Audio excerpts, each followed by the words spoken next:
Apparently repost help a fuck ton. And for anyone wondering, yes, a fuck ton is a standard unit of measurement. So you can measure things officially in a fuck ton. And if you have questions about the derivatives of a fuck ton, then consult your local AI, ChatGPT, DeepSeek, Grok, whatever you want to use. It'll break down the standardization of fuck tons. So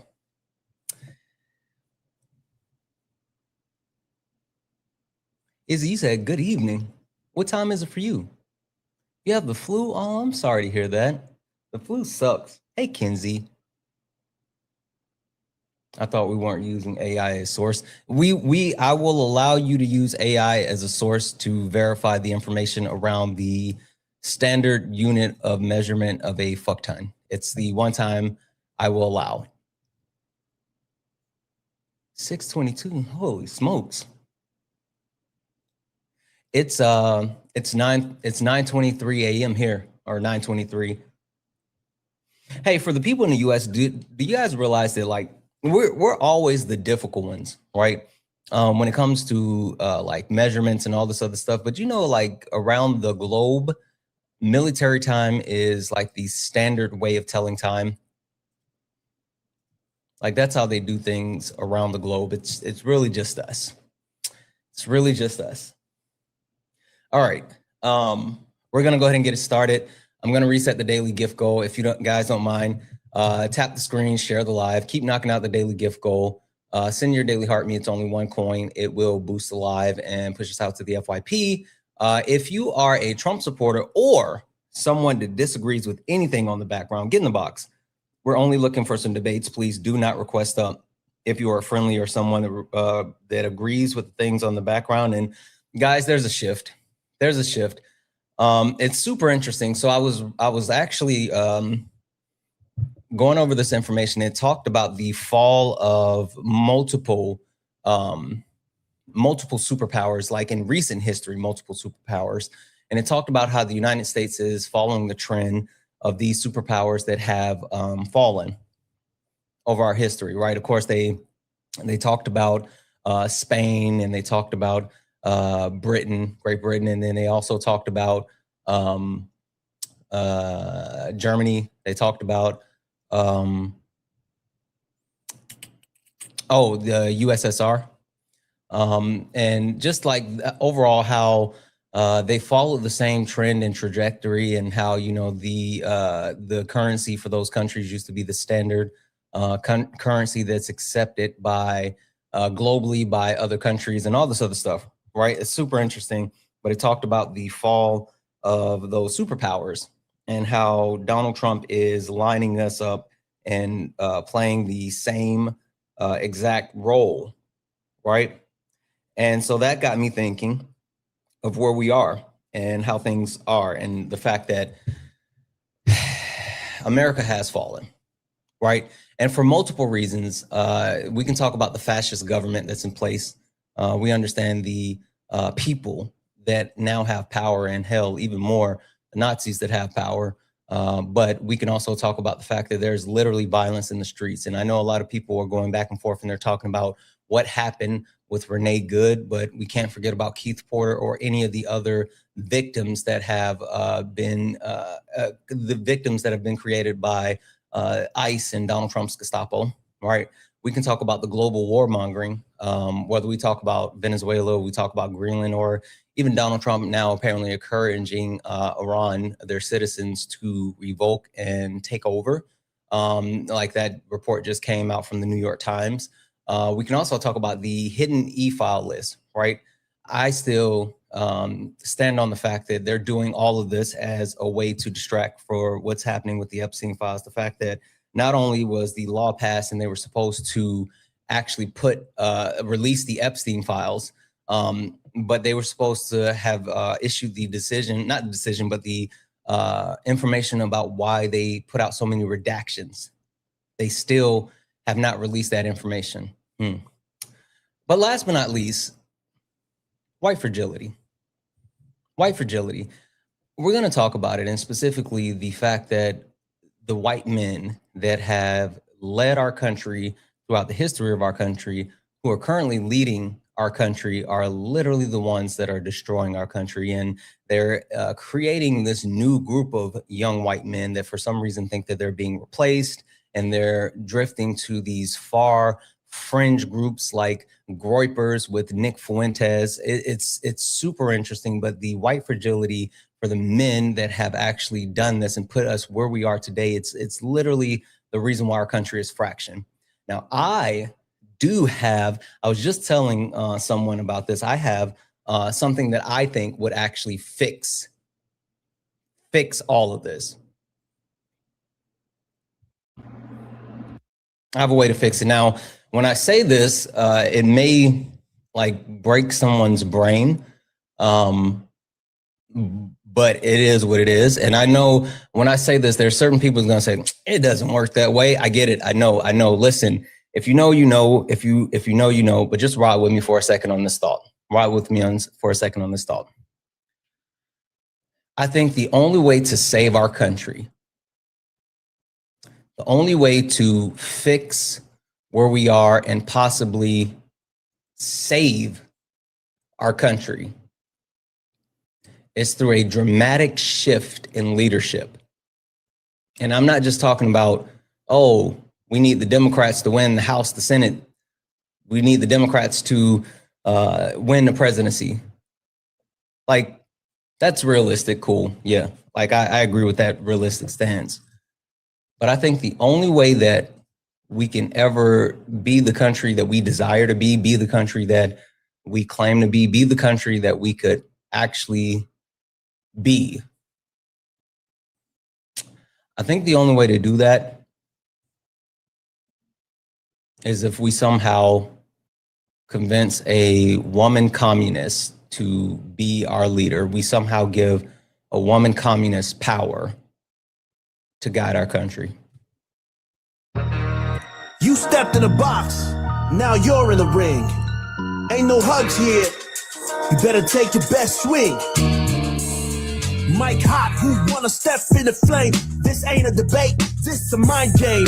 Facts type lies, get left in chain. One wrong word, get slapped out your name. This ain't TikTok T, this a war zone talk. No script, no filter, no safe walk. Bring stats and get scrambled like a glitch. I got fire in my mouth like I came from the pit. Hey. Step in if you dare. Truth hit hard like a punch in the air.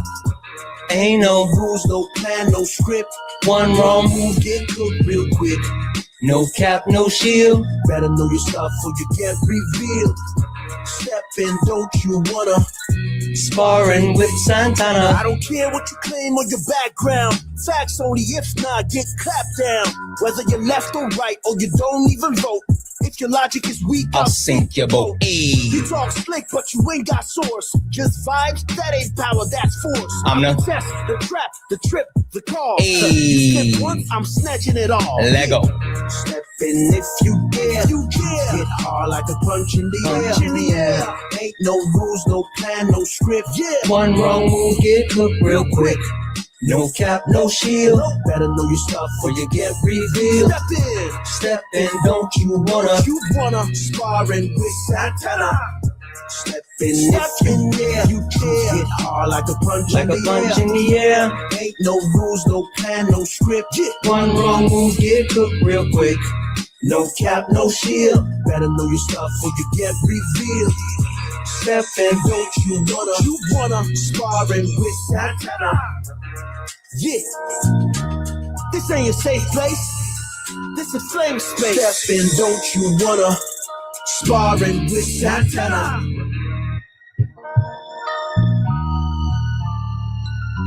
I was wondering where that sound came from. Holy fuck. Guys, welcome in. This is Sparring with Santana, one-on-one debates with Trump supporters. If you are a Trump supporter, get in the box. If you are someone that supports Donald Jimothy Trump, get in the box. Or, hey, Sarah, thank you for the Thor hammer. If you're someone that supports Donald Jimothy Trump, or you disagree with anything on the background, Get in the box. W's in chat for Sarah. Thank you for the galaxy.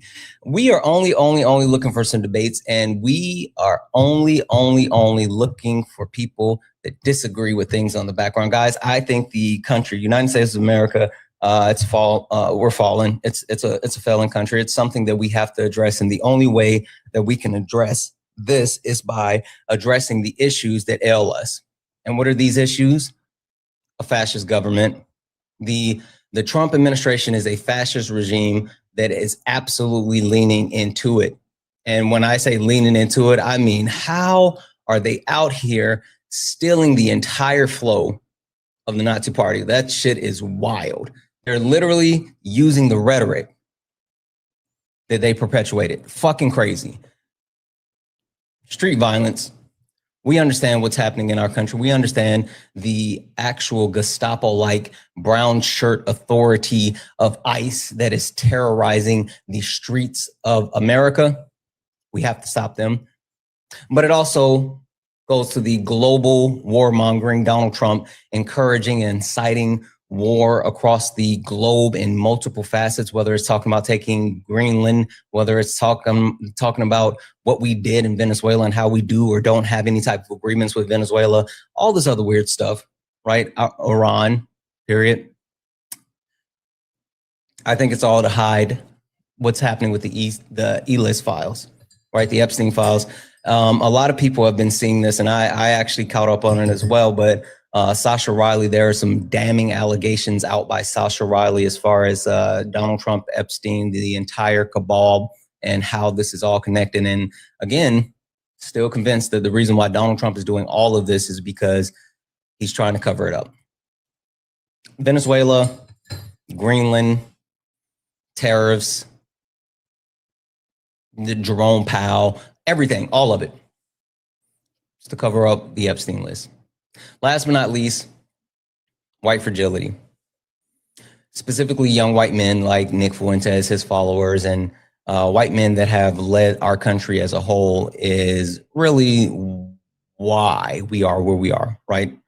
Throughout the history of our country, white men have held power, have passed legislation, has stood at the top of the patriarchal system and done things that actually benefited them while being afraid of becoming the minority. Super interesting point.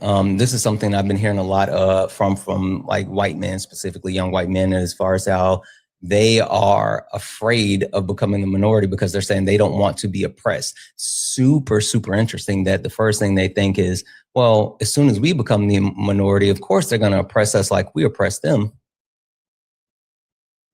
That's wild. That's wild. Anywho, if you're a Trump supporter or you disagree with something on the background, get in the box. We're only looking for some debates. And just an FYI, my chat is not your safe space. And what does that mean? That means that I refuse to actually allow you to yip yap in my chat. So if you are in the comments and for some reason you can't actually put your big boy, big girl, big they, them pants on, I don't care who you are. If you can't get in the box, then guess what? You're going to get muted. You're going to get muted. I don't play those games. My chat is not your safe space. My mods don't play those games. My chat doesn't play those games. So if my chat sees you doing it, they will call you out and you will get muted. Anywho, let go.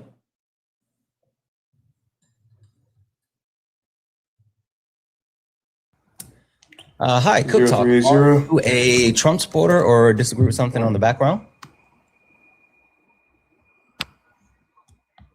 Cook Talk, are you a Trump supporter or disagree with something on the background? He said 1 second. Gotcha. You go ahead and set your ticket up. I'll place you in a brief hold, okay? Okay, I'm gonna mute you because I don't want people to hear what you're saying. You just come off mute when you are finished. I don't want to put your...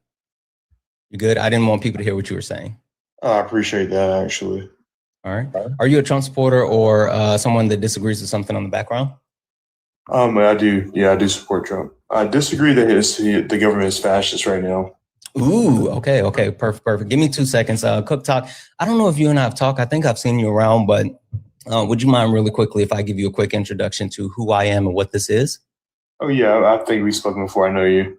Okay, perfect. Hold tight 1 second. Ladies and gentlemen, welcome to the main event.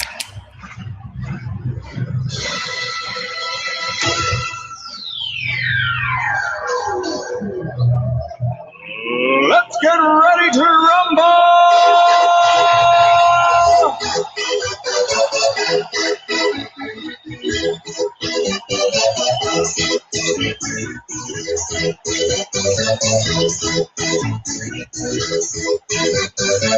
Y'all ready for this? Guys, welcome in. This is Sparring with Santana, one-on-one debates with Trump supporters or someone that disagrees with anything on the background. I am Santana. Guys, if you are a Trump supporter or someone that disagrees with something on the background, get in the box. We're only looking for some debates. Please do not request up if you are not a Trump supporter or you do not disagree with something on the background. We're not talking to friendlies. If you're a friendly, tap the screen, share the live. Let's go ahead and get the likes up to 50,000 likes. Also, send your daily harmony. It's only one coin. It'll boost the live. Make sure you repost the live. And I'm going to keep resetting the daily gift goals to these little 1 cent gift goals. It'll help boost the live and push us out to the FYP to get more people in here. So right now, they're the little chili peppers, the chili peppers. Can we knock those out? Perfect. Guys, Cook Talk. Question for you. You said that you disagree that our current government, the people in power, are not fascist. Is that accurate? I think so. Yeah, I think fascists consolidate power. Okay. Well, let's run through this, right? Because for me, this is something that I have kind of intimately dug into, and it's something that not only that I feel strongly about and feel confident in saying so, it's something that I have proof to back up every single word that I've said. But the question I have for you, Cook Talk, do you know what fascism is? Yeah, it's the consolidation of power in efforts to suppress or oppress the population and uplift the government and its policies. No. Essentially, that's what it is. That's what Mussolini and Big H did, and it's what Franco did in Spain. Yeah, I mean, you absolutely named some of the fascist leaders throughout history, and dropping Mussolini, who is the father of fascism, is also a great way to do it. But that is not what fascism is. I got you. Don't worry about it. Fascism is a far-right, authoritarian, ultranationalist political ideology characterized by the dictatorial leader, centralized autocrat, militarism, forcible suppression of opponents, and strong regiment of society and the economy. Literally, this is a system that is created to actually uplift and centralize certain power of an individual while oppressing the rest of society through multiple different points, right? And we can talk about the 14 tenets of fascism. More so specifically, when you talk about the 14 tenets of fascism, there are 9 core principles that are the accepted 9 core principles, meaning that if there's someone that exhibits those 9 core principles, then they are widely accepted and declared to be a fascist. But Donald Trump is an overachiever. And Donald Trump and his administration actually, Donald Trump and his administration actually has engaged in all 14 tenets of fascism. All right, you had something. Yeah, who set this criteria? Where is this criteria coming from? So the criteria is listed through the description of 14 tenets of fascism. It is, give me 1 second, I'll give you the exact source. Do you want the information around the 9 principles, the 14 tenets? What are we talking about? You just give me an author or like somebody, where's this coming from? Because sure. I would match things up to definitions, and I would match things up to examples. Like, for example, someone would say, oh, we've never practiced true communism. I would disagree because we've seen many examples of it. And I would think that if you don't align with those examples, or at least the definition, I would not call you a communist. You could be something else, but communism maybe not. Okay. But yeah. Sure, that's fine. So the source that I'm using is an actual study that was completed by Kent State College. It's a direct resource. It broke down the different 14 tenets of fascism, and it also documented fascism throughout the history of the United States of America. Now, when it comes to lining up the 14 tenets and what Donald Trump exhibits, that's me, right? That's my own actual information. But as far as the specific tenets and then also what the 14 tenets mean, there's multiple studies and sources, but the one that I like to lean on the most, you can also look at the one that the study that was completed by Columbia University, but the one that I prefer is Kent State College. So do you think Kent State is an ultimate authority on this type of thing? No, I just think that they broke down the actual 14 tenets and they talk about the definitions of the 14 tenets. Again, the ultimate authority that I'm using as far as the 14 tenets and how I declare Donald Trump and his administration to be fascist is by aligning the 14 tenets with the things that they have done. Yeah, I just think that when you're talking about that university that did that study, I don't believe that I have any obligation to hold that's them fine. I don't care. true. That's fine, Cook Talk. Where do you get the 14 tenets of fascism from? Where do you get the actual? I don't use. Sure, that's fine. Where do you get your premise as far as fascism from? What's acceptable to Cook Talk? Again, I like to compare things to people like, for example, Mussolini, who's, like you said, the father of fascism, Franco, or Big H, and the other dictators, other people who use fascism as their ideology form of government, and also the dictionary definition. They're also. So are you saying that your own comparison is what you base fascism off? My own, it's not my comparison, actually. It's a peer reviewed comparisons and my own that's fine. interpretation. Where are you getting that from? Give me the information so I can get on the same page as you, because again, the point that I'm getting across is the 14 tenets of fascism are. Do you understand what my point is?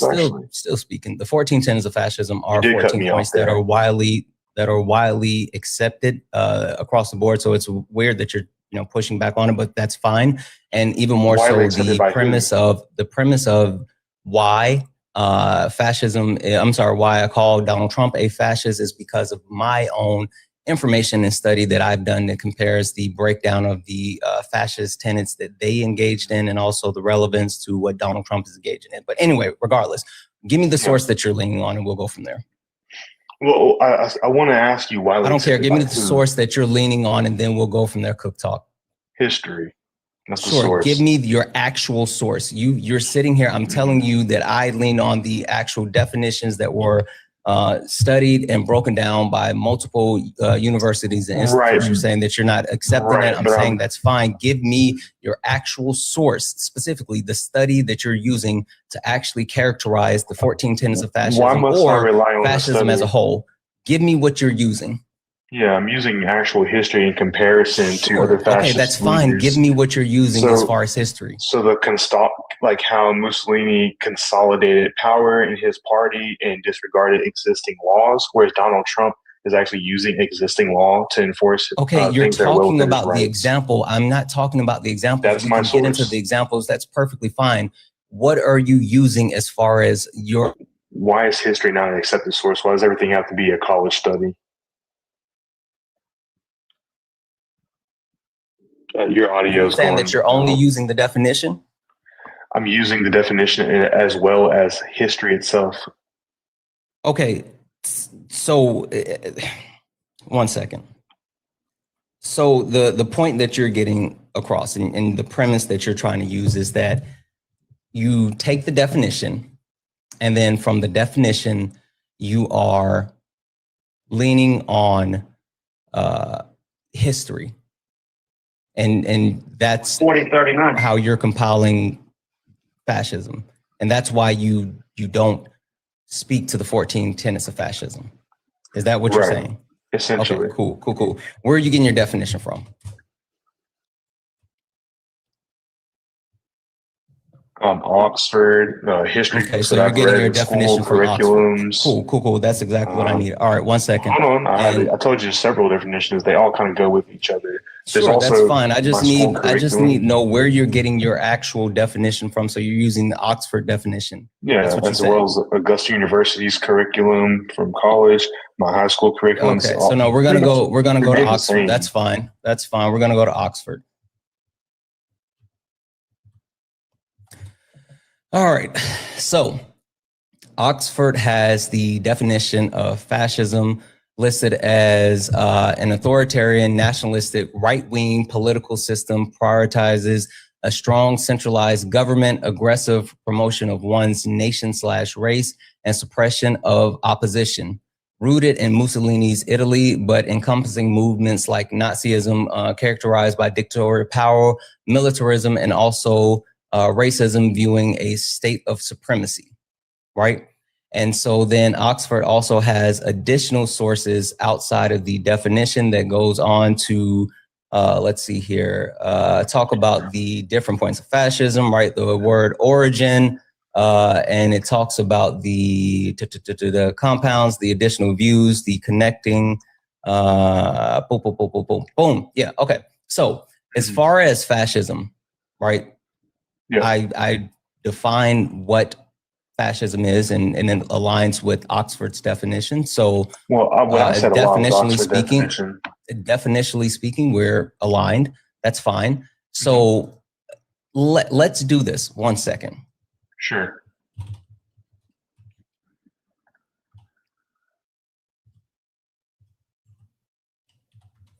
Mm-hmm.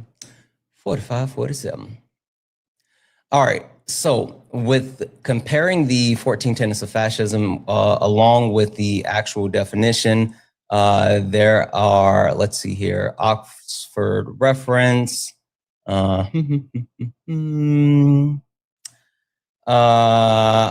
leans on the government's general. Oxford leans on multiple additional sources with their references as far as fascism, right? So some of the actual sources are connected to multiple books, studies, all of this other stuff, right? So I guess the question I have is, if we're getting to the primary root of fascism, which is just the definition, and Oxford leans on other sources, including studies that have encompasses fascism, which those studies connect to the 14 tenets of fascism. Why is it that you don't accept the 14 tenets of fascism? What is your problem with the 14 tenets? So when you have that as a reference, it doesn't necessarily mean it's leaning entirely on that. It can be a reference in many ways. You can reference it in a way to disprove it. You can reference it as a way to say, hey, some people feel this way about it. Here are ways that people have described it. So just leaning on it as one particular reference amongst many isn't proof that that's the end all be all. And so that's why I'm relying more so on comparisons to historical examples of fascism. Right.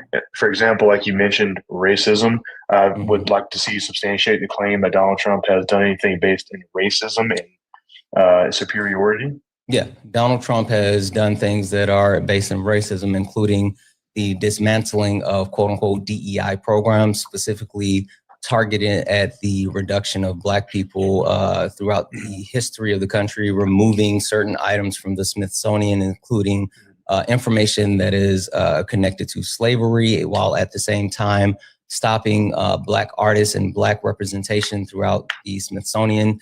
He's passed policies that have overwhelmingly impacted Black people when it comes to unemployment, and specifically Black women causing a spike in Black unemployment. Donald Trump has been openly racist through the rhetoric that he's repeated throughout history, whether we talk about the Central Park 5 or Exonerated 5. We talk about the history of him with the allowing Black people to rent from his property, perpetuating the birther myth, saying that Kamala Harris turned Black, talking about the Haitian people eating the cats and dogs, which perpetuate harm on all Black people. So Donald Trump has, I'm building an overall case. Donald Trump has shown a history of consistent and persistent racism and has done things to specifically disenfranchise Black people, and also been openly xenophobic towards different groups.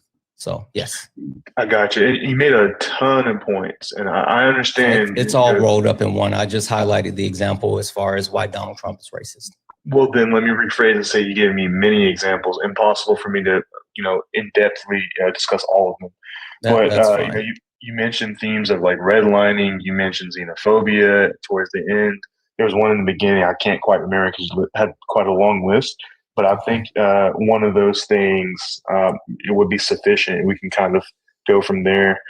Sure. So Donald Trump perpetuated the harm of black people by saying that in Ohio they were eating cats and dogs. I'm picking it. Donald Trump perpetuated the harm of racism by saying that that Haitians were eating the cats and dogs, and in turn, since he perpetuated that lie, by saying that, by perpetuating that lie, he actually perpetuated the harm of black people in the sense that our Haitians don't understand hey, fuck nuts, I'm answering the question. Stop talking for 2 seconds and let me finish. Well, I'm saying you're kind of actually saying that by him actually saying that the Haitian people were eating the cats and dogs, that perpetuated harm towards all black people, because people don't know the difference between Haitians, Somalis, between Ethiopians, Black Americans, all of this other stuff. So what you actually saw was black people actually being targeted in Springfield, Ohio, and in Ohio in general. There were bomb threats that were called in, and people were fearful of their lives. So Donald Trump overwhelmingly harmed black people by the perpetuation of a lie that he absolutely knew was incorrect. Now you may speak. Yeah, so I would say, for one, I think that might be on the individual person rather than Donald Trump. If you don't know the difference between these people, then I don't think that's Donald Trump's issue. I think that's your issue. Like, if you don't know the difference between Chinese and Koreans, I do happen to know the difference. And so that's just me knowing. You know the difference between black people. Cool. Cook talk. Yeah. Cook talk. Am I Ethiopian? Am I Somalian? Am I Eritrean? No. So my claim. Which one am I? No, my claim was not that. You said you know the difference. You know the difference. You said you know the difference. I know the difference between the culture of those people, and I also know that because it's not based off of the culture or the actual. Can you please let me speak real quick, because you made a statement that you did not make that statement. You know the difference. You said you know the difference. That's a lie. Please let me speak. You just said that you know the difference. You wouldn't do this face to face, so please don't try to use the internet as a. You said that you know the difference. Please don't. I want you to actually use your platform. You said that you know the difference. My comments, please. You said that you know the difference. So I want you to tell me what's the difference.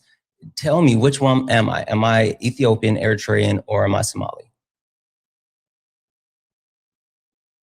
I said I knew the difference between Chinese people and Koreans. I said if you don't know the difference. Or were we talking about Chinese people and Koreans, or were we talking about? I'm highlighting that people don't know the difference, and that's their own ignorance. Okay. And if I'm ignorant, that's my own ignorance. Thank you. Finish your sentence.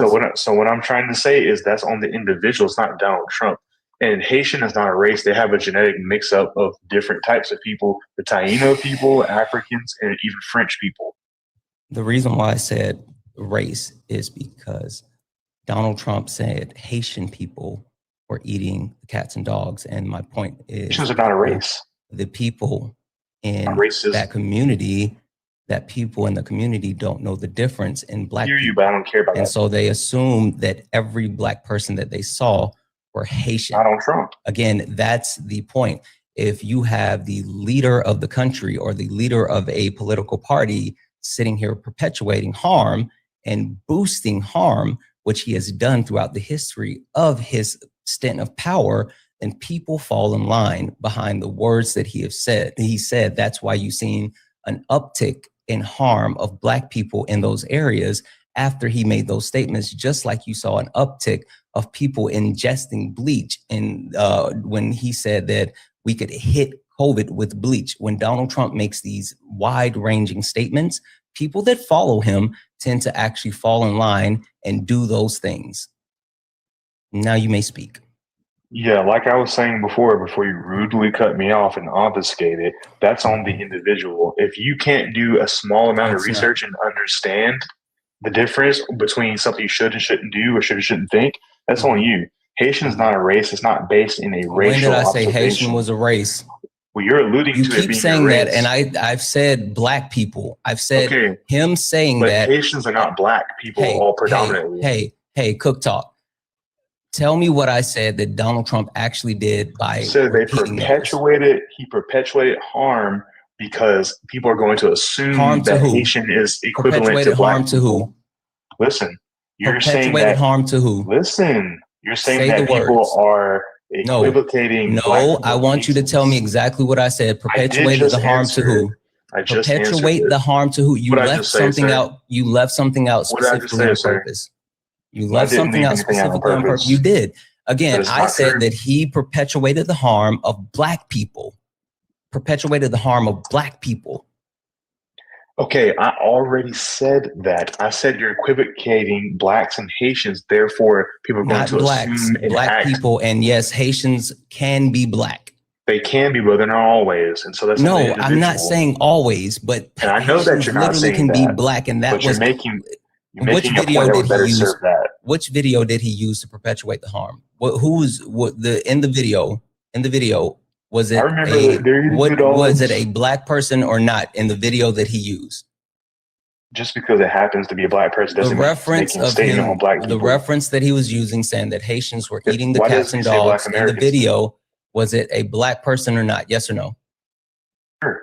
Okay, so if Donald Trump is using this video and he's perpetuating the harm based off of the video, and he's inferring that these Haitians, these immigrants, are eating the cats and dogs, and 95% of Haitians are black, then why would you say that Donald Trump is not perpetuating the harm if the words that he's using not only are a reference on someone that's in the video that's black, it overwhelmingly hurt people that's black, but we can see the substantial impact that it had on black Americans where it did not have on white Americans in Ohio. Literally, black people were targeted at a disproportionate rate after Donald Trump made those statements, including bomb threats to schools. Do you think there's already existing, actually, give me 1 second. That's fine. I want to get back to the fascist. Do you think there's already existing racism that people are running into? Yes, there's already racism. Donald Trump highlighted. That's fact. So do you think? Let's get back to the fascist that's points. silly for you to make that leap? Maybe. No, it's not. That Donald Trump calls that. No, it's not. It's an absolute fact. It's an absolute fact that Donald Trump perpetuated the harm. I don't think it's absolute fact. Donald Trump perpetuated the harm by him boosting a false narrative that he knew was false because he was told that it was false multiple times. And even J.D. Vance was told that it was false.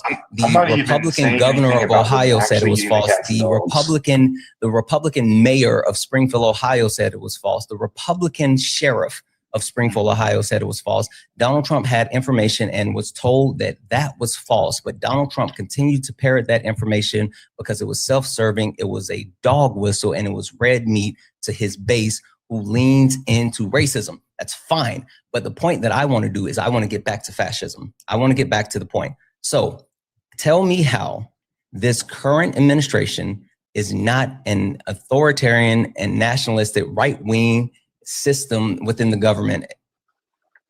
Well, see, you keep saying we want to go back to it, but all these little points have everything to do with overall the claim that it's only fascism. Want to get into the definition. I want to get into the 14 tenets. You don't want to deal with the 14 tenets because you know the 14 tenets absolutely proves the point. So we're going to stick to the definition. Let's get back to the definition.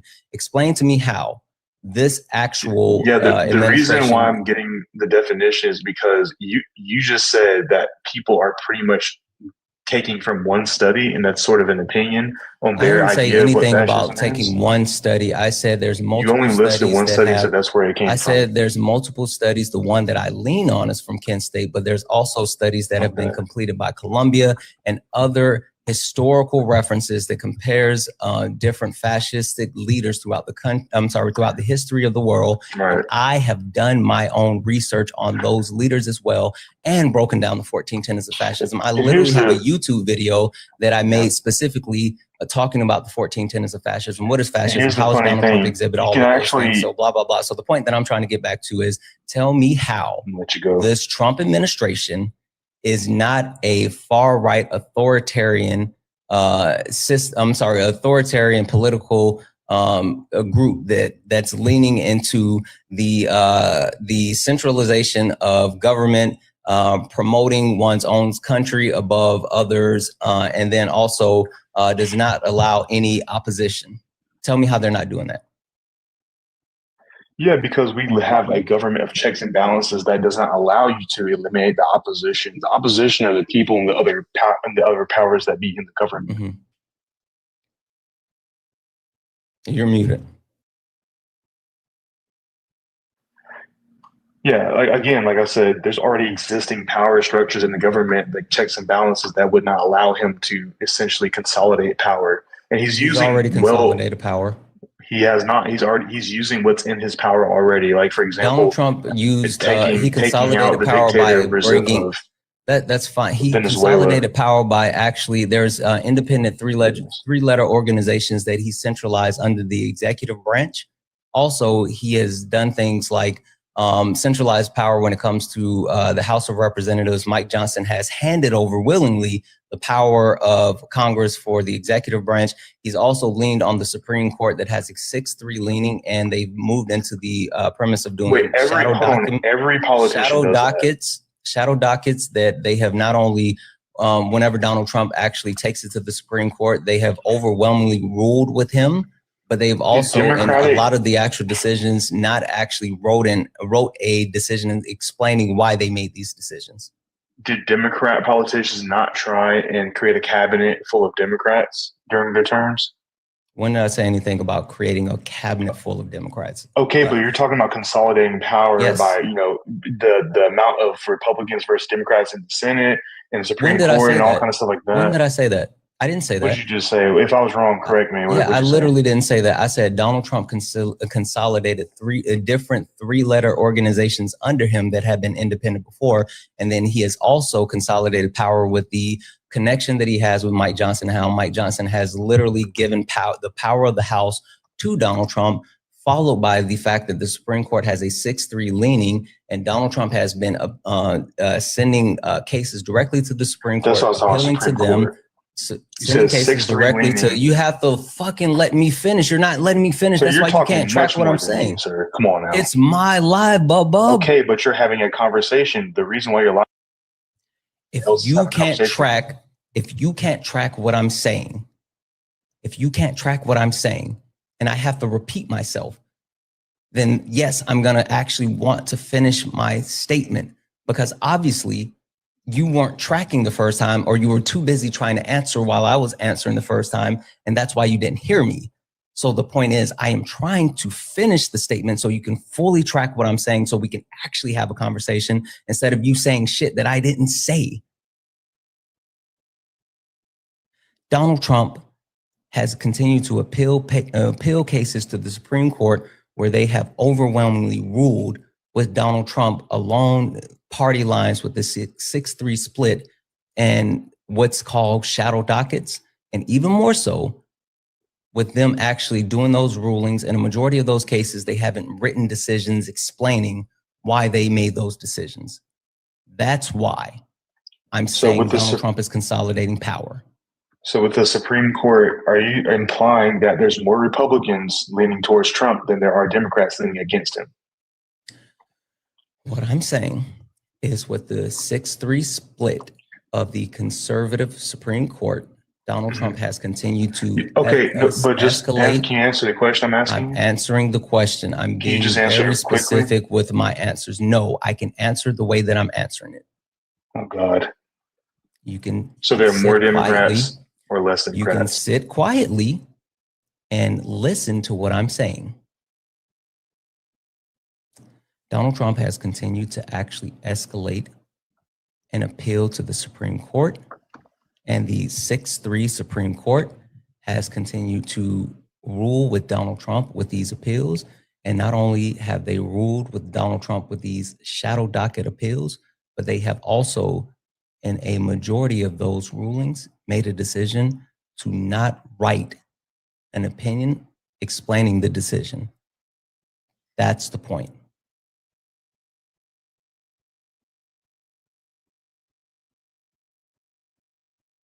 What is wrong with Donald Trump appealing to the Supreme Court and the Supreme Court siding Donald Trump?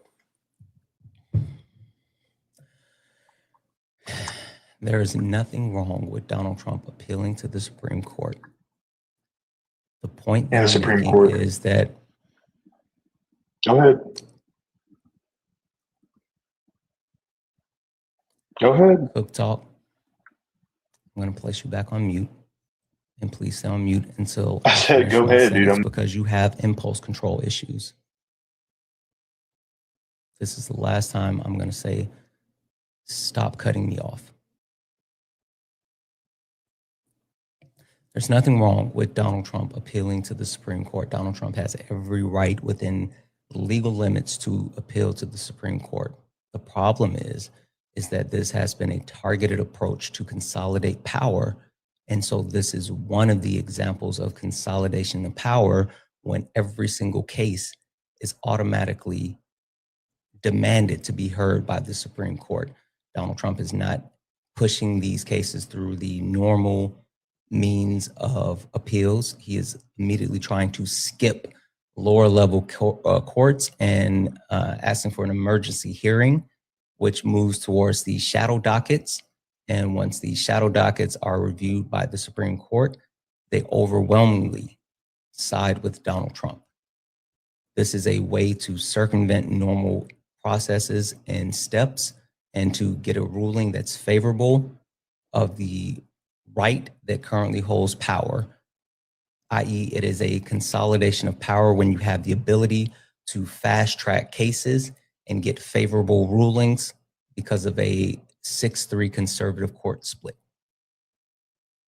Right. It sounds to me like you're pretty much setting up the criteria for the whole system of the United States government essentially having fascism, or the ability to push fascistic ideas built in to our system.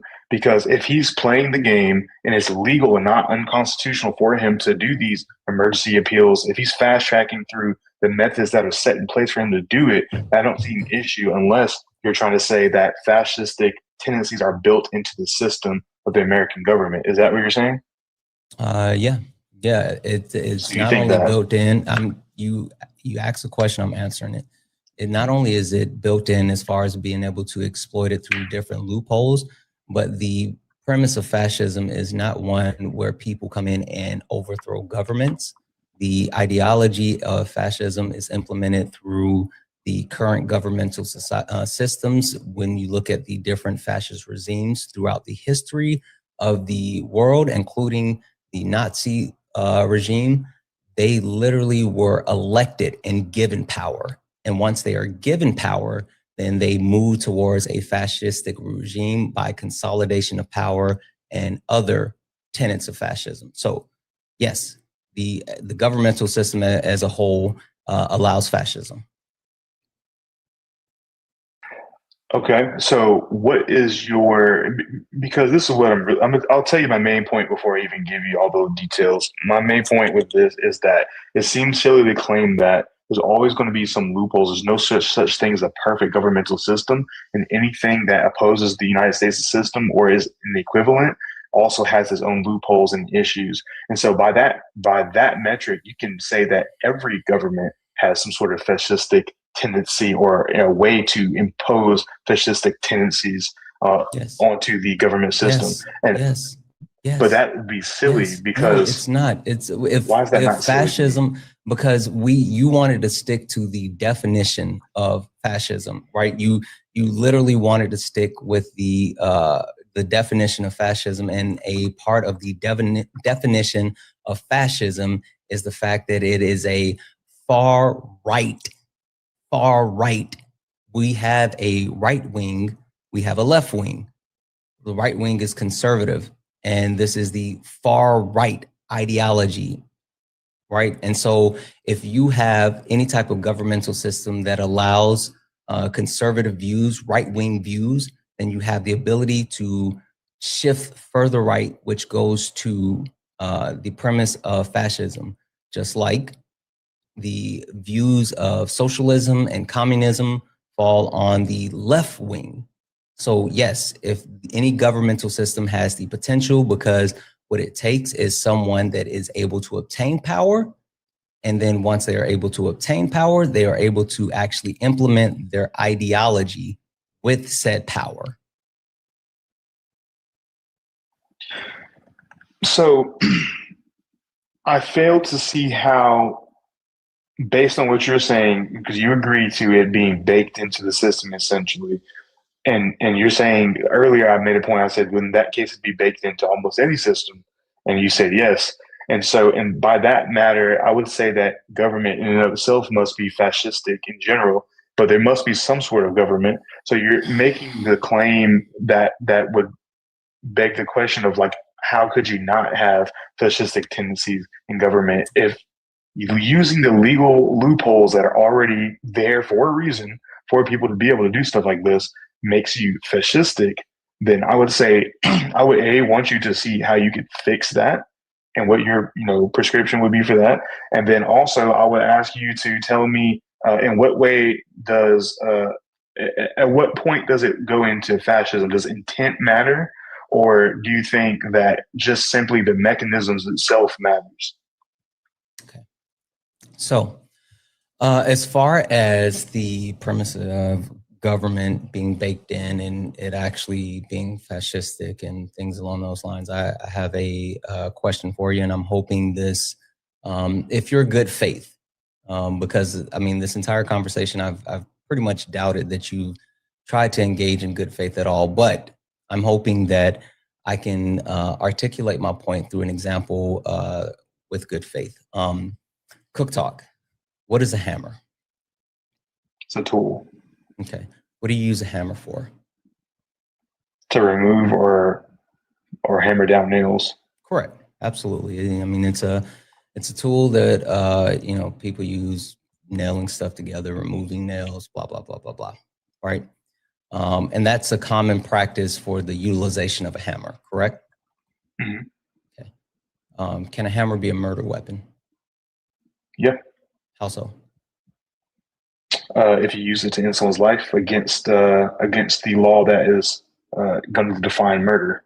Okay.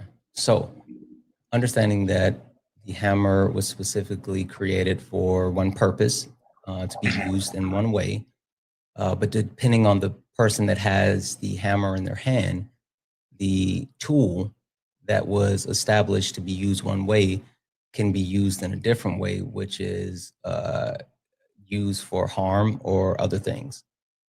Is that an accurate statement? All right, so yeah, we agree that yes, is that an accurate statement? So is that yes, you can use something outside of this intended purpose. Okay, I just need to know, is that an accurate statement? Yes. Okay, cool. So the point that I'm getting to is that while the governmental system, which was established for a myriad of reasons, including to serve the people and what's best guided for the people. Mm-hmm. Depending on the person in power, the actual governmental system can be weaponized in different ways, shape, or form, and utilized in different ways. And so when someone who is of a authoritarian mindset, that just popped up for some reason. Someone with an authoritarian mindset and someone who may believe in fascistic ideology, if they are able to attain power, then they can go through and exploit the loopholes and availability to implement their fascistic ideals and to become an authoritarian. Again, the greatest example is Hitler and what he did as far as taking power in Germany.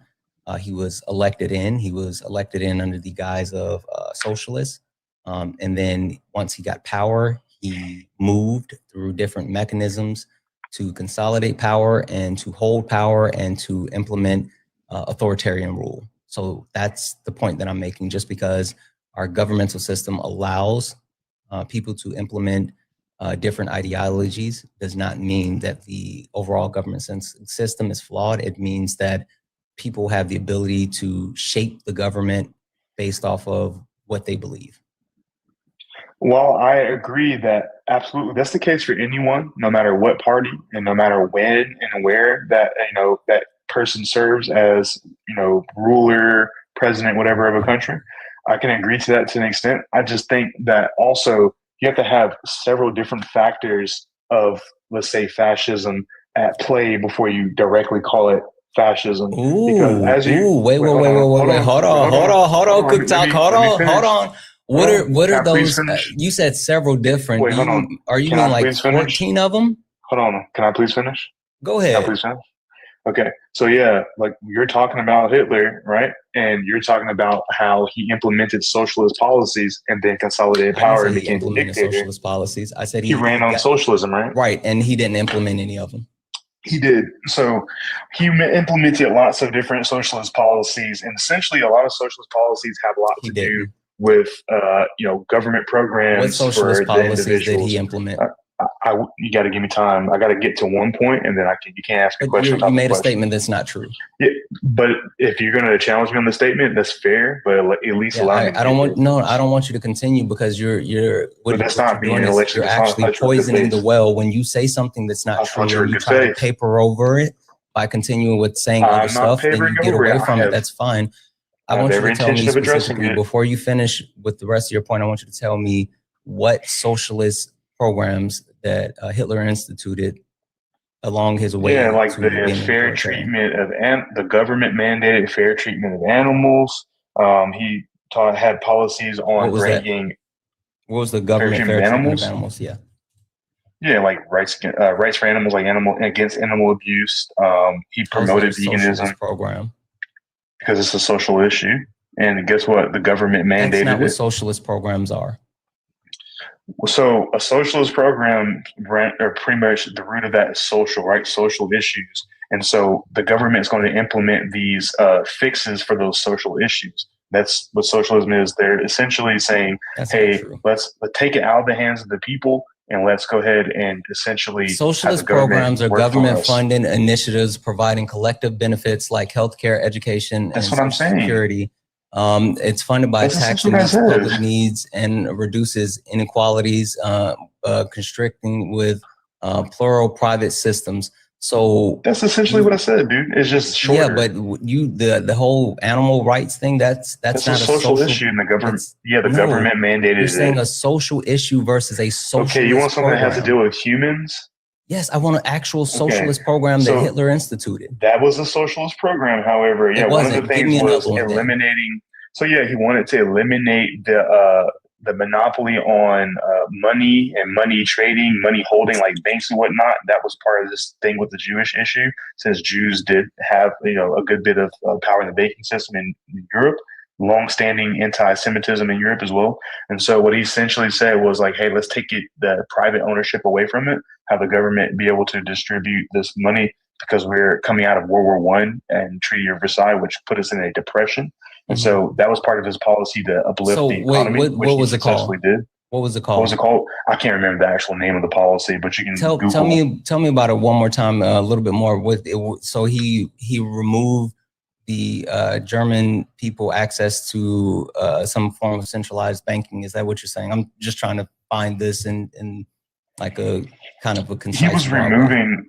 Yeah, he was trying to remove the private ownership of banking institutions from the majority of Jewish people, and trying to. So what he did first is hand it over to Aryan people, and then he slowly but surely said, "I think the government ought to, take control of it."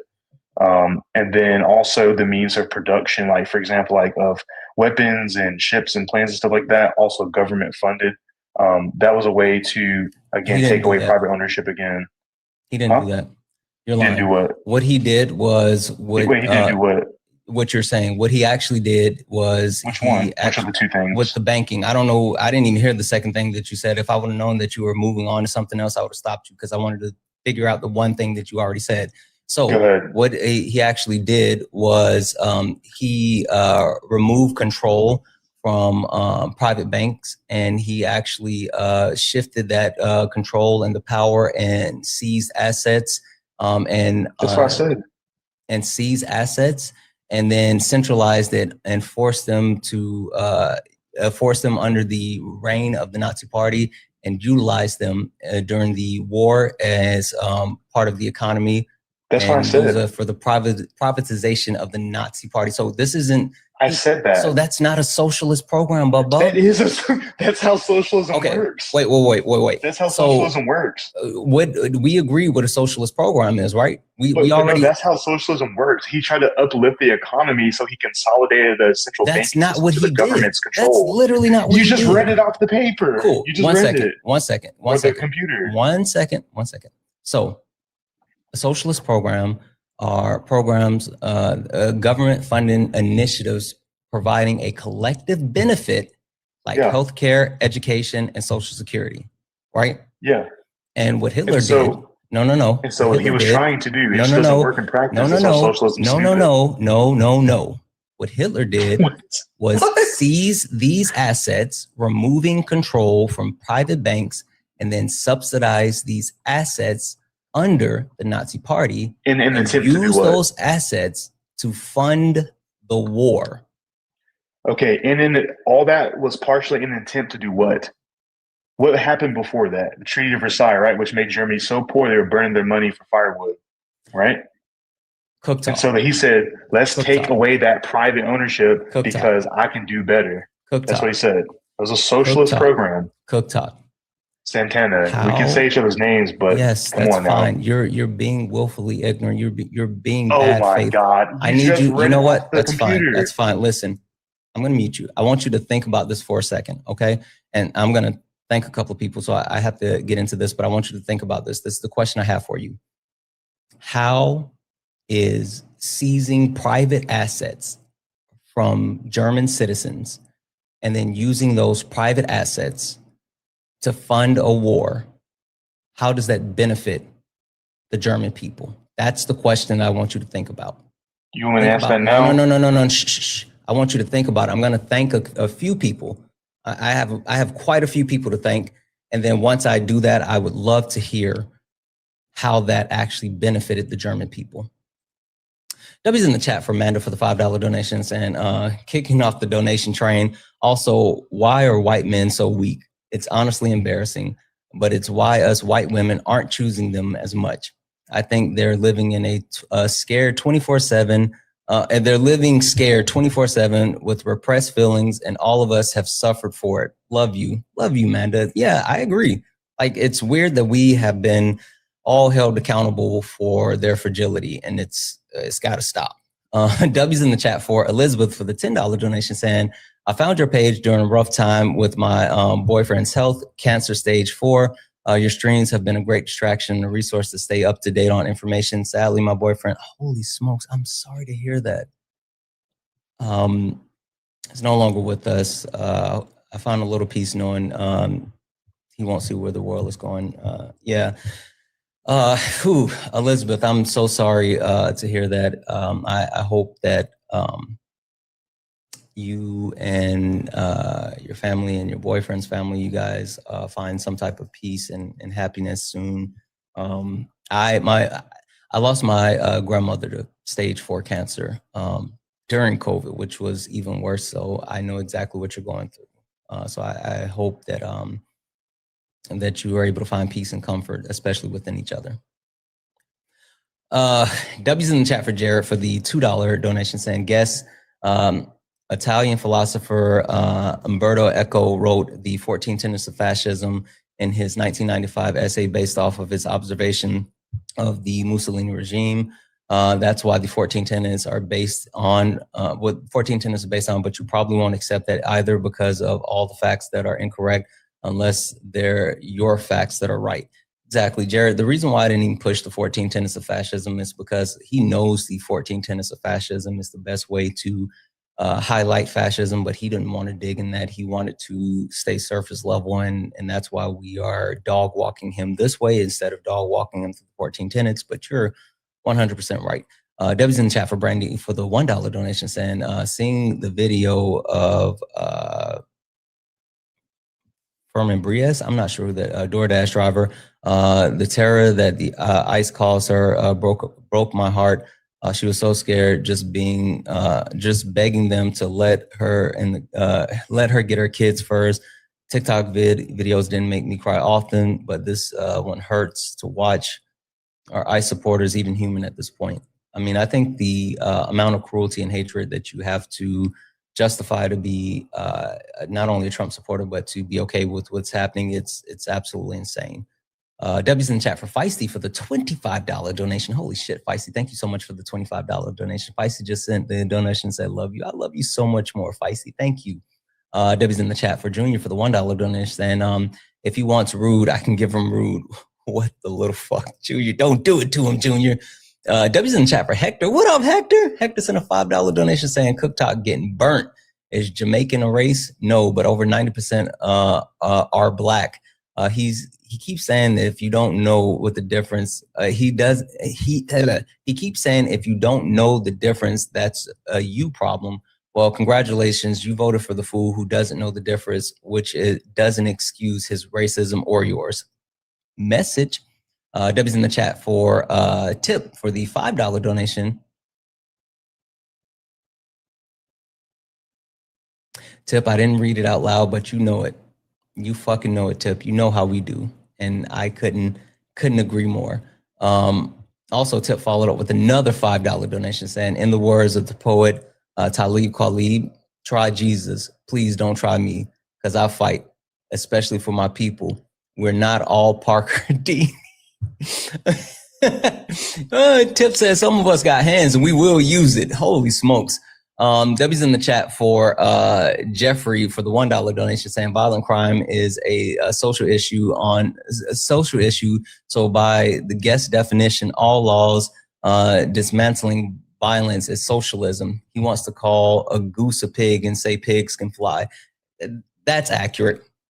That's accurate. W's in the chat for Distinguished, who sent a $2 Euro super chat to say, hey, chat, you're all important and I love you. We love you too. W's in the chat for Lonnie, who sent a $2 super chat to say, have you checked out Claudia de la Cruz? I have not, but I will. W's in the chat for Megan for the $2 super chat to say, I'm manifesting an amazing stress-free day for you. We're already in the hole, Megan.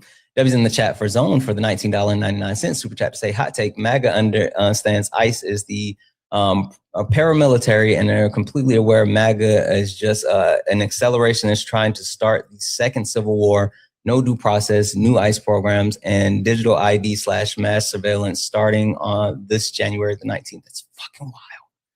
W's in chat for Just Alpha for the $5 super chat to say, hey, caller, are you going to forget about the time that Trump said that undocumented immigrants are poisoning the blood of our country from Hitler? Yes, like he's literally, there's multiple instances of him directly, like they're literally leaning into Nazi like rhetoric all across the board. But yes, absolutely. W's in the chat for Cody for the $2 donation saying, I'm just gonna say it. I'm gonna say this a different way. He told me to cut your ass. Yeah, you know what we do. W's in chat for Cody. Thank you so much for the $2. If anyone else would like to support the live, you can do so. Cash App, PayPal, Venmo, pay links in the link tree in the bio. Santana Speaks for You. Santana Speaks for You is the best way to support the live. Everything's accepted and things appreciated. If you're over on the YouTube, you can send a super chat and I will read that out, guys. Keep tapping the screen. Let's go ahead and get the likes up to 200,000 likes. Last but not least, if you are a Trump supporter, get in the box. If you are someone that supports Donald Trump, or if you disagree with anything on the background, get in the box. We are talking about where we are as a country, and I know for a fact that our country has fallen. But if you disagree, get in the box. Cook Talk, can you tell me now, how is it that the fact that Hitler actually seized private citizens' assets and used those private assets to fund the war, how is that beneficial to the German citizens at that time? Yeah, great question, because it hits at the heart of like why socialism doesn't work, why we don't like socialism here. And so the whole idea of the war that Hitler started was going back to the Treaty of Versailles and the economic depression that Germany was in, and saying if we can seize these areas, we can take, kind of like what Putin said, honestly. He said, we can seize these areas where the German people used to live and absorb them back into Germany. We got more Lebensraum, more living space. If we can seize the assets of these countries, we can have a more powerful military that would serve the people, that would bring us out of our economic disparity, that would help at least. And that way we won't be picked on by the world anymore like we were in the Treaty of Versailles. That was his thing. That was one of the core things why core reasons why he started the war, why he invaded Poland, why he wanted to get back Austria and parts of the Austro-Hungarian Empire, why he attacked Russia because he saw them as a threat and wanted some of their land and assets. And so that whole thing was built on the socialist idea that we have to uplift the German people. If you look at his address to the Reichstag, he said, hey, we're going to have 1,000-year-long reign because all of our people are going to be much more enriched. You can look at the economy under Hitler. It did do better. It's hard not to do better when you had like the bare bones, like worst economy ever, right? And so he did actually come through with some of those promises. Those were socialist ideas. Implementation of the Autobahn, the fact that he was able to create more jobs and also create a way to get across Germany through the Autobahn, but you still didn't answer the question. So I'll repeat the question one more time. Maybe you didn't understand the question. How is seizing the private citizens' assets and then using those private citizens' assets to fuel a war, how is that beneficial to the German people of that time? Well, so for two things, to answer your question directly, it should be beneficial in his viewpoint or the people who elected him chancellor, because the war was to enrich the German people. So if you're supporting the war, you're supporting the German people. Furthermore, socialism is the elimination of private assets. And again, I think that I'm going to try one more time because I think you're missing. I don't understand why I didn't answer your question on that one. I think you're missing the question because, again, I'm not saying what was his justification. I'm not saying what was his, what was the actual reason he did it. What was something that he thought that would be a byproduct of it. That's not the question. The question is very direct. The question is, how is seizing the private assets of citizens, how was that beneficial to the citizens, the German people?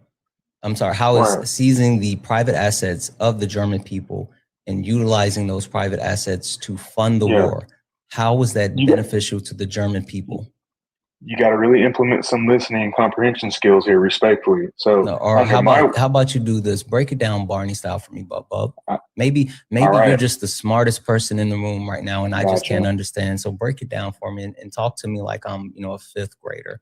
Tell me how seizing the private assets and using those private assets to fuel the war, how was that beneficial to the German people? Yeah. So again, under my worldview, I'm not socialist, but under the socialist worldview, if you're supporting a cause like the war that's bringing in jobs from factories, that is giving us living space, that's a socialist issue. It's taking us out of the economic disparity. We've got more room. We got more factories. We got more money coming in. We got more military power. That is something he ran on, and that should uplift the people. That should be something that's going to benefit the people. And in large part, it sort of did economically. And so that's the way it did. But also, did it backfire? He overreached. Also, did it benefit the people economically? Because he was able to seize assets from around the world. Okay, so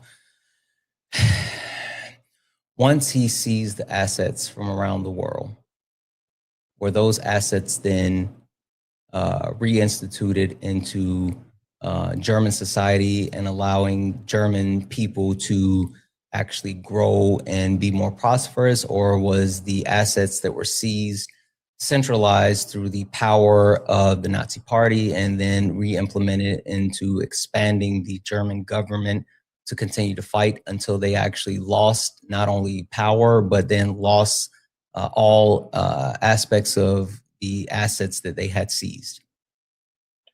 Yeah, and again, you're hitting on why socialism is silly. At some point, it's going to break down. It's not going to work.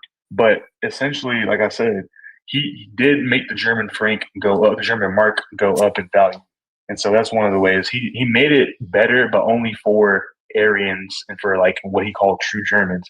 His policies were indeed racist, and he did not include Jews and other groups of people in those policies. So for everyone, it didn't work. Jewish people, not Jews, Jewish people. Whatever you want to call. Sure, Cook Talk. So getting back to the heart of what I said, you don't have a specific way that Hitler seizing the assets. I just told you economically. No, because again, you told me what you thought that he. No, I'm telling you what happened. You told me the actually in justification of what he thought.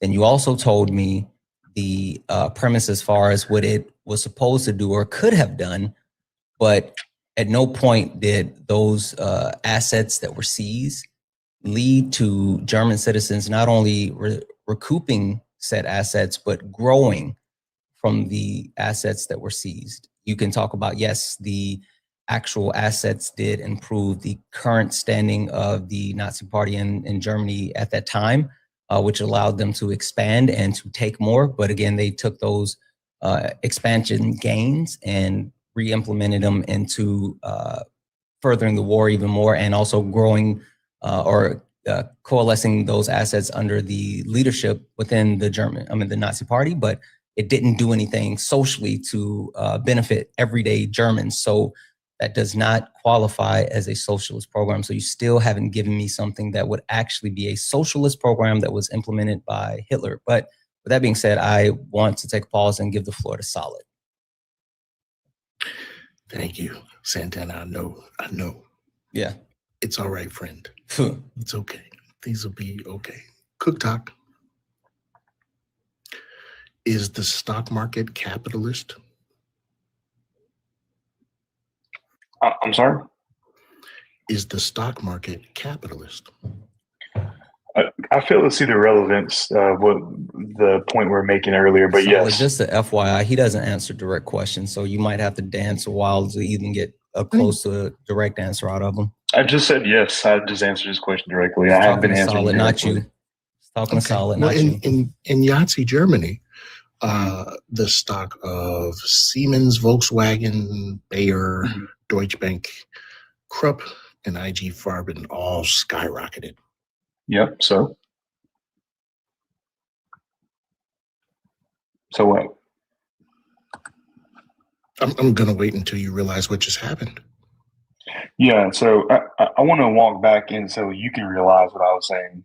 Yeah. First of all, Santana said that I didn't address the question, which was how did that benefit the people? How is that a socialist policy? So again, under my worldview, that's not the case. But objectively, these things did happen. The economy was enriched, and that would help people objectively. I just think the way in which they did it is not necessarily long-term going to work out because I'm not a socialist. And that's the heart of it. Socialism in general is not a good thing. He ran on National Socialism. I'm going to give you one more chance, okay? I just had to get that out. Is the stock market capitalist? Indeed it is. In Yahtzee, Germany, did Krupp, IG Farben, Siemens, Volkswagen, Bayer, and Deutsche Bank, did all of their stocks skyrocket? Probably, yeah. And so what is your issue? That they use capitalistic means to make money? Okay, well, see, so the problem is you all are having a talk about social programs. Yes, socialism. Programs. Socialism. About social. No, but let's listen carefully. We're talking about fascism and Nazis, and we're talking about socialism because they're nationalist socialists. Hold on, stop. You're talking about social programs. Sir, I know what I'm talking about. What are you talking about? Well, you keep saying socialist programs. Okay, socialism and social programs. I've already went through this, Solid. He's willfully disingenuous. Like, I'm not willfully disingenuous. You need to make the distinction. Social programs are not socialist. Do socialists rely on social programs to get the vote from the people when they first elected in? They don't? No. They don't? No. They don't say, hey, if the government takes care of this, we can eliminate private ownership and then take care of the issue. That's not what they did in Venezuela. No. I just didn't know how many more ways I could say it. No, okay. I don't think that you're being intellectually honest, man. Socialism is a market system. It's an economic system under which the workers own the means of production for the needs of the people, to the needs of the people. Social programs are government programs that ensure that the working class can continue to make it to work so they can continue to do capitalism. Is They're socialism in completely that different. political ideology? Stop. Don't interrupt, because you're about to lose the plot. Gotcha. They're Go ahead, built read on up. two different. I'm just going to wait. You good? All right. They're built on two completely different principles. Thank you. That's all we needed. That's all we needed. So listen, it was literally propaganda for Yazis to call themselves the socialist party. They were not socialists.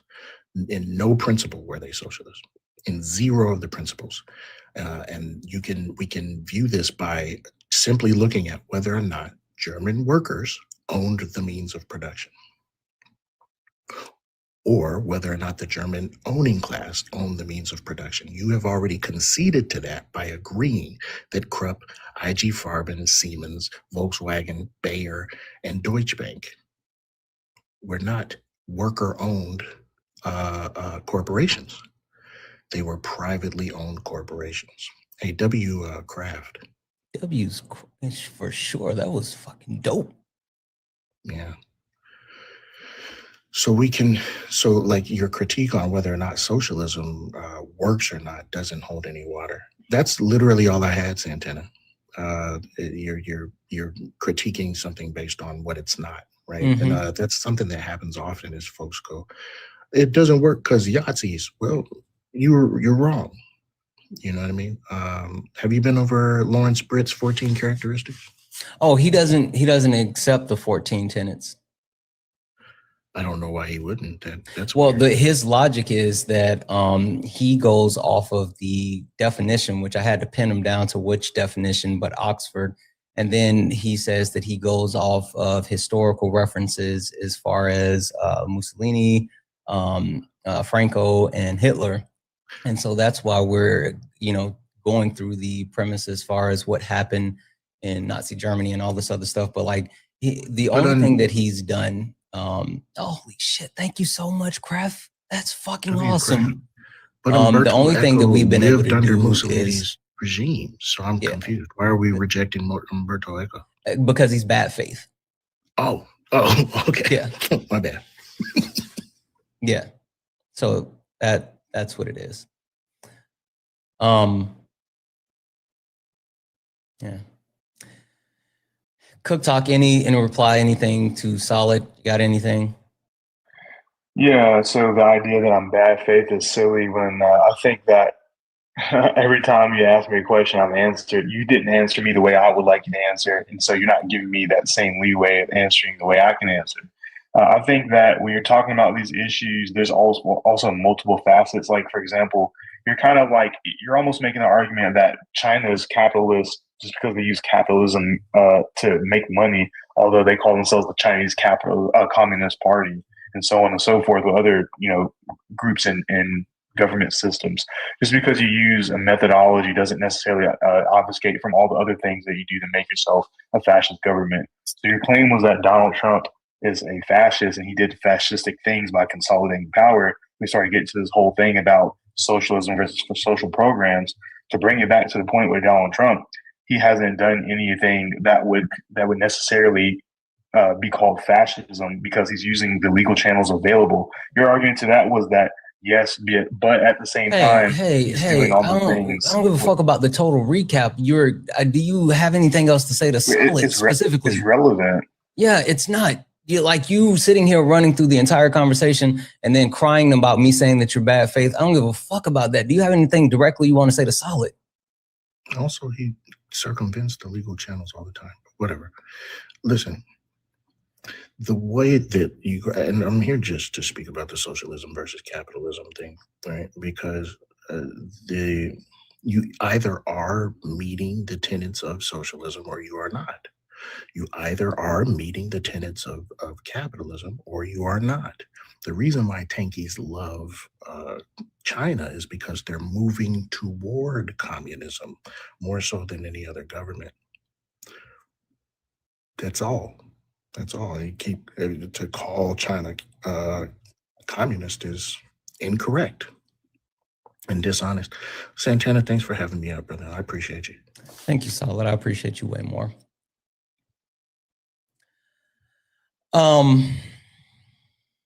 W's in chat for Stacy for the $5 donation, saying, I can't believe in 2026 we have so many real life Archie bunkers. Yep.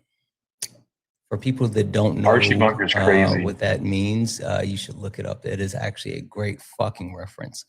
W's in chat for Mike for the $5 donation, saying, these white men are afraid because others are coming to take their spot, Black people.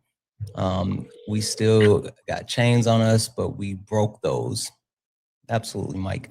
W's in the chat for Troll, who sent a $10 super chat to say, the service level thinking of a maggot, he just makes singular words association just because the word social is in both socialism and social policies does not mean that they're the same. LMAO. LMAO indeed. Guys, if anyone else would like to support the live, you can do so. Cash App, PayPal, Venmo, all the pay links and link train in bio. Santana Speaks for You. Santana Speaks for You is the best way to support the live. Everything is accepted and things appreciated. If you're over on YouTube, you can send a super chat and I will read that out, guys. Keep tapping the screen. Let's go ahead and get the likes up to 200,000 likes. Also, if you are someone that supports Donald Trump or you disagree with anything on the background, get in the box. We are only looking for some debates. So if you support Donald Trump or you disagree with anything on the background, get in the box. If you are friendly, please do not request that. We're not talking to friendlies. If you're friendly, tap the screen, share the live. Go ahead and knock out the daily kill goal, which is the Hi Bears. Go ahead and knock that out. And also make sure you hit that follow button. This is the backup account. Make sure you're following the backup account, but follow the main account as well. We're going to bounce back and forth. We'll be on the main account probably later or in the morning. So make sure you are following both of those accounts. Holy shit, Kraft, you are going off. That is fucking awesome. Thank you so much. W's in the chat for Kraft. Cook Talk. You know what I've realized through this conversation with you? What have you realized? I have realized that you are dangerous. Why am I dangerous? Not dangerous in the sense of like physically. I don't know anything about you. Why am I intellectually dangerous? I'm not worried about you because you know this is the internet, and so I'm not worried about my actual physical safety from engaging with you. You're dangerous in the sense that you are someone that's not stupid, right? So the premise of you being like just an ignorant Trump supporter, that's not something that is factual. You are someone that has willfully engaged in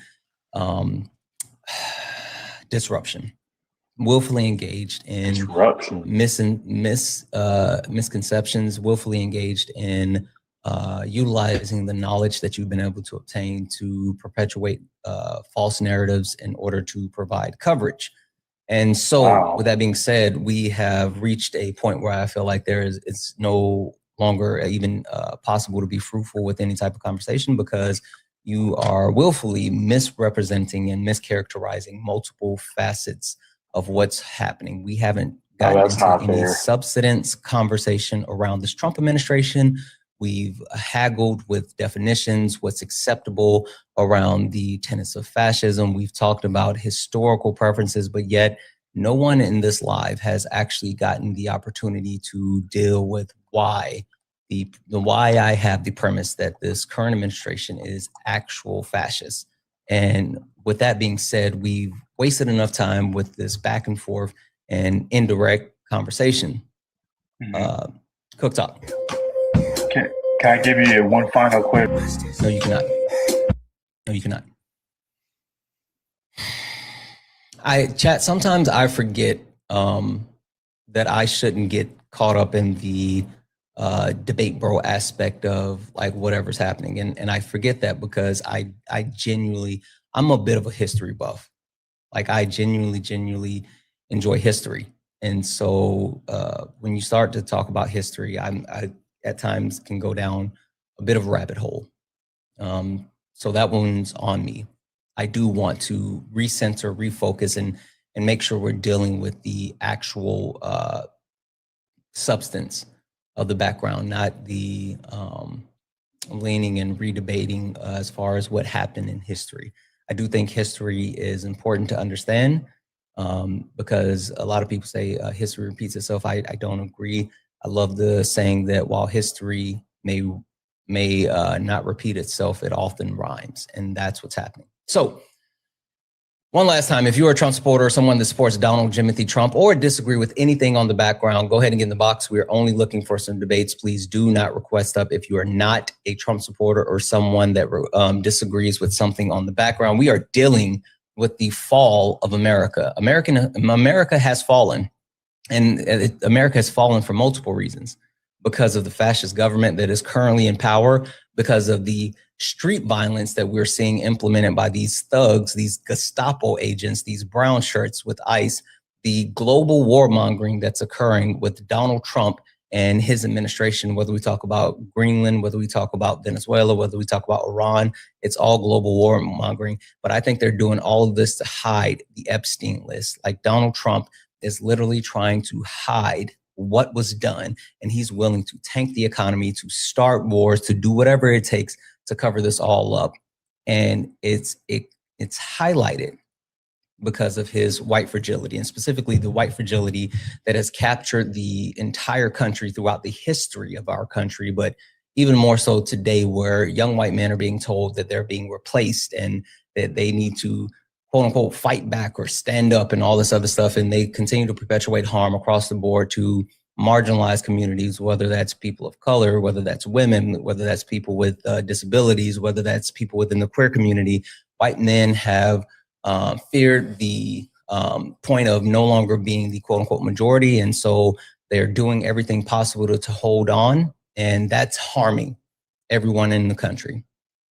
So if you disagree with any of those points or you're a Trump supporter, get in the box. We are looking for some debates.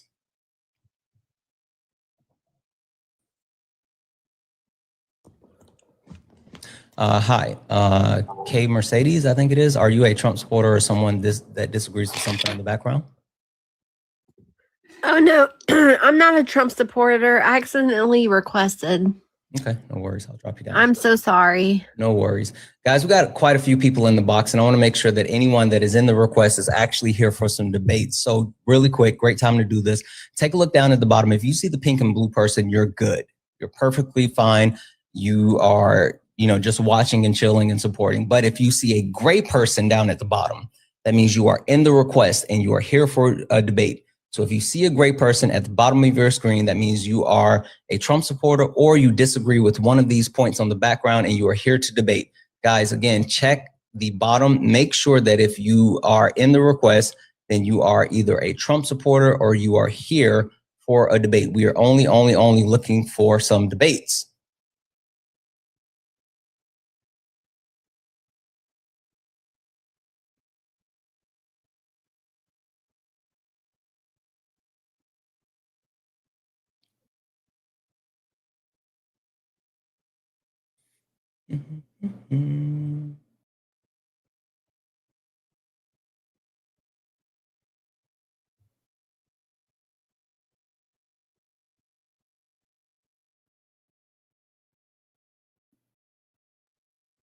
Oh, sorry, did not mean to hit that one.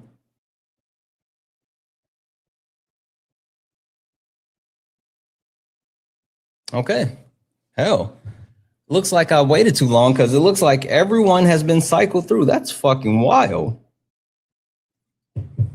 That is fucking wild.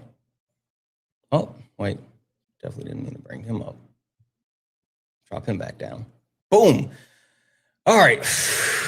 Guys, what happened was we let the air out by dragging on for way too long with the actual back and forth of nonsense, and that was on me. I apologize, chat. That one was on me. I let the idiot go for too long. Thank you so much, Kraft. W's in the chat for Kraft. And so, yeah. Again, if you are someone that supports Donald Trump or you disagree with any of the points on the background, go ahead and request up. We are only looking for some debates. Upside down, are you a Trump supporter or do you disagree with something on the background?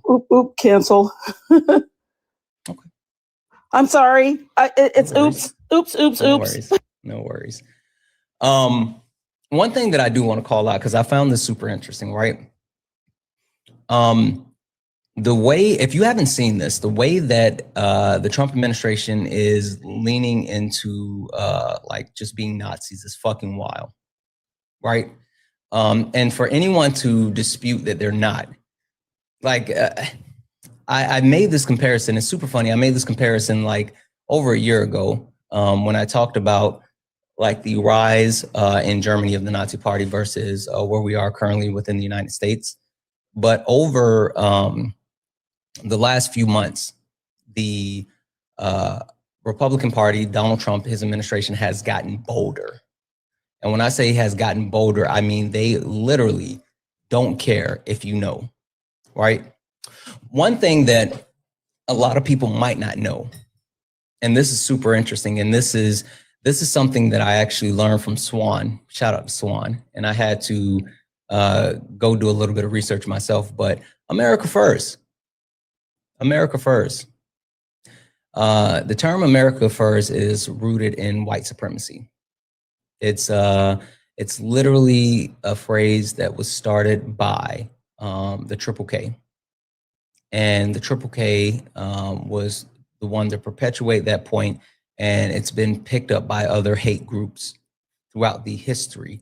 And so it being used by people on the right, specifically people like Nif Fuentes, speaks to the hatred that they're trying to perpetuate, and they're trying to be covertly racist and hateful, right? You said liberals are using it too now. You sure about that, Jimmy? You sure? Which liberals? But I digress. But something interesting that the Trump administration is doing, and it started like prior to Donald Trump getting in office, right, is he started dropping the hints of like they're poisoning the blood of America, right? Which is was a direct quote from Hitler, right? And they've peppered that in throughout multiple things that they've done. And I've quite often said that ICE is the modern day Gestapo. That's why they have funded ICE the way that they have done so. And the Gestapo is the private military force of Hitler, right? But something super interesting happened the other day with Kristi Noem. Kristi Noem did an interview.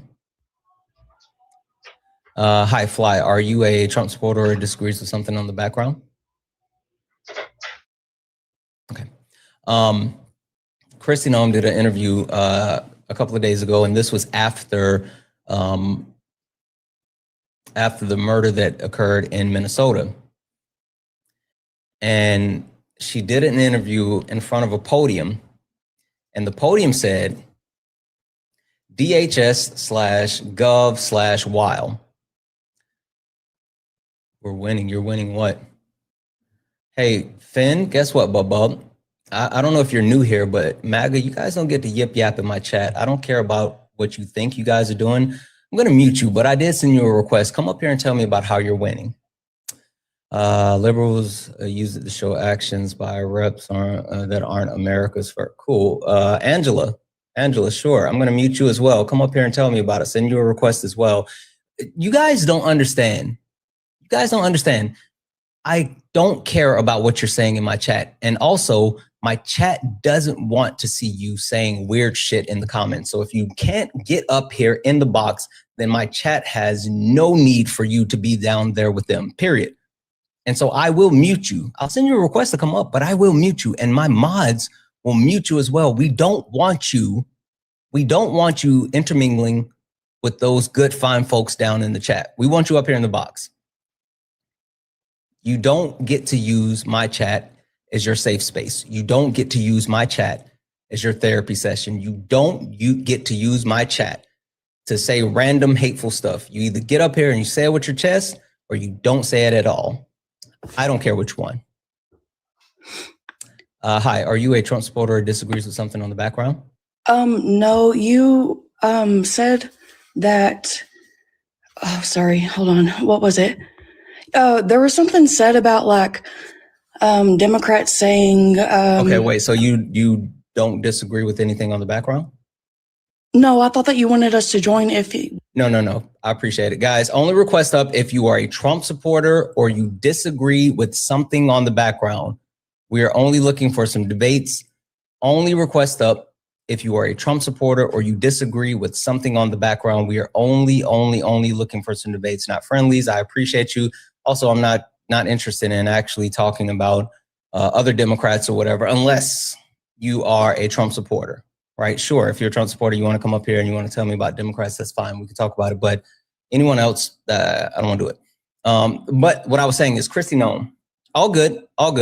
Kristi Noem stood behind a podium and the podium said, one of ours, all of yours. Right? One of ours, all of yours. And this was, of course, after proclaiming that Renee Nicole Good was, a terrorist, right? And someone who literally was trying to end the life of an ICE agent. And that's why the ICE agent had to defend themselves and all this other stuff, justifying murder, right? But for any person that doesn't know, what Kristi Noem did was use or say the quiet part out loud for people who don't get it. For anyone that's a Trump supporter, right? That doesn't know history, that doesn't know a lot of things, that they don't have that level of curiosity. They would just think, oh, cool slogan. That's right. Super cool slogan. You guys know if you touch one of us, it's going to be all of yours, right? Reminds me of a line by a famous philosopher by the name of Young Jeezy that once said, if you touch him, we riding, in a amazing poem called My President is Black. Regardless, they tried to actually perpetuate the idea that you guys harm one of our ICE agents and we're going to take you all out. But the interesting part about all of that is this. The slogan is built on a racist idea that the life of one person from our group is worth more than many lives from your group. Historically, this logic was used to justify Nazi occupation police during World War II, where mass reprisals were carried out against civilians at fixed ratios. Excuse me. Basically meaning for every one German soldier that was killed, they killed 100 citizens. A notable historical example frequently cited in recent discussions is the Litzy massacre of Czechoslovakia in 1942, where the male residents were executed, women sent to concentration camps, and children gassed in retaliation of an assassination of an SS officer, Reinhard Heydrich. Right? So the actual slogan comes from Nazi Germany and how they use this to justify the massacres and the occupation and the killing that they did. Literally, the Trump administration is repackaging the different things from Nazi Germany and putting them back out. They're trying to act like it's not really happening. They're trying to pretend as if this isn't really a thing. They're trying to pretend as if it's a mistake. Dan, are you a Trump supporter or disagree with something on the background? I am. You are a Trump supporter? Yes, I am. Okay, perfect. Sorry, 1 second. Chat, don't let me forget to finish telling you guys about Pete Hegseth. Just someone remember that for me. Someone remember that one for me. All right, Dan, America's fallen. And it's because of multiple things, right? The fascist government that currently controls the country, the violence in the street, the warmongering that's occurring across the globe, the desire to hide the Epstein list, and also white fragility. White fragility has been a plague on the globe. Which one of these points do you disagree with as a Trump supporter? Pretty much every single one of them. Okay. Where would you like to start? Let's talk about Christendom. You were talking about Christendom on your last point, so let's talk about Christendom. And I don't know if you want to start, you want me to start? What do you mean? Because Christendom isn't listed on the background. I was just talking to my chat telling her about that. When you were talking about warmongering, and you're just talking about Christendom, you just didn't like what Christendom was saying. When No, we're talking that's not about what I was doing. Talk.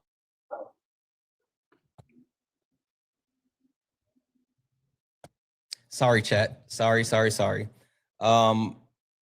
When I was talking about Christendom, I was talking about the actual rhetoric that she was using. Give me 1 second.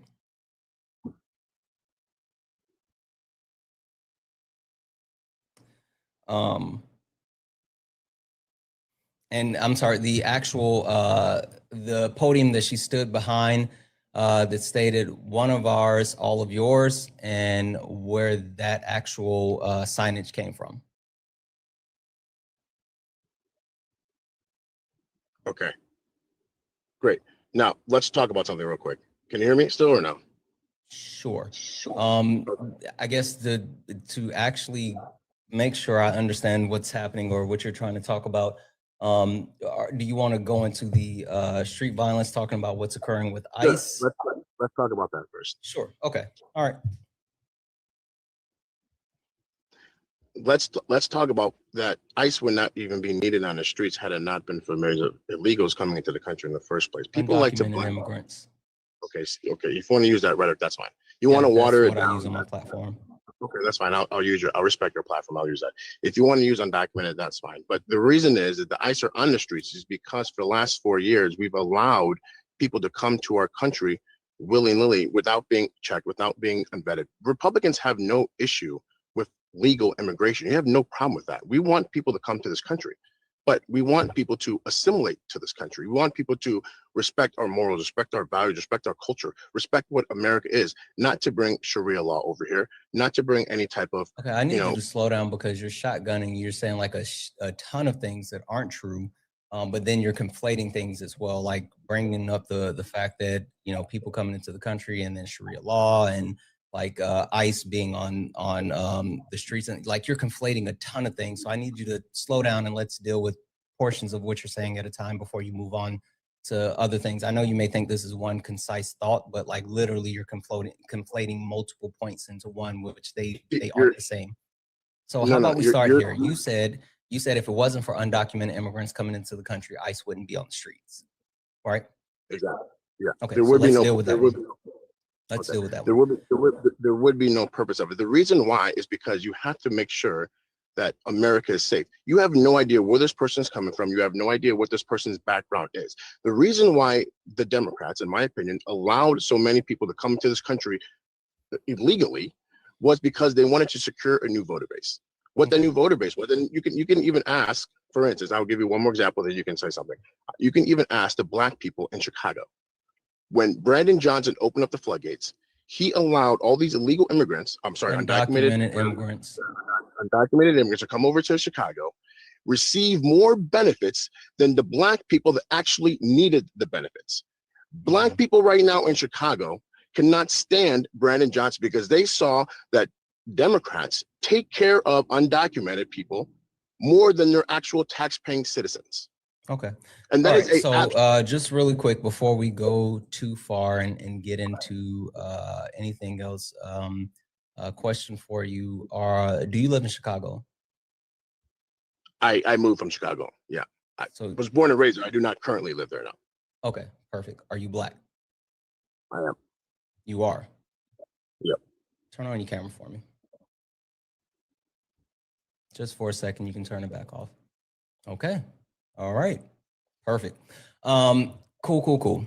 The premise that undocumented immigrants are coming in and they're receiving certain benefits that aren't or that Black people aren't able to access, or they're being given, you know, this, that, and third.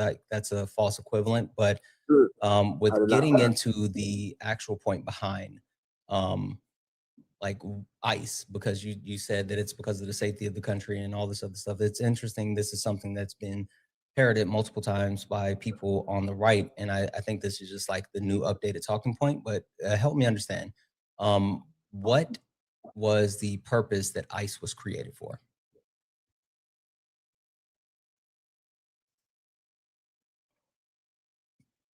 He's Googling it. W's in the chat for Brandy for the $1 donation, saying, W Magic Trick. Sometimes you got to break it out. Also, W's in the chat for Candace for the $2 donation, saying, thank you. Thank you, Candace. W's in the chat for Barbara. Holy fuck. Barbara sent a $40 super chat. And to say, you have an echo now. Swipe up again like you're looking at something and then come back. You cause an echo down. No. Swipe out. No, I don't have an echo. You literally have an echo. Or I now still it's do. stopped, but no, it's stopped. Hold on. Yeah, it's still there. Just swipe up for a second and then come back in. Or if you're on Bluetooth, you can take that off. Either one, but you have an echo. I am on Bluetooth. Hold on. Okay, I'm gonna mute you so I can finish reading this off. Massive W's in the chat for Barbara. Barbara sent a $40 donation, saying, to be clear, the slogan was used in the 1930s in Spain. It's been used by fascist regimes throughout history, even if we can't connect it to. Okay. That's wow. I just have an echo or no? Gone. No. I just. No, not you. Sorry. Yeah, it's already been. I've already removed them. Barbara said, to be clear, the slogan was used in the 1930s in Spain. It's been used by fascist regimes throughout history, even if we cannot connect it to the Nazis, to one of the one of ours. All of yours is authenticated in the United States. I'm not sure. Yeah, it literally comes from that actual premise that is driven from different points of fascism. So absolutely. W's in the chat. W's in the chat for Joanna for the $9.99 super chat to say the ICE Immigration and Custom Enforcement. The Immigration and Custom Enforcement ICE was established after September the 11th attack for combat terrorism. However, it lacks the authority to govern. Joanna, why'd you give him the answer? Yes, that's exactly the answer I was looking for from Dan, but Joanna gave it to him in the super chat. W's in the chat for Joanna. And W's in the chat for Lee for the $40 donation, saying, Brother Santana, thank you so much for the 40. Brother Santana, thank you for educating all of us in things that matter. Lee, thank you so much for that $40 donation. You are fucking awesome. Guys, if anyone else would like to support the live, you can do so. Cash App, PayPal, Venmo. Pay links and links are in the bio. Santana Speaks for You. Santana Speaks for You is the best way to support the live. Everything's accepted and things appreciated. If you're over on the YouTube, you can send a super chat and I will read that out. Guys, keep tapping the screen, share the live. It looks like some people have, they're in their feelings and they're a bit sensitive. So let's make sure we're protecting the live. If we can knock out the daily gift goal, which is the little donuts. Also, if you look up at the top, you see the word follow. You're not following me, hit that follow button. Last but not least, make sure you follow the backup account as well. Tap the screen. Let's get the likes up to 300,000 likes. So, yeah, Joanna gave you the information as far as why ICE was established. So yes, ICE was established as far as combat terrorism because of September the 11th. That's why it was created, but what they're here to do are enforce immigration laws, which they saw. Yes, they absolutely do. But the premise behind like ICE not being here if there weren't undocumented immigrants that were in the country, that's false. That wasn't the original creation of it. And even more so, the actual authority and what they've done in the past has been highlighted through different successes. While the Trump administration, while not only increasing the budget for ICE, right? I mean, they've increased it to the 14th level when you compare it to other like military budgets. And then you also talk about the over 20% allocation of all federal law enforcement, FBI, U.S. Marshals, things like that. The emphasis that Donald Trump has put on as far as mass deportation, all of those things combined. and they're still deporting undocumented immigrants at a lower rate than both Barack Obama or Joe Biden. So yes, the hyperfixation on deportation has been a failure by the Trump administration. Okay, yes. Well, first of all, it's only been 1 year and 1 million people have already self-deported. Secondly, Obama has deported Obama has deported 3 million people. The reason why no, hold on. You said 1 million people have self-deported. I know that is a talking point that has been utilized by the Trump administration. Can you verify 1 million people being self-deporting, and can you more so specifically tell me how they came up with their numbers? I'd have to find you the source. I don't have the source right now in front of me, so I can't. Okay, so we're not going to say that 1 million people self-deported then. Okay, but we can say that right now that hundreds and hundreds of thousands have been deported under the Trump administration within the first year. We can say that people are leaving the country, absolutely. Okay, cool. Millions of people have came into the country. Now, do you think that Trump and the administration are able to find every single one? Absolutely not. When Obama deported 3 million people, do you think he had 3 million court cases? Absolutely not. It's not even possible to have 3 million court cases or have due process. The problem is that the media wasn't highlighting all the deportations that Obama was doing. Because Obama himself had said that you come to this country, you need to speak English. You get to go to the back of the line. This is something that every Democrat has started in the first place. Now, after Obama, it's become open territory. Anybody can come. Obama was for deportation. That's why they call him the deporter in chief. So this is insane. Like, people think that this is a racist Trump policy to make sure that the country is safe. Trump isn't saying that, hey, we need to get all brown people out of here or all black people from some. He's saying that any illegal person in this country should not be in this country. And also, any illegal person in this. So you're shotgunning, Dan. Like, slow down for a half a second. This is a conversation. We don't want to hear you monologue. Let's actually engage. We don't want to hear speeches. Let's talk about what you're saying. Okay. All right. One thing that I will give you as well, like I'll just give this to you so you don't say that anymore. The premise that 1 million people have self-deported is not only a verifiable lie, but it's just, blatantly ignorant. And it's something that the Trump administration looks to continue to perpetuate. If you look at the CMSNY, which is the Center of Migration Studies, it talks about the amount of people that have been deported, and then also the amount of self-deportations that were carried out. And when it comes to the total amount of self-deportations, it looks like there's an estimated amount of 400,000 immigrants that have engaged in self-deportation. So it's a large cry from the million people that they're saying. Now, there's other numbers as far as like different types of deportation and things like that, but no, there hasn't been 1 million self-deportations. But the premise that the Trump administration is doing something that the Obama administration has not done. Again, the reason why Donald Trump has failed as far as mass deportation is literally because he's doing something different than Barack Obama. You mentioned that Barack Obama, there was no way that they could actually give due process. Well, Barack Obama was actually taken to court for due process and actually found to have been giving due process to those undocumented immigrants through the way that he was carrying out expedited removal. Now, the difference between Donald Trump's expedited removal and Barack Obama's expedited removal is Donald Trump expanded where expedited removal was targeted, meaning that he no longer targeted areas around the border. He no longer targeted people that had been within the country for less than 2 years.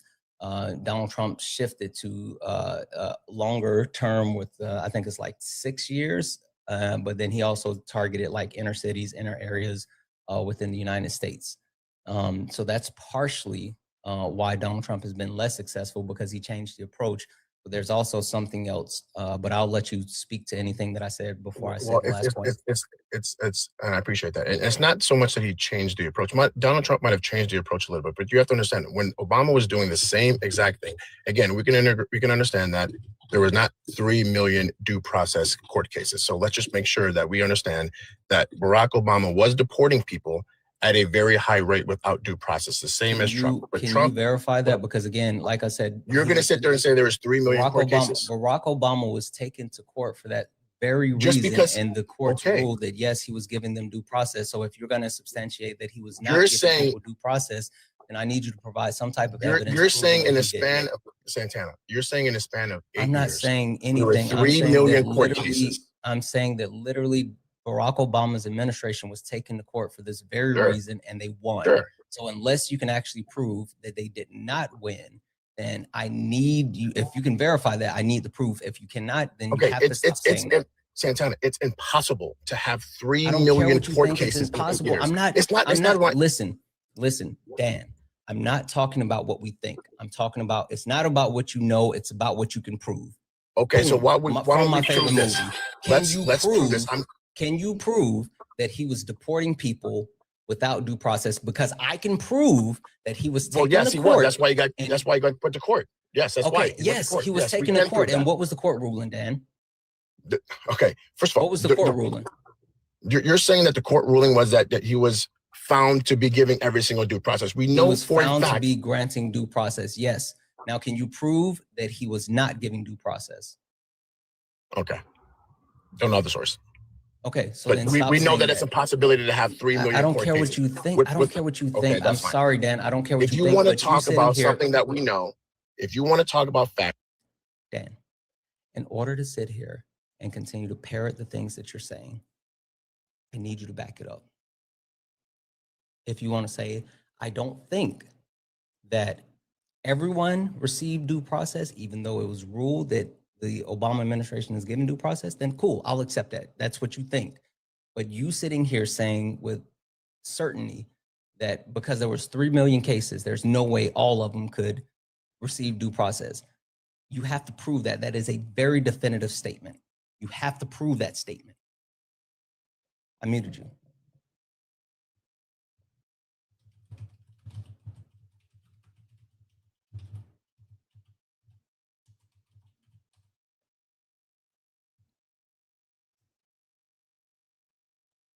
And you swiped out. You have to come back in. You're muted. There you what go. you want me to find a source or what? I want do you you to want to either just- find a source to verify what you're saying or stop saying them because it's not true. I don't care which one. It's something interesting about me, and you may not know this, you may not know me, but something super interesting. All 2026, I'm standing on business. I don't let people say things that they can't substantiate. So if you can't prove certain things that you're saying, then you don't get to say them. And the reason why I want you to either admit that you lied and you're not going to say it anymore, or prove it, is because what happens is, for some reason, Trump supporters or people with opposition tend to try to pivot off of the point or keep moving past certain things, and then they try to bring those things back up as if they're reality when they're not. And I don't want that to be said in the future portion of our conversation. So if you want to continue to stand on that point, then I need you to substantiate it. If you don't want to continue to use it, that's fine. Just concede and we can move on. We can move on. If I don't have the source, we can move on. Perfect. So you can't say that anymore. Anyway, keep going. That's fine. Okay, so if we're going to talk about standing on business and talking about facts, like you said, undocumented people receive taxpayer benefits, yes or no? No. That is, wait, what? Did you just say benefits do undocumented immigrants receive?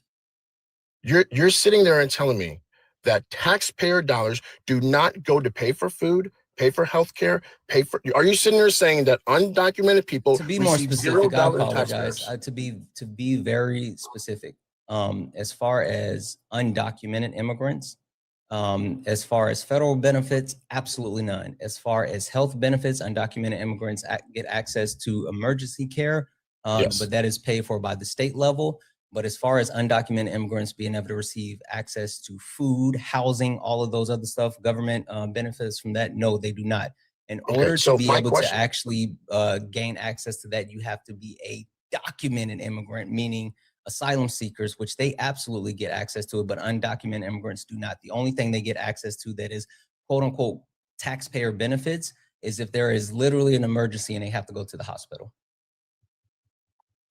Okay, so we're going to sit there and say that when the people came to, let's just say, Chicago, and they were being put in hotels and they were being put in buildings, they were getting clothes and all this stuff, who was paying for that?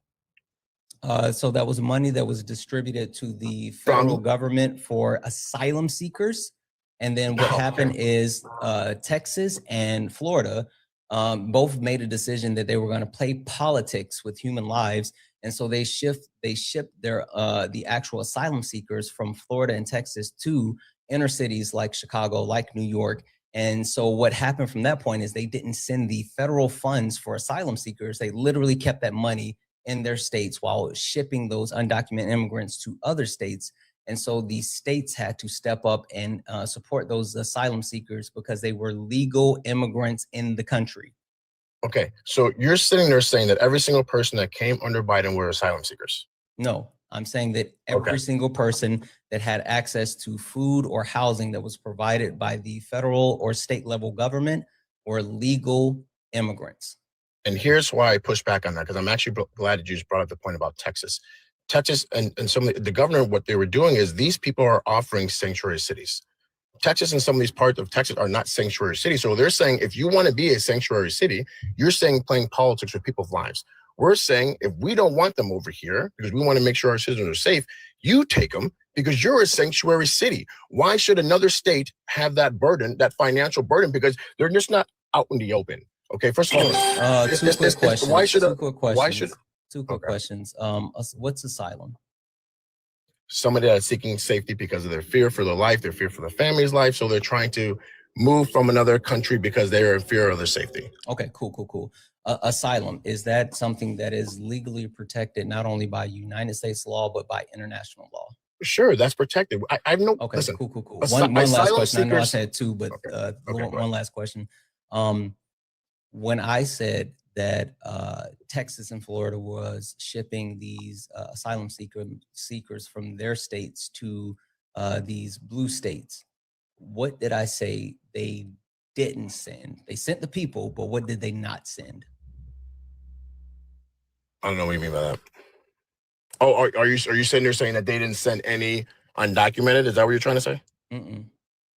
So I said with Texas and Florida, when I said they were playing politics and they shipped those asylum seekers to those other states, the thing that they did not send was the federal funds that were allocated for those asylum seekers. They literally kept the money that is allocated by the federal government to take care of those asylum seekers. So you said, why should we have to basically foot the cost for these people? You take them because you guys are sanctuary cities. No, that's not how it works. Literally, the federal government allocated funds for them, so they don't have to pay for those people. The federal government paid for those people, but they shipped them out and kept the money. They should have, if they were going to ship them out, then they should have sent the money as well. Okay, so the problem right now is that you're talking about basic asylum seekers who have come through the port of entry. We know specifically you are an asylum seeker. Here is the federal money that we're going to make sure. Entry to become an asylum seeker. Okay, but regardless, if you're not coming through the port of entry, then what are you? You're not an asylum seeker. Then you're a what? Yes, that's not a part of asylum seeking. You don't have to come through a port of entry. Okay, but if Texas doesn't want them, okay, I need you to acknowledge that specifically. Do you understand? If you don't come through the port of entry, where else are you going to come through? That seeking asylum is not a part. You don't have to go into a port. But you have to be recognized as an asylum seeker to given that term. You just can't come over here and say that person is an asylum seeker. How long do you have? What? How long do you have to seek asylum? I mean, to claim asylum? I don't know, a year. I'm not sure. Yeah, 365 days. So. No, you don't have to immediately become an asylum seeker. No, you don't have to come through a port of entry. You just have to have 2 feet on American soil, and you have to claim asylum within 365 days. You are given a credible threat interview, and if you pass your credible threat interview, which I would think it's like it's sub 30% that pass. I would have to look up the specific number, but somewhere around 30% of asylum seekers are actually granted asylum. But if you pass your credible threat interview, then you are given asylum. But yes, that's how asylum works. You're off base in a lot of ways. I'm not off base, because these people that were flooding Texas were not asylum seekers. granted asylum seeker, because you're not an asylum seeker until you pass that test, like you just said. So if you are and in I'm not this saying that every single person that came into Texas was that's my asylum seekers. point. I'm So saying that's that my every point. single person that was actually shipped from Texas to those blue states were asylum seekers. That's how the Texas governor was able to actually ship them, because he knew who they were, because they were in the state legally. That's how he was able to ship them. He didn't just go round up a bunch of quote unquote undocumented or illegals or whatever. He didn't go get the people that had not declared asylum. He went and got the people that had already started the process, that were still in the state of Texas, and he shipped those people out. So you're saying that all those thousands of people that were shipped from all the rest and were given to Chicago, California, all of them were classified as asylum seekers? Yes. Yes, that's how they were able to actually do that. Yes. Because if they weren't, this was already trafficking, but there would have been a bigger case for trafficking. But since they were legal citizens, and even though Ron DeSantis and Greg Abbott lied to them and told them that they were gonna actually get them a better place to stay, these were legal people in the country. So again, Dan, before you say stuff, you might want to actually verify the information. You're literally just parroting points that you have not verified for yourself. You're saying this is so harmful.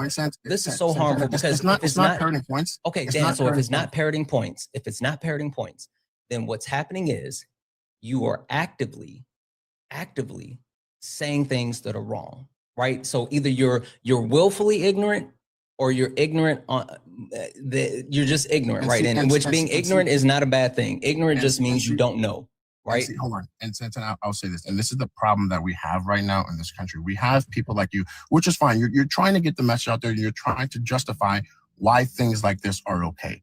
Why things like somebody that's coming to the country. I haven't tried to justify anything. I've just tried to clear up the misinformation you keep putting out. You did because first off, I'm clarifying misinformation that you perpetuated. It's not misinformation, because first of all, you're sitting there saying that you know for a fact that Obama gave 3 million due process claims. That's what you said. And then you said every single person. Hold on. That's not what I said. No, Dan, that's not what I said. What I said was Barack Obama was taken to court for the fact that they claimed that he was not giving due process to the immigrants that he was deporting. He went to court. They ruled that he was giving due process to the people that he was deported. I never said anything about 3 million. I never did any of that. You keep claiming that, oh, there's no way he gave due process to 3 million people. I never said. The only thing that I'm saying is he was taken to court, and the court ruled. Okay, that, so yes, why don't we he say is that? Going through we'll make that giving due process. We'll make that distinction. distinction. Keep bringing that up. We'll make that distinction that you can't verify that he gave 3 million people due process, but he was sued for that, and the court found him whatever, just like the court found. They didn't find him whatever. The court said that he was giving people due process, and so they allowed him to continue with expedited removal. That's why they did not stop him. They allowed him to continue expedited removal because they said he was given due process. Okay, now we're talking about currently today. The reason why ICE are on the street right now, and it's not asylum seekers, and this is the problem that I have when your platforms are talking about, oh, they're just taking asylum seekers, people that are here because they're trying to, be safe and make sure they're defending. No, that's not the reason why they're doing that. The reason why they're making sure that people are safe, are citizens, is because there's people who have not come to the country the right way, who have not come to the country the proper way, and are going to be deported, due process, and all that stuff before they're sent back to the country. That is something that every president has done since the creation.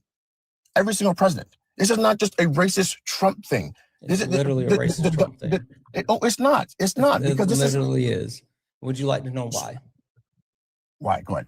Okay. One, because the Trump administration pushed a case to the Supreme Court and had them rule on whether or not they could actually racially profile people when it came to utilizing ICE. So literally, they want to profile people based off of race. So that's shutting down your premise. Two, I've already mentioned the amount of the amount Wait, hold on, the amount of funds that were allocated to ICE, the amount of resources that have been allocated to ICE.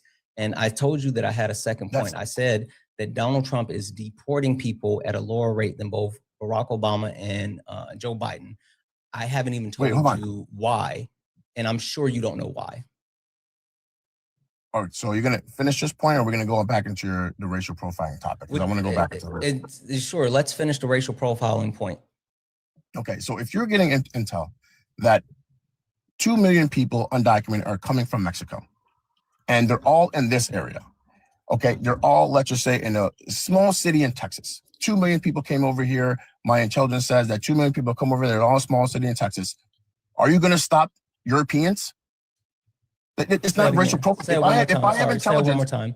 Say it one more time. If I have intelligence that 2 million undocumented came from Mexico and now in a small town in Texas, and I sent ICE to that small town, hey, we got intelligence that these people are in this area. We need you to talk to whoever. They're not just putting handcuffs on every single person. They have credible information. They don't. To say this person is a undocumented. They don't. So literally, they don't. They literally don't.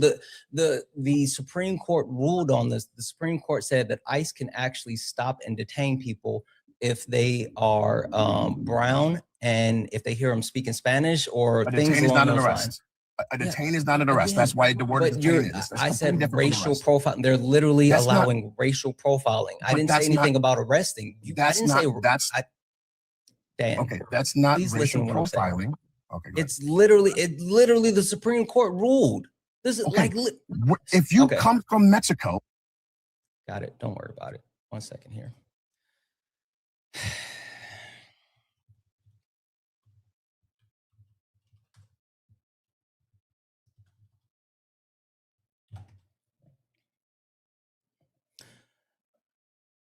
So, guys, you can verify this through multiple places, whether you want to take a look at the information that's listed by the American Immigration Council. I like to look at the NPR article that is titled, "The Supreme Court Clears Way for ICE Agents to Treat Race as a Ground for Immigration Stops." This was published on September 13th, 2025, or you can directly reference the Supreme Court verdict that was issued 52A169 Nome versus Vasquez Permero. But the actual premises of this is they took this all the way to the Supreme Court, and they wanted to be able to justify being able to stop people based off of the premise of their race. And race is, of course, a social construct based on phenotypical characteristics. So while I understand that people from Mexico or Spanish people can be white or black or whatever, they're literally doing it based off of the darker hue of the phenotypical characteristics of Black people. So, and even Justice Kavanaugh wrote the decision as far as the ruling. The point being, the Supreme Court literally has given ICE the coverage to engage in racial profiling when it comes to the way that they continue to target people. Would you like to respond to that, Dan?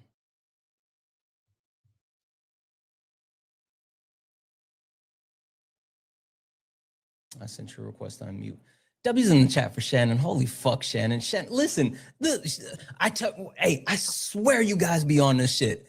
Shannon sent a $70 donation, and this was 19 minutes ago. Shannon, you're fucking clairvoyant. Shannon sent a $70 donation 19 minutes ago saying Supreme Court ruled that racism is okay.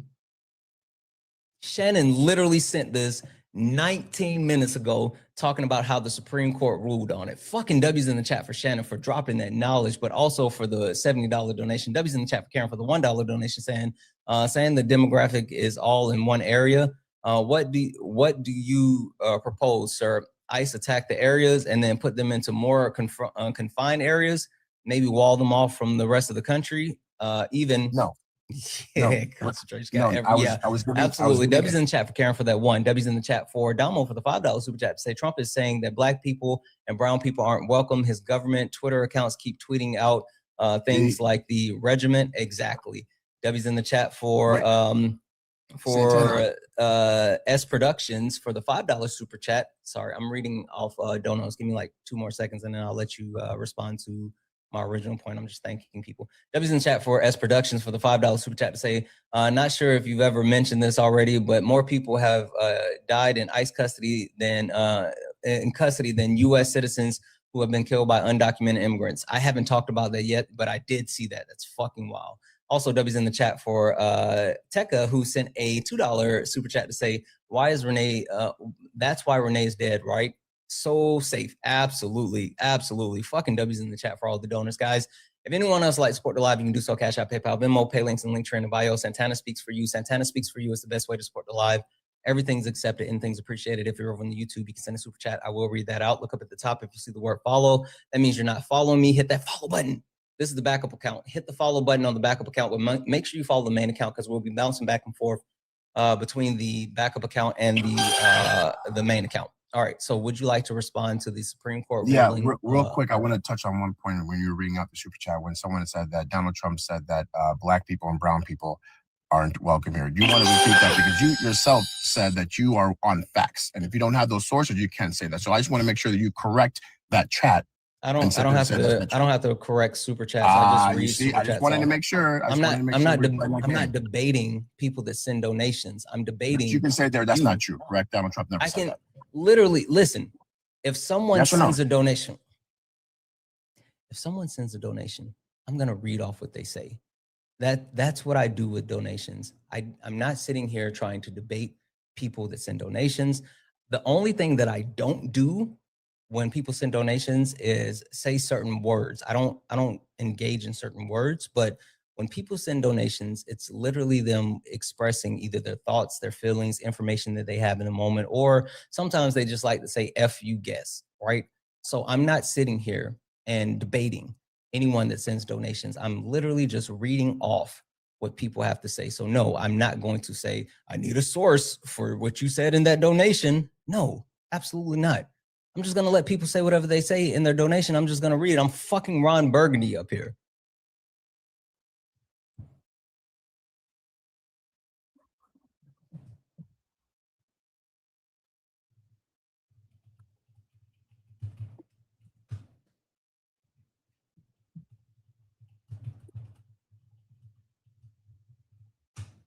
You want to go ahead and go? Yeah, no, I just want to sit there and say that the reason why ICE are on the street in the first place, and you can talk about Renee Good. We all know the situation with Renee Good. She should have never been in the first place. Yeah, I'm not going to debate you on whether or not that was murder. He murdered that woman. I don't want to talk about that. Okay. He shot the lady in the face. We're not going to debate murder. Okay, but see, there you go. That's not. Are we going to debate it or we're not going to debate it? No, we're not going to debate. We're not going to debate Renee Good. He shot that lady in the face. It's murder. I don't care about your opinion, and we're not going to debate that. Okay, we'll just move on from that then. The whole reason that they're in the country in the first place is because people are not here the right way. If people were here the right way, asylum seekers, they've actually talked to people, you've got this asylum claim, blah, blah, blah, there would be no reason for ICE to enforce immigration laws. But the problem is right now is that we've opened the floodgates to have ICE on the streets. And now you guys are reacting to people being put in handcuffs, talking about separation. Well, guess what? That's what happens when you commit a crime. If you go off and you murder, so I don't know whatever you say on your platform, I don't want to get your platform in trouble. If you take someone's life, that's what happens. You get separated from your family and you get thrown in prison. When you commit a crime, you get separated from your family. I don't want to hear about 15 years, 20 years they've been in the country. That's fine. Some of these people are great people. We're not disputing that. They're absolutely amazing, hardworking people. We understand that. But you need to come in the country the right way, do it the right way, however long it takes, and make sure that you assimilate. Sure. Or guess what? If you really quick, because we're going to get to that assimilation point. I forgot that you said it, so I'm really glad that you brought that back up again, because we'll get to that. But really quickly, you keep saying, "Oh, it's a crime, it's a crime, it's a crime." Cool. Question for you. Yeah. Do you know Um, do you know how much of a fine it is for setting off fireworks within a city limit? At average nationwide, how much of a fine it is I don't know, for probably setting a off couple hundred fireworks within the city limit? I don't know, probably a couple $100. More. Okay, a couple thousand. A little bit less, $1,100. That's the average cost for shooting fireworks within the city limit in the United States of America. Do you know what the fine is for crossing the border without crossing the border undocumented without checking in and having a legal status? How much is that fine? I believe it's a couple hundred, like 300, 500, something like that. A little bit less, $250. Okay. So the premise as far as the crime when it comes to crossing the border, while I agree that technically it is a crime, not all laws are just, and even more so, not all laws are equal within the guise of our criminal justice system. And by the premise as far as at least the United States of America, they're saying that they're more worried about people shooting fireworks within city limits than they are about people crossing the border. So harping on like this is a crime and you shouldn't do this and da da da da da da da. Even the legal system within our country does not agree with you to the extent that you are justifying. No, you're also forgetting the other caveat to that. It's not only at 250, it's up to 6 months in jail. You're forgetting that portion too. And then if you're going to talk about 1326, it says if you come here again the wrong way, it's 2 years in prison. Yeah, so I mean, I definitely agree that 6 months in jail. You're forgetting that 6 months in jail. It's not 6 months but in the jail. 6 months isn't mandated. It's and I'm talking and about or. sure. We can talk about the actual punishable jail time for other things. I'm not referencing, like I can pull up other offenses and compare the maximum amount of jail time, and so we can do apple to apples. I only talked about fines because I was specifically comparing fine to fine. I wasn't comparing the jail time. Like I can get you the information on the jail time, and I'm also not talking about being caught and deported for a second time and then coming back in the country. We're specifically talking about the fine that is connected, and the premise that I'm getting across is that there's a huge harp on this being a crime, and the point that I'm making is there are other crimes within our country that are not just as far as laws, but even more so things that have more emphasis than the thing that you're saying. Okay. Yes, but let's not forget that other caveat that it also can be 6 months in jail. Yes, you're not going to get 6 months in jail for setting off most penalties carry either a fine or jail time if you can't pay the fine. Let's not forget that the reason why the actual jail time is there is because if you can't pay the fine, then you receive jail time. But yes, it's still there. It's still there. It's not just, oh, here's your $250 fine. It's still there, and you left that part out for a reason because I wasn't talking about jail time. I was talking about fines. I get it, but you wanted to kind of water it down. Oh, they care more about setting off fireworks than they do about and that's just no point. We have to also throw in that little caveat that if you don't have the money to do this, this is also what you can get. So it's a pretty big deal. Sure, it's not something that's just a FYI, right? Just an FYI, and this definitely differs from state to state. Yeah. But depending on what state you are, the jail time that is connected for setting off fireworks can range from a misdemeanor, which is up to a year, or a felony, which is years in prison. So if you want to talk about the actual jail time, and this is the reason why I don't talk about jail time, because jail time, I can give you the average cost of the actual fine, which we can look at the, cost across the country. I don't like to talk about specific states, but the jail time that's connected with state by state when it comes to fireworks is wide ranging, and it depends. So that's why I don't talk about the jail time. But in typical, most places across the country carry up to, well, they say a year, but literally they say 364 days, which that's like a day short of a year. So that's why I don't bring that up. But if you want to talk about jail time, if you want to play the little, you left this out on purpose. Yes, I left it out on purpose because it wasn't pertinent to the point of the conversation. But if you want to make it a pertinent point of the conversation, I can do that. I can literally do that. Let's just, and I want people to understand just our positions on the right. Okay, we don't hate undocumented, and I think that's what people. Oh, you're just coming after because You do. again. No, hold on. Donald Trump wants to. See, you haven't even gotten to the other point. I haven't even gotten to that point. Like, you've been doing so much, like parrying and all this other stuff. Yes, Donald Trump doesn't want documented immigrants in the country. He literally wants to reduce the amount of legal immigration into the country, and I can prove all of that as well. You're wrong. You're literally wrong on everything that you're saying. You haven't said anything right. Okay, so right now you guys are being emotional, and that's the problem. Instead of actually looking at what we're trying to do, make sure people are not in the country like every other country. You can't go to India, you can't go to North Korea, you can't go to Japan, you can't go to China, you can't go to Poland without facing consequences. But in the UK, in America, you have all these things. It's just not something that is a structured area. If you want to come to the country legally, we have no problem with that. There is Donald no Trump, problem a part of with his first administration immigration. and a part of this administration, said that they wanted to decrease legal migration into the country. Literally, Because no. Listen what I'm saying. Listen to what I'm saying. Right.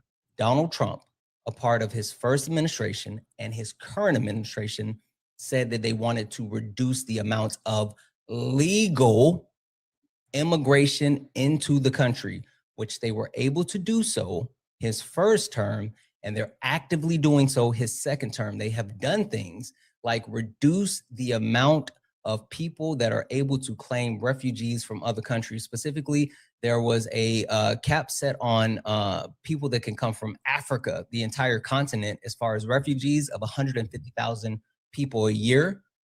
Donald Trump's administration reduced that cap from 150,000 people to 7,500 people, and has prioritized white South Africans to be able to come into the country. They have also done things where, like adding fees onto asylum seeker. There used to be no fees to actually seek asylum. Donald Trump has added yearly fees and also paperwork and processing fees, being able to price people out of claiming asylum. These are methods that Donald Trump has used and his administration has used to slow the people coming into the country. And even for the people that is in the country, they have looked at multiple measures of being able to cancel people legal status within the country, including pulling TPS protections and things along those lines. So again, the point that I'm sitting here making is that Donald Trump does not want legal migration. You guys keep saying that he wants legal migration. They have openly said they do not want illegal migration. They don't care about whether you come here undocumented or documented. They don't want either one in the country. See, and this is where I would say you're wrong, because Donald Trump has advocated for the people in South Africa that have been massacred to come over here and have safety. If that wasn't something that he actually cared about. So sure, you might can sit there and say he wants to stop the process of legal immigration coming from this country and that country and that country. You know why? It's because we have so much problems in our country already. If every single person in this country was legal, documented, it would open up the floodgates to wherever country would come in, as long as they were doing it the right way. The problem right now, if you don't have a handle of your immigration, which we currently do not do, currently do not have a handle on it right now, because Lincoln Riley, Deborah Kawam in New York, we can cite so many instances about all these. You're saying a bunch of stuff and you're saying a lot of nothing. I want to call out this article from January 20th, 2021, from the Cato Institute. The Cato Institute, which is a right-leaning think tank source, which completed a study. It's titled, and this is January 20th, 2021, President Trump reduced legal immigration. He did not reduce illegal immigration. And this talks about how President Trump entered the goal with the reduction of 63% of immigration into the US. And it was wildly successful. And it was successful because of the amount of legal immigration that he pulled. He reduced the number of green cards that were issued for people abroad by 418,453. He also reduced the non-immigrants visas by 11,178,668. And this was during his first term, right? So that was how Donald Trump specifically targeted targeted legal migration within his first administration. That's literally done. Information from the Cato Institute. Now, as far as his second term, he has been even more adamant and completing these actions. You can check KFF, which does a breakdown with expected immigration policies under Trump's second administration.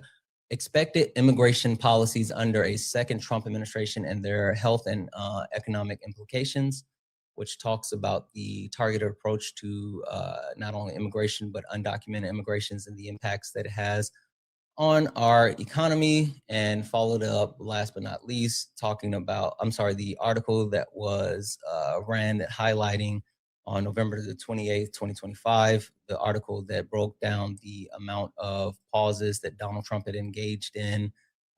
This is a PBS article. Trump says he wants to permanently pause migration to the US from poor countries, which looks at Donald Trump's targeted efforts to stop immigration from quote unquote poor countries. With all of that being said, you can sit here and say that we're being emotional and we are only saying that Donald Trump is doing these things because we don't like him or we feel some type of way, but literally the Trump administration and Donald Trump are openly saying that this is what they're trying to do. No one's being emotional. We're just literally telling you what they're saying because you apparently don't listen.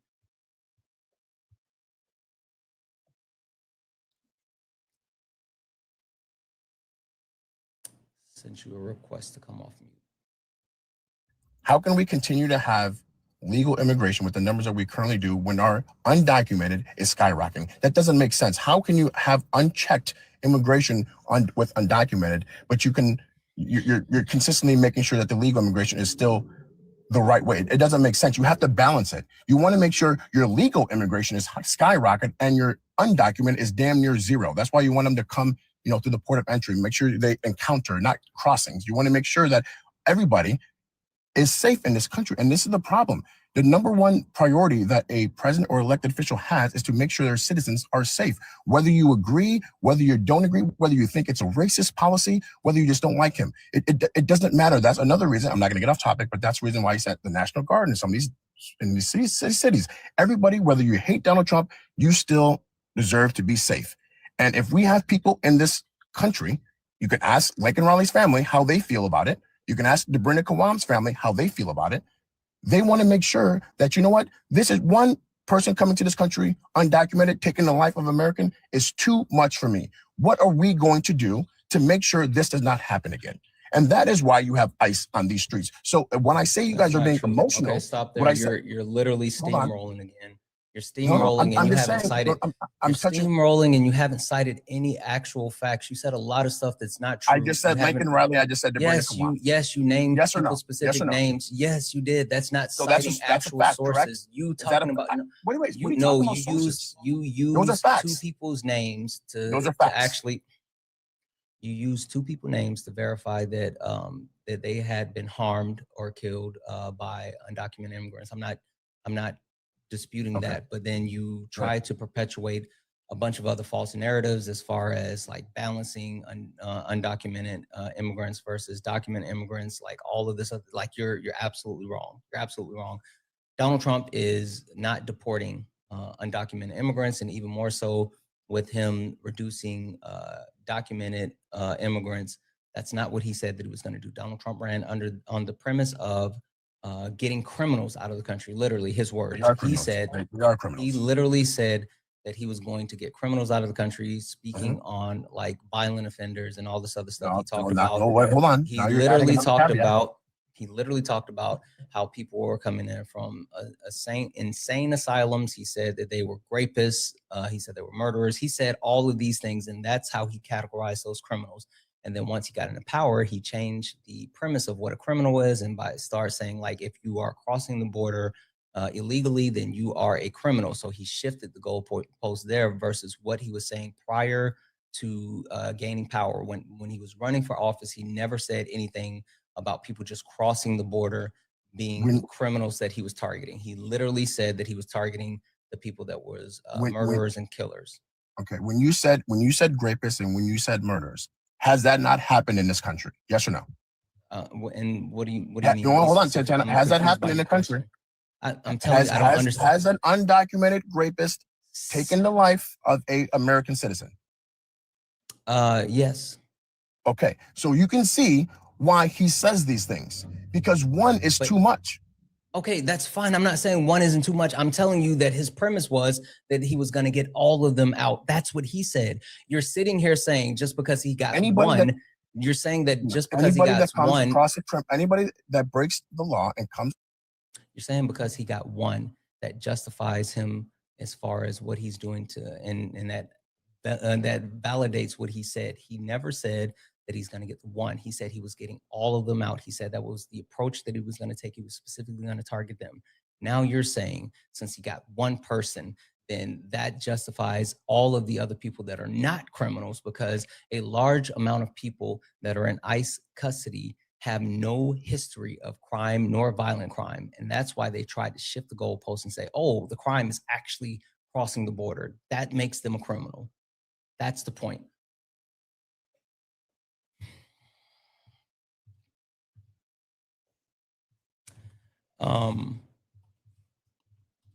I have to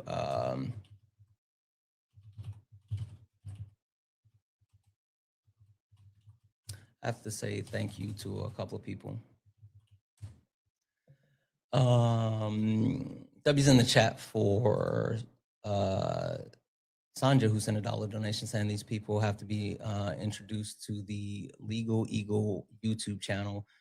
They need to watch it. So the one that's called the channel, this channel is biased to start. They also have 5 hours of video on top of Legal Fails by Donald Trump. By the way, oh, your name is pronounced Sonia. Sonia, I'm sorry. I'm sorry, Sonia. W's in the chat for Sonia. W's in the chat for Elizabeth for the $2 donation, saying just shut the F you up, guess. Exactly. W's in the chat for the, now this is spelled Sonia, but it's a different one. Sonia, who sent a $5 donation, saying, tell the guest to wake up and shut up and hang up.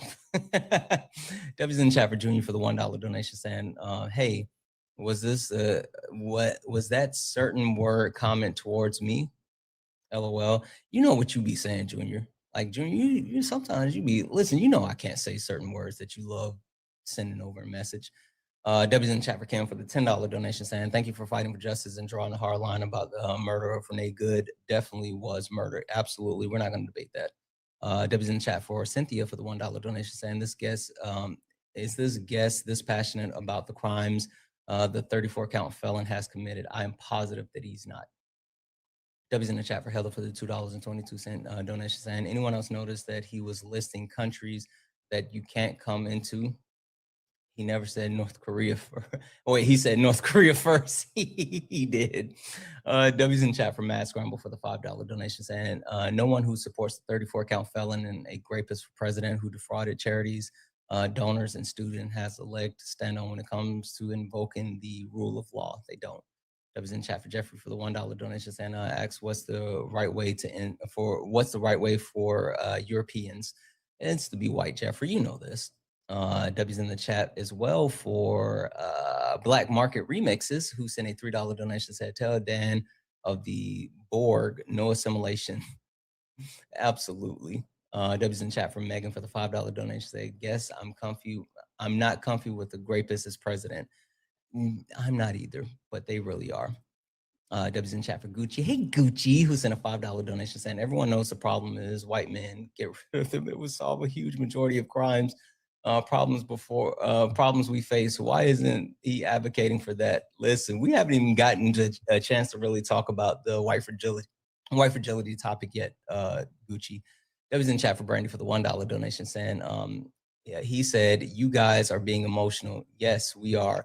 None of this is normal or humane. The modern day Gestapo is unaliving people just for hurting their fragile white male egos, calling women an effing B, after literally shooting her in the face because he gotten his fifis hurt. He did. They literally did. Fucking W's in the chat for Linda for the $25 donation, saying caller doesn't get to talk about deporting criminals when his president is one. Keep doing the good work, Santana. I am absolutely trying. Thank you so much for that $25 donation. You're fucking awesome. W's in the chat for Gloria for the $5 donation, saying from a lifelong white man in Texas, this caller can stop talking about us. We accept all people. Get Texas out of your mouth, caller. W's in the chat for Glorious, and I completely agree. That's the funny part. Like, you talk to Texans about, you know, their neighbors from the South, and they fucking love them. It's so weird. W's in chat for Distinguished for the $2 euro to say we have passports. Just to decide on the appearance. Exactly. W's in the chat for Dragon, who sent a $5 super chat to say I haven't gotten deportation ads on YouTube during any other president's term. What's not clicking to him? Well, everything's clicking to him. It's willful ignorance. He's being willfully obtuse. W's in the chat for CG Politics for the $2 donation, saying they have no criminal records either. Exactly. W's in the chat for Mel for the $4.99 super chat, say, didn't Trump say he was going to use ICE to go after anyone who disagrees with his administration? I'm so tired of his posts being excused as trolling. They literally try to swear that Trump is only trolling. No, Trump is saying what he's doing. W's in the chat for Tika, who sent a $2 super chat, say, caller, admit you're just xenophobic, bub. I know that's right. And W's in the chat for Megan for the $2 super chat to say, MAGA is okay with for panderizing the president of pardoning. Holy shit, the president of Honduras. They literally are. Yeah. If anyone else likes to support the live, you can do so. Cash App, PayPal, Venmo, pay links in the link tree in the bio. Santana Speaks for You. Santana Speaks for You is the best way to support the live. Everything's accepted, anything's appreciated. If you're over on the YouTube, you can send a super chat. I will read that out, guys. Make sure that you hit that follow button if it's listed right here. Hit that follow button, follow the backup account, follow the main account, but also if you see a gray heart, that means you haven't sent your daily heart. Me, send that, join the team, and turn on notifications. Dan, you've said a lot of stuff, and while you haven't necessarily substantiated any of the things that you said, and we've been kind of going in circles, I want to kind of boil this down, and I really would love to hear your thoughts on why Donald Trump is deporting at a lower rate than Barack Obama or Joe Biden. Can you tell me why the numbers bear out to being lower? Yeah, Ice Watch, 100%. What do you mean? What I mean by there are people who are paid by George Soros or whoever that are literally called Ice Watch, that literally go to hotels in Minneapolis, find out where they are, play the drums to have them not sleep, and warn people. They weren't being warned under the Biden or Obama administration. Now they have set up Ice Watch to make sure and impede, block traffic, make sure they do everything in order to make sure these people are not being deported. That is why it is a very difficult job, because these people are being warned. They're making this whole case of, well, you're wearing a mask, they're kidnapped. They have to wear a mask because you are doxing people. You are trying to find out who this person is, where their family is, where their kids go to school, and you're going to put it on the internet. That's the reason why they wear masks. But yes, if to answer your question, is because there are ICE watches in all these major cities to make sure if they find out where ICE is coming, they want to make sure that they obstruct them to the upteenth degree and warn all these people to get out of here. Hey, which, by the way, I believe Renee Good was Ice Watch. Question for you. Why is it always George Soros? Because he's the most wealthiest Democratic donor in the world, in the country. Did you know, or I guess better question, how old do you think George Soros is? Late 70s, early 80s, or he actually probably is 80s. Yeah, let me get his exact age. George Soros is 95 years old. 95 years old. You guys use George Soros as the boogeyman. And that's again because you guys have been propagandizing and believing that George Soros is the scary Democrat that makes things happen, when literally George Soros is an old man that doesn't engage in politics anymore. Now, you might want to actually learn about his son. His son is actually engaged in Democratic politics, but George Soros is not anymore. He's a 95-year-old man. Let that old man rest. That's the only point I wanted to get across with George Soros. Yeah, like, his son is more involved, but just think, because he's 90 years old, he's not involved. That's like saying Jerry Jones is not involved because he's in his 90s. That's absolutely not true. So Jerry Jones George is Soros, 95 years old. but he's still in his 90s No, he's or not. 80s, late 80s, yeah, he is. Jerry Jones is like 90 years old. You said okay. 1 second. Jerry Jones is 83. Okay. 83. And yes, Jerry Jones has taken a step back, and Stephen Jones, his son, not only runs the organization but makes the actual decisions for the Dallas Cowboys. That's why they've been so good at drafting. Regardless, like the point is mute. W's in the chat for anybody that knows that got that call back. The point that I'm getting across, even like fast forwarding past that, Ice Watch, the premise that, you know, people are alerting, you know, people what ICE is doing and all this other stuff. Yeah, they're doing that because ICE is engaging in illegal activities. They're violating people's constitutional rights and all this other stuff. Like what rights are Fourth they Amendment, violating? the Fifth Amendment, the 13th Amendment, the right unlawful to searches, proper, unlawful search and seizures. You understand once you get detained. Hold on. If there is any type of detain, again, you're not being arrested. If I get pulled over for a search and they smell weed and I say no, guess what? They don't just get to walk away. Hey. I'm gonna drop you down just for a minute, and then you can come back. You cannot say the name of D Ruggs on TikTok Live. Request back up. Don't run. Don't run. Get back up here. We're gonna finish the conversation, but I have to drop you. Don't run. He better not run. He better not run. W's in the chat from Mike for the $2 donation saying, does this guy know those South Africans were white? He has no idea.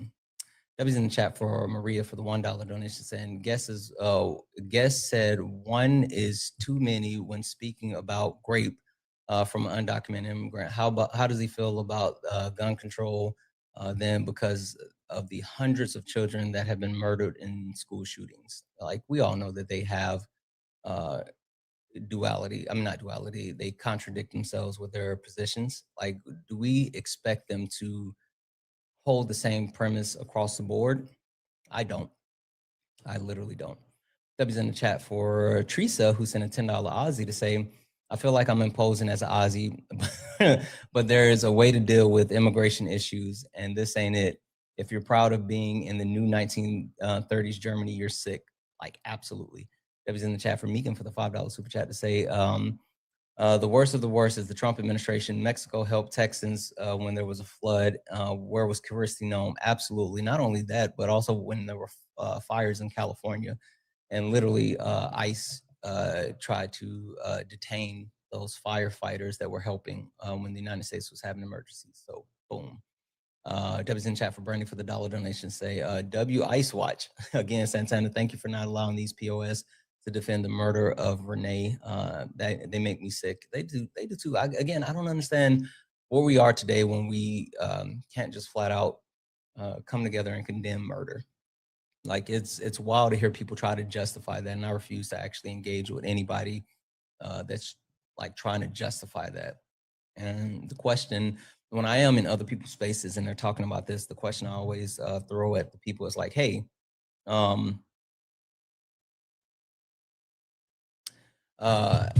say, hey, like, what justification do you think ICE has to shoot you in the face? W's in the chat, guys. If anyone else would like to support the live, you can do so. Cash App, PayPal, Venmo, all the pay links and link tree in the bio. Santana Speaks for You. Santana Speaks for You is the best way to support the live. Everything's accepted, anything's appreciated. If you're over on the YouTube, you can send a super chat and I will read that out. Dan, where'd you go? He was just in the request. Literally, he was just in the request and I hit the accept and now he's gone. He fucking left. He fucking left. Where'd you go, Dan? Why did you leave, Dan? Oh, that pisses me off so bad. That pisses me off so bad. That was such a fucking waste of time. That pisses me off so bad.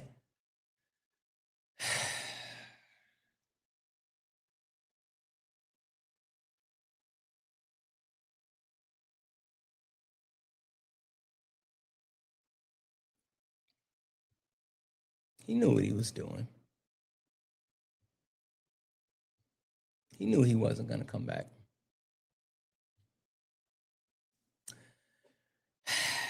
If anyone else would, I'm sorry, if you only request up, if you are a Trump supporter, we are only looking for some debates. If you are a Trump supporter or you disagree with one of the points on the background, I think that America is fallen.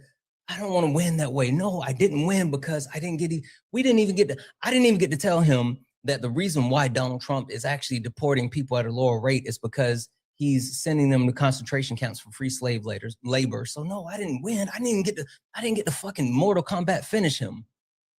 Damn it. We had him and we let him off the hook, chat. God damn it, we let him off the hook. Only request up if you're a Trump supporter or someone that disagrees with it. Something on the background, fascist government, street fighting, global warmongering, hidden e-file lists, white fragility. God damn it. I'm so mad at myself, chat. I'm not even gonna hold you. I'm like literally pissed off that I did that. Oh yeah, he did it on purpose. We all know, like he knows for a fact that he can't say the name of D-Rubs on TikTok Live. He literally, he did that on purpose because he knew he didn't have anything, and then that's why he ran.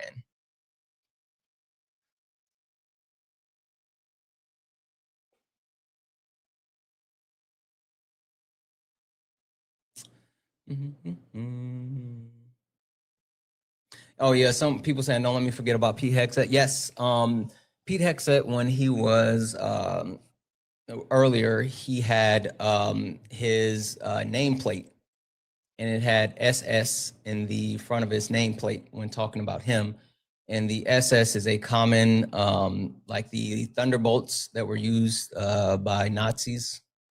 And so it was coding, and they use the SS as the same as like the thunderbolts. And yeah, Pete Hegseth is a Nazi as well.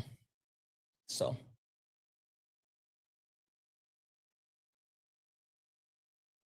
I don't think this person's gonna load. Yes, his nameplate had the SS in front. Peaches, are you a Trump supporter or someone that disagrees with something on the background? Yeah, it said SS and it's secretary with an extra S. Peaches, are you a Trump supporter or someone that disagrees with something on the background? Oh, I didn't mean to come up. Okay, no worries. I'll drop you down. I'm a Democrat. Thank you. Guys, only request up if you are a Trump supporter or you are someone that disagrees with something on the background. We are only looking for some debates. If you are friendly and you actually agree with everything, please, please, please do all the wonderful things. Tap the screen, share the live. Let's go ahead and get the likes up to 400,000 likes. All those good things. Nisha, are you a Trump supporter or someone that disagrees with something on the background? Nisha? Okay, let's say they didn't mean to request up. Let's see here.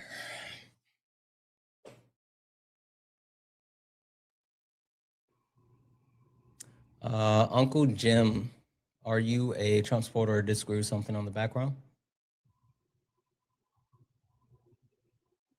Uncle Jim, are you a Trump supporter or I disagree and I'm a Trump supporter? Oh, okay, cool, Jamie. I'm gonna go ahead and mute you because I don't care about you saying that in the comments, but I will send you a request. Come up here and tell me about it, bub. Come express yourself. Hi, Jamie. Hi, how you doing? Good, you sound a little far away.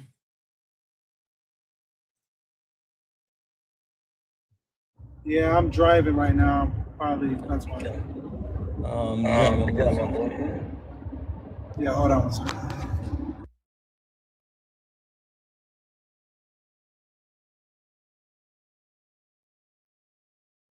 Yeah, chat, I know you don't need to spam that in the comments. That pertains to the host when it comes to TikTok TOS. So we just don't need to spam it because then that causes additional issues. So I know we're good. I don't need you guys spamming that over and over in the chat. We're good. Let me work. Let me cook. Let me cook. Where do you want to start? All right, Jamie, you said you're a Trump supporter and you disagree with something on the background. What's like, pick the biggest thing that you disagree with and we'll start there.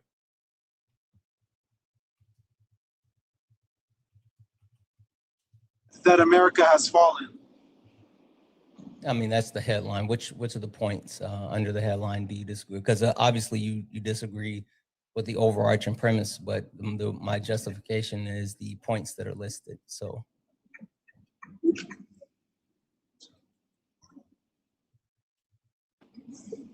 The street violence, the fascist government, all of it. It sounds like a lot of emotion. Okay, that's fine. Pick one where you would like to start. Which one do you disagree with the most? And we'll start there.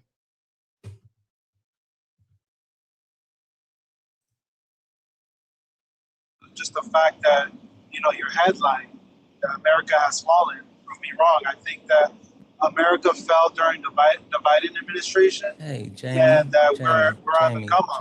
Jamie, these are the points, right? The reason why I'm saying America has fallen is because of the fascist government, because of street violence, because of global warmongering, because of the hidden Epstein files, because of white fragility. Of these points, which one do you most disagree with? Global warmongering. We can start with global warmongering. Perfect. Tell me why you don't think there is global warmongering, or your justification for it, I guess. Because China is taking over the world. They're in our backyard. They're in Greenland. They're in Venezuela. They're everywhere. They own 90% of U.S.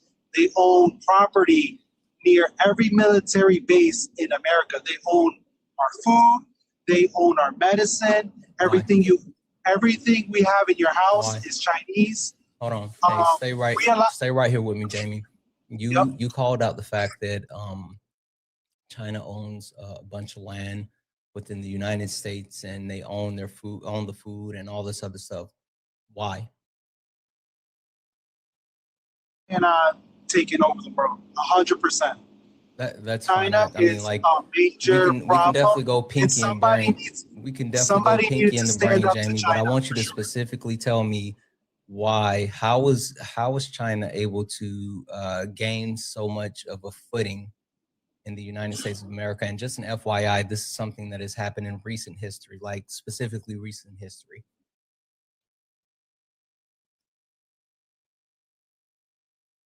If you don't know, it's fine. Just say you don't know, and I'll tell you. America's been for sale. Politicians, Biden, he's a big. He was definitely in with China. There was files, emails with him, Hillary. That's just their MO. They're a communist country. How about this? I'll help you out, Jamie. It started before Biden. Now take another swing at it. It started before Biden, and don't go as far back as Obama. There's the hint.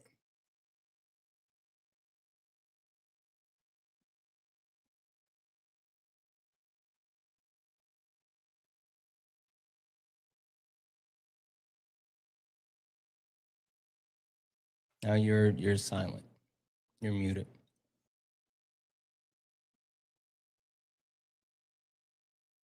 It's whatever administration. I know that to this point, Trump is standing up, which is important. I believe. Can you address what I said, Jamie?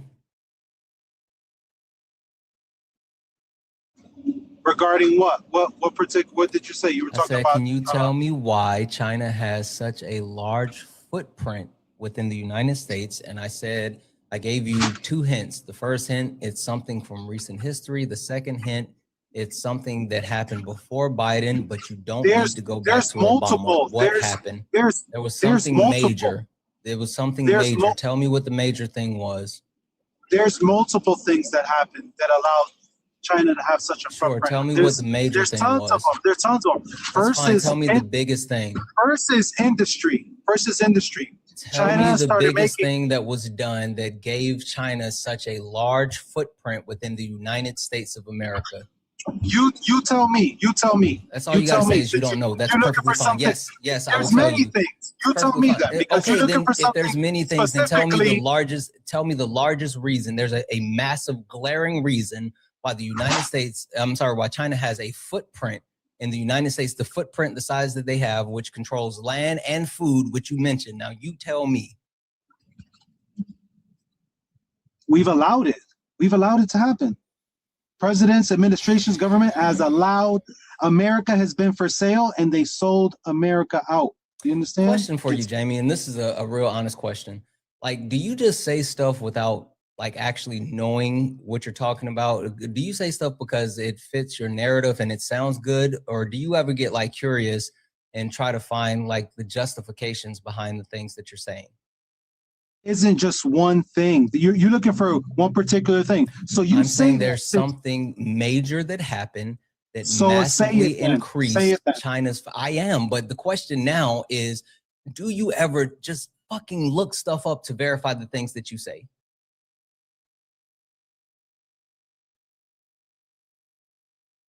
You're getting emotional. Just say, I'm say. I'm just tired of you guys being so fucking incompetent. Like, that's really what I'm so fucking tired of your incompetence. Like, you guys love saying shit and you never say why. You never say why. You always say, this is the problem. You never stop and say, why is this the problem? You guys just accept shit and then repeat it and parrot and parrot and parrot and parrot. And then you don't know anything. And then you run from live to live to live saying the same shit over and over and over. And people try to correct you, but you don't take it in because it doesn't fit your narrative. You guys are so fucking unintellectually curious. You guys don't care about knowing anything. You guys just want to say the shit. You don't want to know why you're saying the shit. You just want to say the shit. It's so fucking sad. This is an exhausting life that you guys live. What are you doing? The major reason why China has such a large footprint within the United States of America and why China controls such a large amount of United States food is because under Donald Trump's first administration, the bankruptcies of small and private farms, legacy farms that control land and control food were spiked as far as declaring bankruptcy by 24%. Donald Trump started a tariff war with China under his first administration, which massively affected the United States farmers. And so after all of those United States farmers started to declare bankruptcy and lose their farms, they had to sell to large farms. That skyrocketed food prices, but the people that own large stakes or the majority of stakes in those large farming companies were Chinese backed. So China was able to acquire more farmland and access to the United States food supply because Donald Trump's war with China that caused farmers to sell their land. This is something that he's engaging in this administration as well. That's why Donald Trump had to start giving subsidies to the farmers. That's why Joe Biden continued to give subsidies to the farmers. But Donald Trump got it back in office and removed those subsidies, and you started seeing the bankruptcies for farmers skyrocket again. And that's why you saw farmers in places like Arkansas crying, even though they overwhelmingly voted for Donald Trump. The why is Donald Trump engaged in a trade war that caused farmers to lose land, which caused China to buy up the land and take control of our food processes. That is the major, hey, you told me to tell you, Jamie, you have to stop talking. That is the major reason, that is the biggest reason why China was able to gain such a massive foothold within the United States, not outside of the US. There's other things, but within the United States, that is the massive reason why.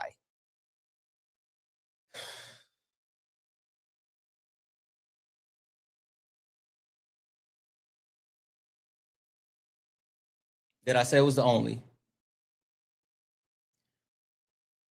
Jamie, the chat can't hear you. I don't know what's going on. Stop for a second. Listen to me. You know what? Jamie, listen to me. Something is going on. I work and I go different. Now they can check this out. hear you. Check out what a Chinese businessman did to a factory. I go to. No. Okay, you hear me? No. I don't want to hear anecdotal stories. I don't want to hear anecdotal stories. Also, don't want to hear you say that I said this was the only reason. I said this was the largest reason why. Can you address what I said? Tell me your company. You're breaking up. You're literally breaking up. You make, and I'm gonna. You're literally breaking up. Cheaper. I'm muting you because your actual phone is breaking up. Jamie, your phone is breaking up. Holy fuck.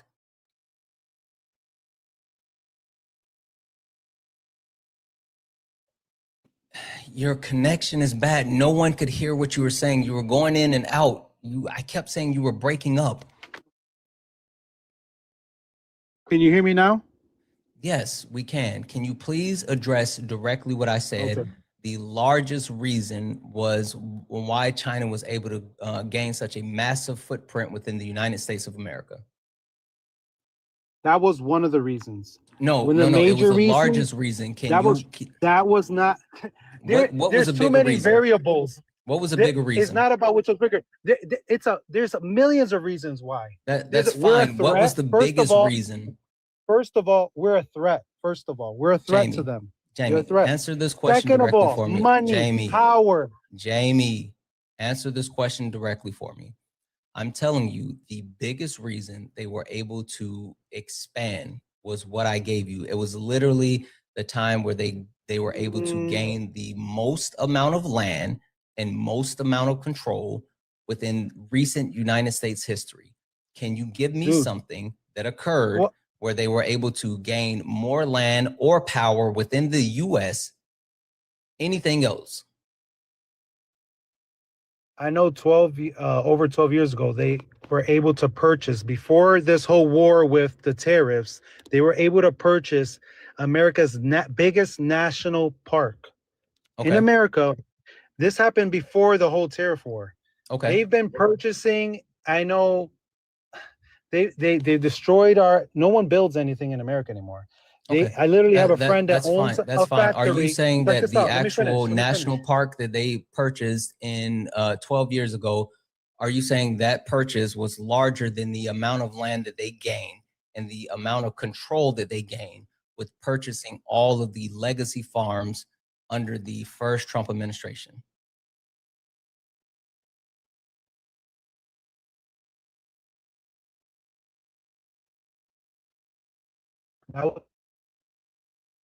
Yeah, before they. Your phone's breaking up again. I went to university. They bought the Your university. phone's breaking up They again. own Coca-Cola. They own everything. They own everything. The Chinese own everything. They own everything. Coca-Cola, through other companies, BlackRock. They're in BlackRock. Yeah, I don't think we understand how deep I can't even fucking China runs in America and the threat that they are. Your phone is fucked, bub. Your signal is trash. You keep cutting in and out.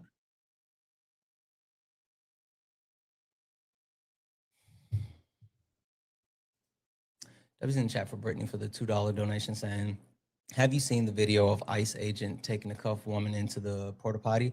Yeah, I saw that. That doesn't surprise me either. Like, white men lead in the amount of like violent crimes, touching, raping, stuff like that. And ICE is made of 90% white men, so that doesn't shock me. That was in chat for Mike for the $2 donation saying, I'd like to ask the caller who wants to discuss immigration, whether they or someone they know have ever been a victim of a crime. If so, whether they actually know who was responsible, and responsible convictions around real experience rather than assumptions about immigration. Mike, you know they don't have any like real information. If they have real information or even like personal experiences, they wouldn't be like such POSs. That was in the chat for Yardra. Hey, Yardra, who sent a $5 donation saying, I'm going to make you feel good by telling you that you look more handsome than Susie. Thank you so much. Don't tell him I said that. Absolutely. W's in the chat for you. He ran. W's in the chat for Ran for the $2 donation saying, it's just like, is it just me or does Jamie rhetoric sound like the World War II vet who drove the snow plow for the Germans? LMAO, they all sound the same. W's in the chat for Kayla for the $5 donation saying, guest claims the problem is we're emotional, yet he proceeds to express anger, which is a secondary emotion, always a reduction to others' emotions. They don't have facts. They just have their fifis and their big fifis and their tum-tums, period.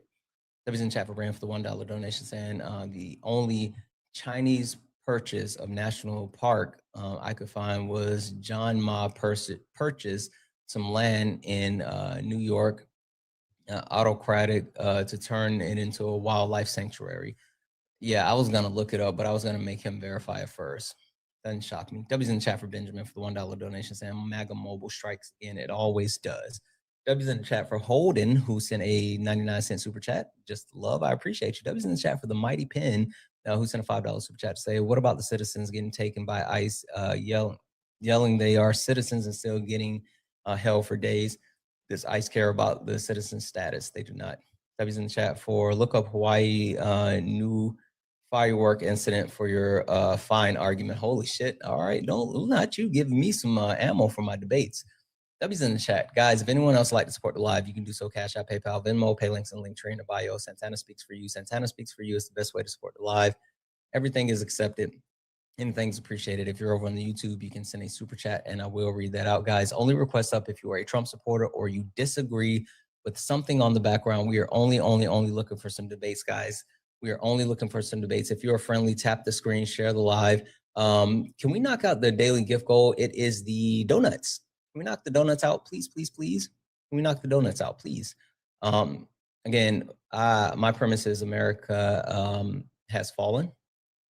And I think that America has fallen because of the fascist government, street violence, global warmongering, the hidden e-files that the Trump administration continues to hide, and also white fragility.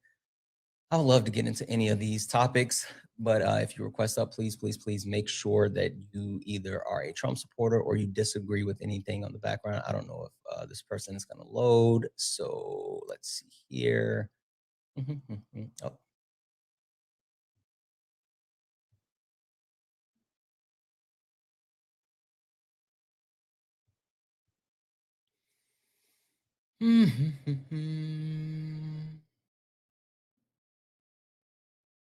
Can I explain white fragility? Sure.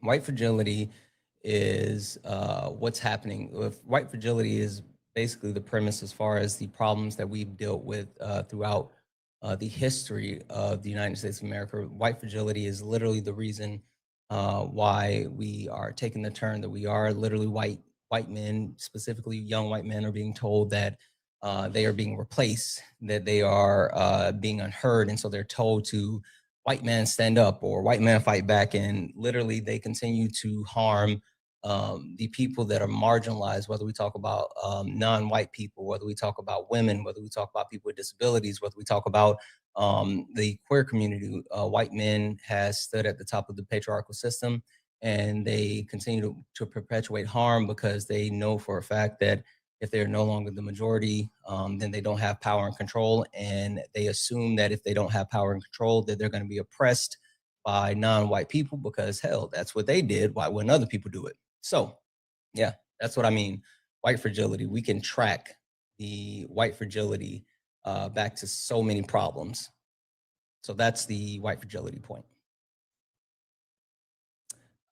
Only request up if you are a Trump supporter or you disagree with something on the background. Sorry, guys, I'm trying to get people in. I'm cycling through people in the request.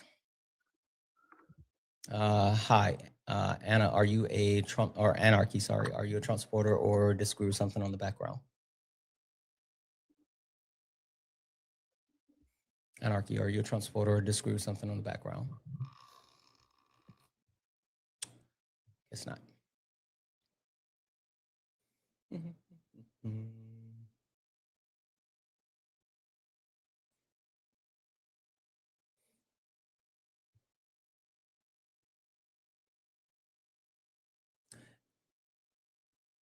Every projection is a confession.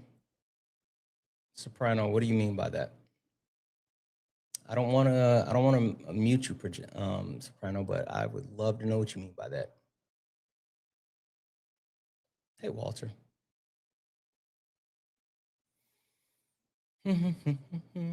Sorry, guys, I'm cycling through people. All right. I love you way more, Jessica.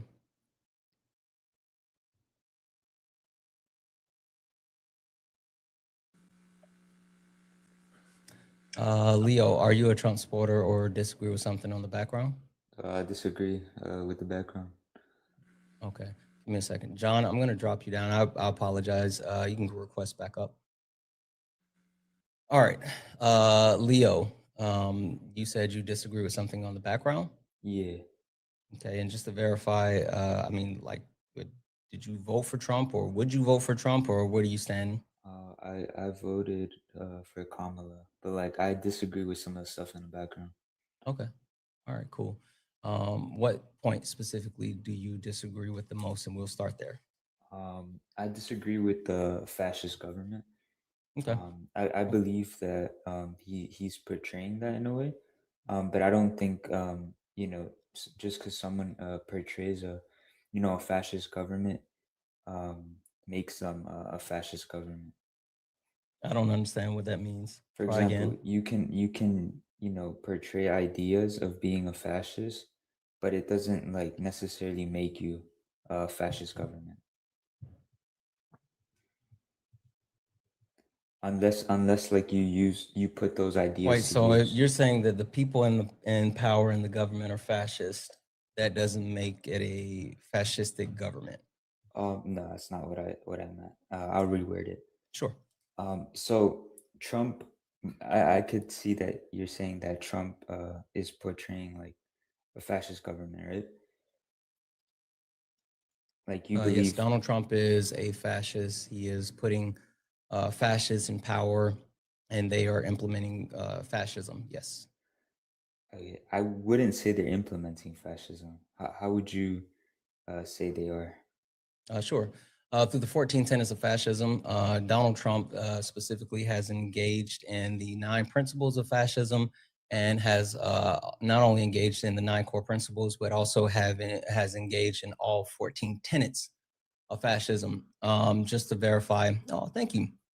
Do you know what fascism is? Fascism is more authoritarian control, I would say. I can barely hear you say it again. It's more of like authoritarian control. Authoritarian? No, that's a form of fascism. I got you. Don't worry about it.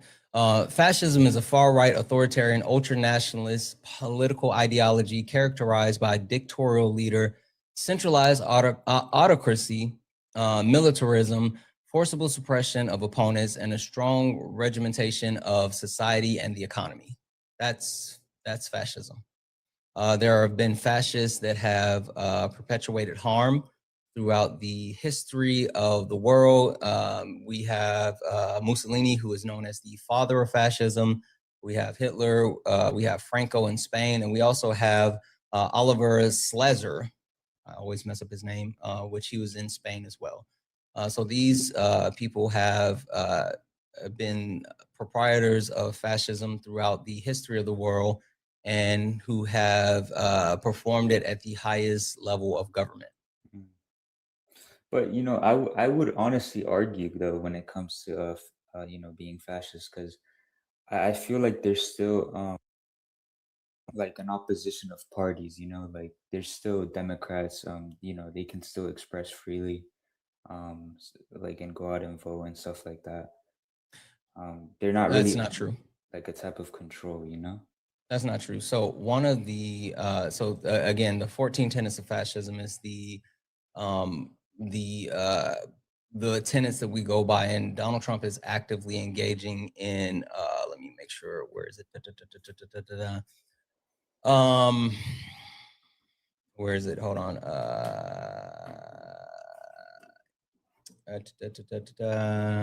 Sorry. Power and continued nationalism. Disdain for recognition, identified scapegoats, and cause supremacy of the military, rampant sexism, control of mass media, obsession with national security, religion and government, intertwined corporate power protected, labor power suppressed, disdain for intellectual arts, obsession with crime.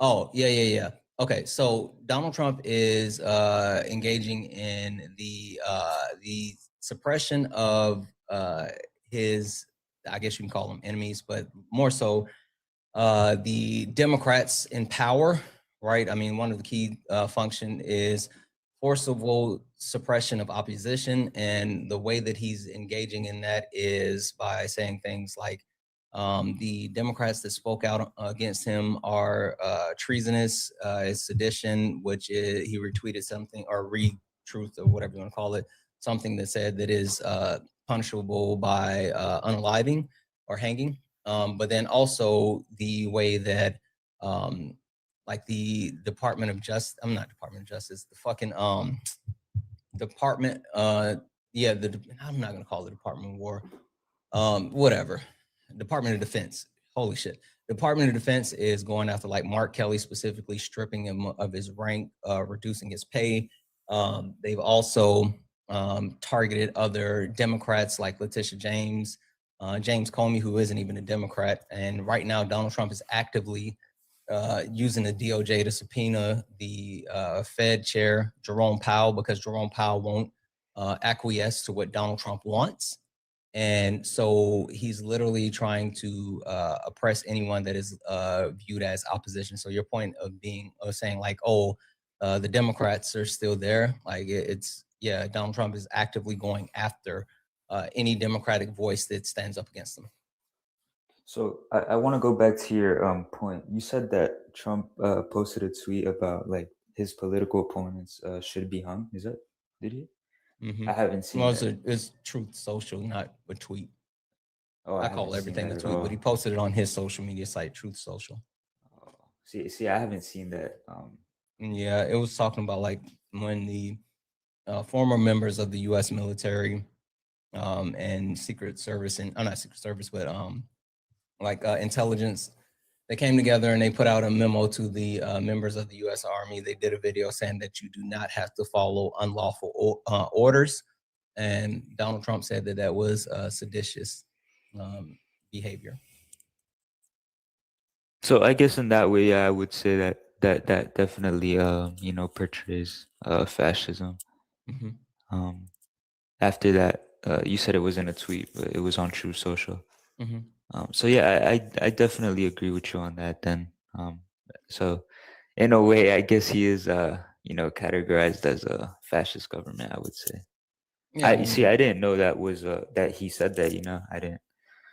That's like the least bad thing that he's done, in my opinion. I mean, yeah, I would still say that, you shouldn't portray violence on someone because you don't agree with them. Yeah. Yeah. Honestly, the one that I think that he's done the most to the highest level is disdain of the recognition of human rights, and the way that he has infringed on human rights and constitutional rights of undocumented immigrants and United States citizens. Did you know that Donald Trump is using ICE to detain undocumented immigrants so he can use them for free slave labor and then deport them to concentration camps? So no, I didn't know that. I do know that he's like racially profiling, which I don't agree with. Mm-hmm. People have like we shouldn't be walking around with papers like during the Holocaust and stuff like that when people were being stopped because they look Jewish. The tough part about that is not even about like walking around. I mean, the way that they have given ICE the authority, they have the ability to not only racially profile people, but they're no longer just accepting forms of documentation. People are presenting legal forms of documentation, and they are not even engaging with that. Like there's one case in Florida where the guy told ICE that not only was he presented a legal form of documentation, but then he also was able to present his birth certificate and medical records from the hospital where he was born, and ICE still said that nope, you're not a U.S. citizen, and continue to detain him. Yeah, I don't agree with that for sure. Mm-hmm. But in that sense, like all this is happening, I would see that that's definitely a sense of fascist government. That definitely categorizes them as. Did you know they're also Nazis?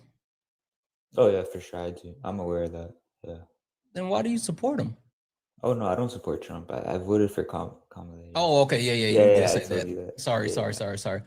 Oh, I okay. just didn't agree with, you know, some of the topics. Got it. Got it. Yeah, but Okay. you know, I don't All want to right. waste your time. So All right. Well, listen, I appreciate you coming up. Have a good one. yeah, take care. W's in chat for Jesse for the $5 donation saying, hey, bud, doing a genealogy research and wondering if any of these people understand how they're on the wrong side of history. They might not get it, but their great-great-grandkids will be hella disappointed in them. I don't think they have the foresight to think that far in the future, if I'm going to keep it funky with you. W's in chat for Lois for the $3 donation saying, for speaking for us. Lois, absolutely. Thank you so much for the $3 donation. W's in chat for Benjamin for the $5 donation saying, then supporters of Schindler. Yes, he is rough and unsophisticated, but Germany needs a decisive leader or leadership. Once stability returns, the excess will stop. Now I don't like his rhetoric, but his policies work. You have to separate the personality from the results. Yeah. That's the thing, Benjamin. That's funny. Like that's I'm gonna say this, fuck it. Black people, be prepared to be shamed because I'm gonna call out my people here for a moment. And I know this is gonna hit a few people, but I'm gonna call you guys out as an example, because if I can't call you guys out, then we can't call the white people out or, you know, other people that are doing fuck shit. So black people, lock in for a second. The premise that Benjamin just talked about. Yep. Look, fucking Buff City already said it before I could. Yes. Fucking Robert Kelly. Certain black people justify still listening to R. Kelly because they say, oh, we have to separate the music from the person. And hey, Swan, they say you have to separate the music for the person. And so certain black people still bump R. Kelly, even though he is fucking horrible. I do not. No matter how much I believe I can fly or any shit like that. W's in the chat for Fusto, who sent a $10 donation saying, appreciate what you're doing. Gracias, amigo. Gracias. Thank you so much for the $10 to love and support. You're fucking awesome.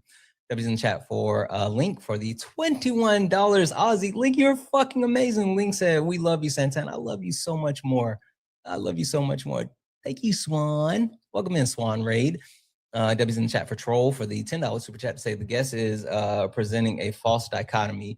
Just because the administration doesn't exactly model fascist regimes in history, it does not mean that they're not fascist. Yeah, I think he finally got it, in which that was the important piece. So W's in the chat. If anyone else would like to support the live, you can do so. Cash App, PayPal, Venmo, pay links in the link tree in the bio. Santana Speaks for You. Santana Speaks for You is the best way to support the live. Everything's accepted and things appreciated. If you're over on the YouTube, you can send a super chat and I will read that out. Guys, only request up if you are a Trump supporter or you disagree with something on the background. My premise is that America has fallen. Our country's in the shitter, folks. Not gonna hold you, not gonna sugarcoat it. Our country is in the shitter, and our country is in the shitter because of the fascist government, because of the street violence that we have, because of the global warmongering, because they're hiding the Epstein files, and white fragility. White fragility, that's it. White fragility is the reason. Nero, are you a Trump supporter or someone that disagrees with something on the background? Nero, are you a Trump supporter or disagree with something in the background? Okay, I'm gonna drop you down. The one point that I thought that they were gonna be hyper fixated on, and they have not done so yet, and I'm like super interested in the fact that they have not engaged in it, is the fact that white fragility has been the like literal infestation of our country. I'm shocked that none of them have come up and said, oh, is it not white fragility? Or at the very least, sometimes they want to get off the racism, right? They like to do the racism, and I'm just shocked that, you know, that's not a thing. But I think that we are all at the point that we can recognize the harm that has been created by perpetuating this myth that white men are being replaced, right? Perpetuating this myth that white men are being replaced and white men are, you know, forgotten. And yeah, you know, I was listening to Swan's live last night, right? And so this guy came up and he was saying, he literally said, I don't want us to become the minority, because if we become the minority, then Black people are going to oppress us. And he was trolling a little bit, right? I mean, we understand that there was a sense of trolling, but I always say there's some truth in every joke, right? That's the way I go about it. There's some truth in every joke. And so while he was trying to highlight the fact that he thinks that Black people are, always saying they're oppressed, it speaks to the fact that he absolutely knows the harm that's been perpetuated by white men. So he said the quiet part out loud. Nate, you are a Trump supporter, right? Nah, I stopped actually recently. Really? But I do disagree with one of your things. Yeah, I'm still a Republican, but I don't support Trump anymore. W's you. Listen, that's a step in the right direction. Okay. Which point on the background do you disagree with? When you say white fragility, what do you mean by that? White fragility? Yeah. The white male ego, specifically the fact that white men have been the overwhelming perpetuator of harm throughout the history of our country. They've been the ones that have been in power, passing legislation and disenfranchising minority groups, whether we talk about non-white people, whether we talk about women, whether we talk about the queer community, whether we talk about people with disabilities. White men who sit at the top of the patriarchal system have enacted policy that has harmed everyone has benefited them at the expense of everyone else that's not them. And now they're sitting here saying that we're being replaced and people forget about us while still having all the power because they sit at the top of the patriarchal system. I actually have a thought, Nate. Oh, yeah. I know how we fix things. Would you like to know? Yeah, tell me. Okay.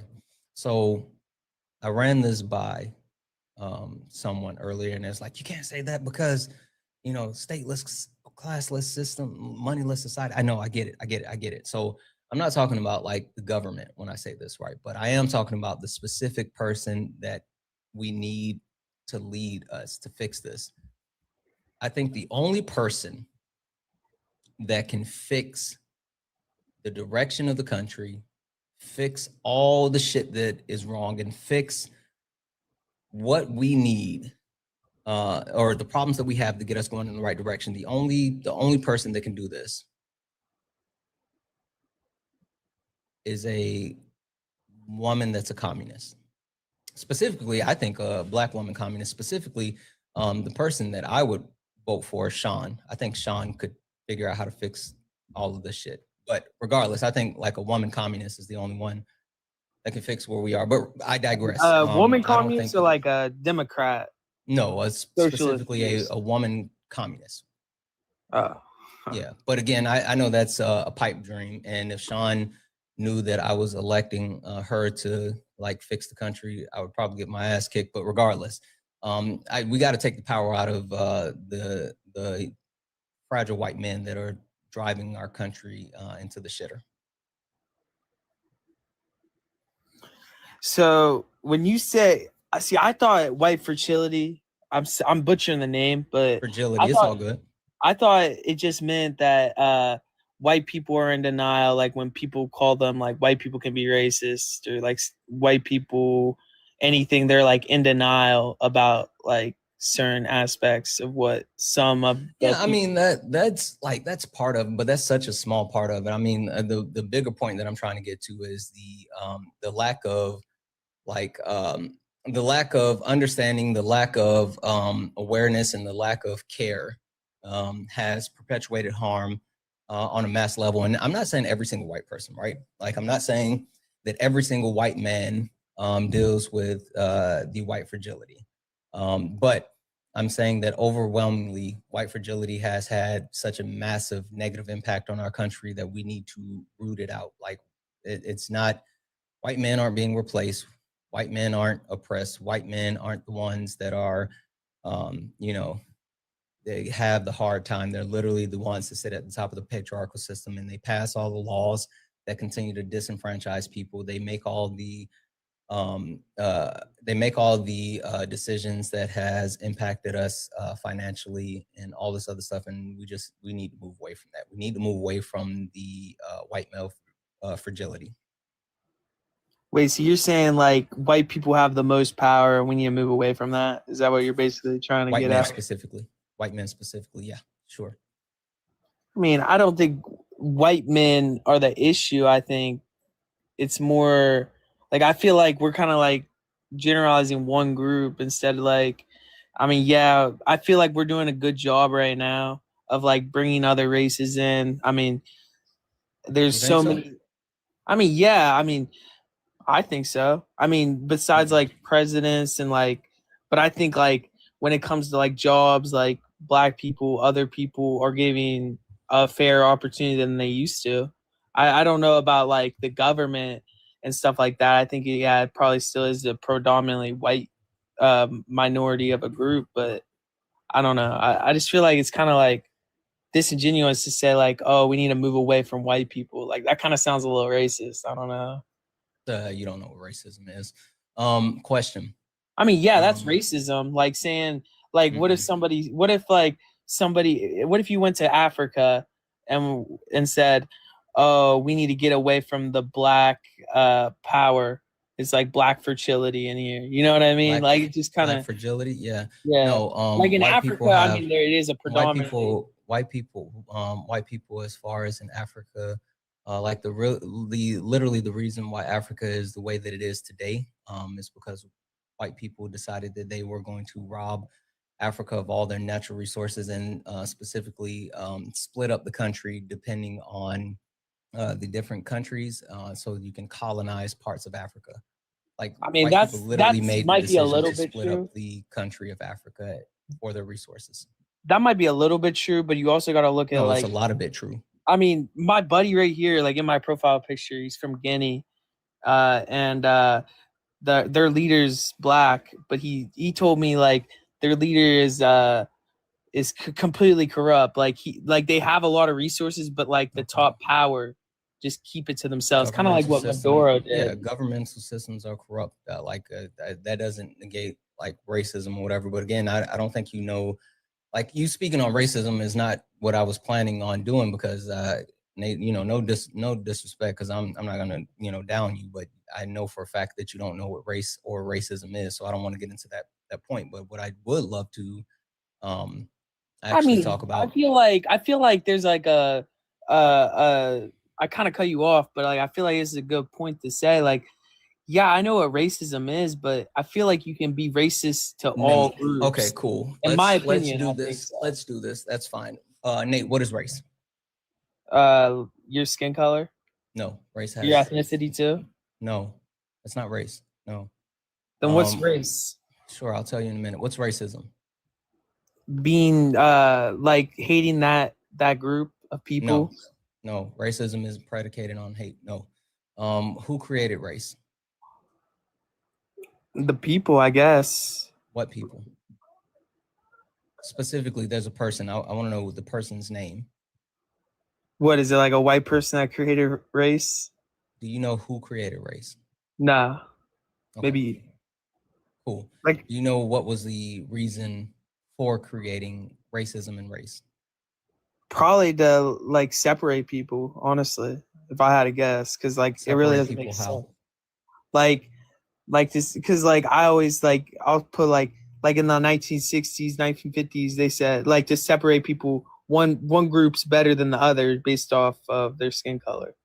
It goes back way further than that. Okay, cool. So no, but I was the just reason saying why that's fine. The reason why I said that I don't want to talk to you about race nor racism is because I knew that you didn't know this. So race is a widely acceptable categorization of phenotypical characteristics that are that were set aside for the othering of non-white people, to say that people were less than when it comes to white people. Now, racism was created by a Portuguese man in the name of Gomes de Zurara, who literally created race in order to justify chattel slavery. He had to give justification to the Catholic Church. He wrote 2 papal bulls to get the verification and to put it out and to say that these Black people are of the lower hemisphere. They are less than, and so they need to be civilized, and therefore we can enslave them and use them for chattel slavery. So the whole point of race and racism was literally to justify chattel slavery. Racism continues to present itself in multiple ways throughout society today, massively, overwhelmingly impacting non-white people through things like the education system, like the medical system, like the banking system. All of these things still persist today, even in ways that you may not actually notice them or know about them. So the point being is race and racism, it's not predicated on skin color, because you can have people that are classified as different races with the same shade of skin or darker. And you can also have racism occurring without the inference of hate. That's why racism isn't predicated on hate. So that's why I didn't want to talk to you about any of those things. But I do want to talk to you about like what I was saying when white fragility and the reason why a large majority of the blame is shifted to white men. The point that I was getting across is, did you know since the 1980s, since 1981, that 94%, 94% of all of Congress, not just, the House, the Senate, or presidency, but 94% of all of Congress has been white men. So only 6% of Congress has been anything that is not a white man. And historically speaking, throughout the history of our country, the overall percentage of makeup is about 90%. So that's why I say, when you talk about our country, the laws that are instituted, the power, the control, it all boils down to white men. Okay, but what does that have to like? If you get like more races involved, does it really have any effect? Like, it's not like, how could it have an effect? Sure. The reason why DEIA is such a positive impact is because implementing a diverse group not only gives you the ability to have a different school of thought, but it gives you different perspectives. If you, just for example, there's plenty of things that I sit and say, and I say, hey, do you know what this is? And white people are like, nah, I don't know what that is. And I say, don't worry about it, it's some black shit. The point being is the amount of representation that you get in certain areas, you can not only diversify the school of thoughts in those areas, but you also can get proper representation. So the people that are directly being affected by whatever type of legislation that's being passed or implemented will be able to give a perspective that would impact the people that they are a part of. I mean, yeah, I could see that, but I don't know. I just feel like maybe you should have more specifically like put it, because I feel like white fragility has a different. I feel like that you should more put like white power or something, because I feel like fragility is more of. Why would I put white power on my background? Huh? Why would I put white power on my background? Like, America has fallen, prove me wrong. Like, there's white power now more than anything. You know what I mean? Like, instead, well, first and foremost, white power is an actual term that was used by like the KKK and Nazis, but like, so that's why I'm not gonna put that on my background. But two, no, I don't mean it when I don't mean it in like a bad way. Like, you know what I mean? I know. I mean, I'm just saying that's why I wouldn't put it on there. But also, too, the reason why I think it's pertinent to speak to the fragility is because I'm not just talking about their control and power. I'm talking about what they've done with the control and power, and then also how they are now being weaponized to believe that like they're the victims. Literally, like young white men are being told that they're the victims and they're the ones that are being like hurt and harmed and disenfranchised. Like, that's the reason of talking about white fragility, not because it's just the one thing. What's the percentage of like other races like in Congress, in the Senate, and stuff like that now? Is it like, it's definitely improved since the 90s though, and 2000s? Like, it keeps improving. Like, I feel like if since 1981, if 94% have been white men, what's the percentage that have not been white men? 6. Oh, okay. Okay. Yeah. I mean, yeah. Now, if you want to look at current day representation, the current Congress, the 119th Congress, 74% is white men, and the rest is non-white men. See, that's good then. So it's improving. That's what I'm saying, though. So you're telling me that 24%, and which again, 24% makes up not only other races that aren't white, but also women. You're telling me that only 24% is a good thing. No, I'm saying that it's improving. I feel like you're being very optimistic. I mean, not optimistic. Like, I feel like you're being like, kind of like, I don't know. Like, what I'm trying to say is it's getting better, and it's going to keep getting better. I mean, there's Getting so better many, by what measure? I mean, I see, like, I mean, to today's age, like my generation, there's no type of racism at all, really. Like, there's a minority's racist. I feel like we've already established that you don't know what race nor racism is, Nate. You can't sit here and say that when you don't know what race nor racism is. Okay, racism nowadays is considered that. You can't. You're bringing up like, oh, race was developed. Okay, yeah, I can agree with that. I know. I feel like Nate, you're do you right. know what redlining is? No, what's that? Redlining is the specific practice that's engaged by a financial institution to control the ability for non-white people to get home loans and access to certain areas and houses and things like that. You would say that's pretty racist, right? If people don't want to give access to home loans and things like that, just based off of like not being white, right? I mean, I'm sure. I mean, just a simple question: would you say that's racist? If banks are saying we're not going to give home loans to these people because they're black. It's racist, but I get what the bankers are trying to, like, other people are racist, but I get what the bankers, I mean, the bankers are trying to make money, but the people around, like the neighbors, they're probably racist. Yeah. So okay, cool. You said the bankers are trying to make money. Cool. Yeah, they're not racist. What's the premise? What's the premise if the bank has two people, right? And the two people have the same credit history, the same financial history, the same down payment, everything lines up exactly the same. And the banks say, well, this person's white, this person's black. I'm going to give the home loan to the person that's white and not the person black. Is that racist? Yeah, that's racist. Okay, that's literally what the banks are doing. That's redlining. When do you think was the last time that a major illegal, bank? Though. I just sure. looked I was it just up. about to say that. When is the last time you think a major bank was successfully sued for doing just that?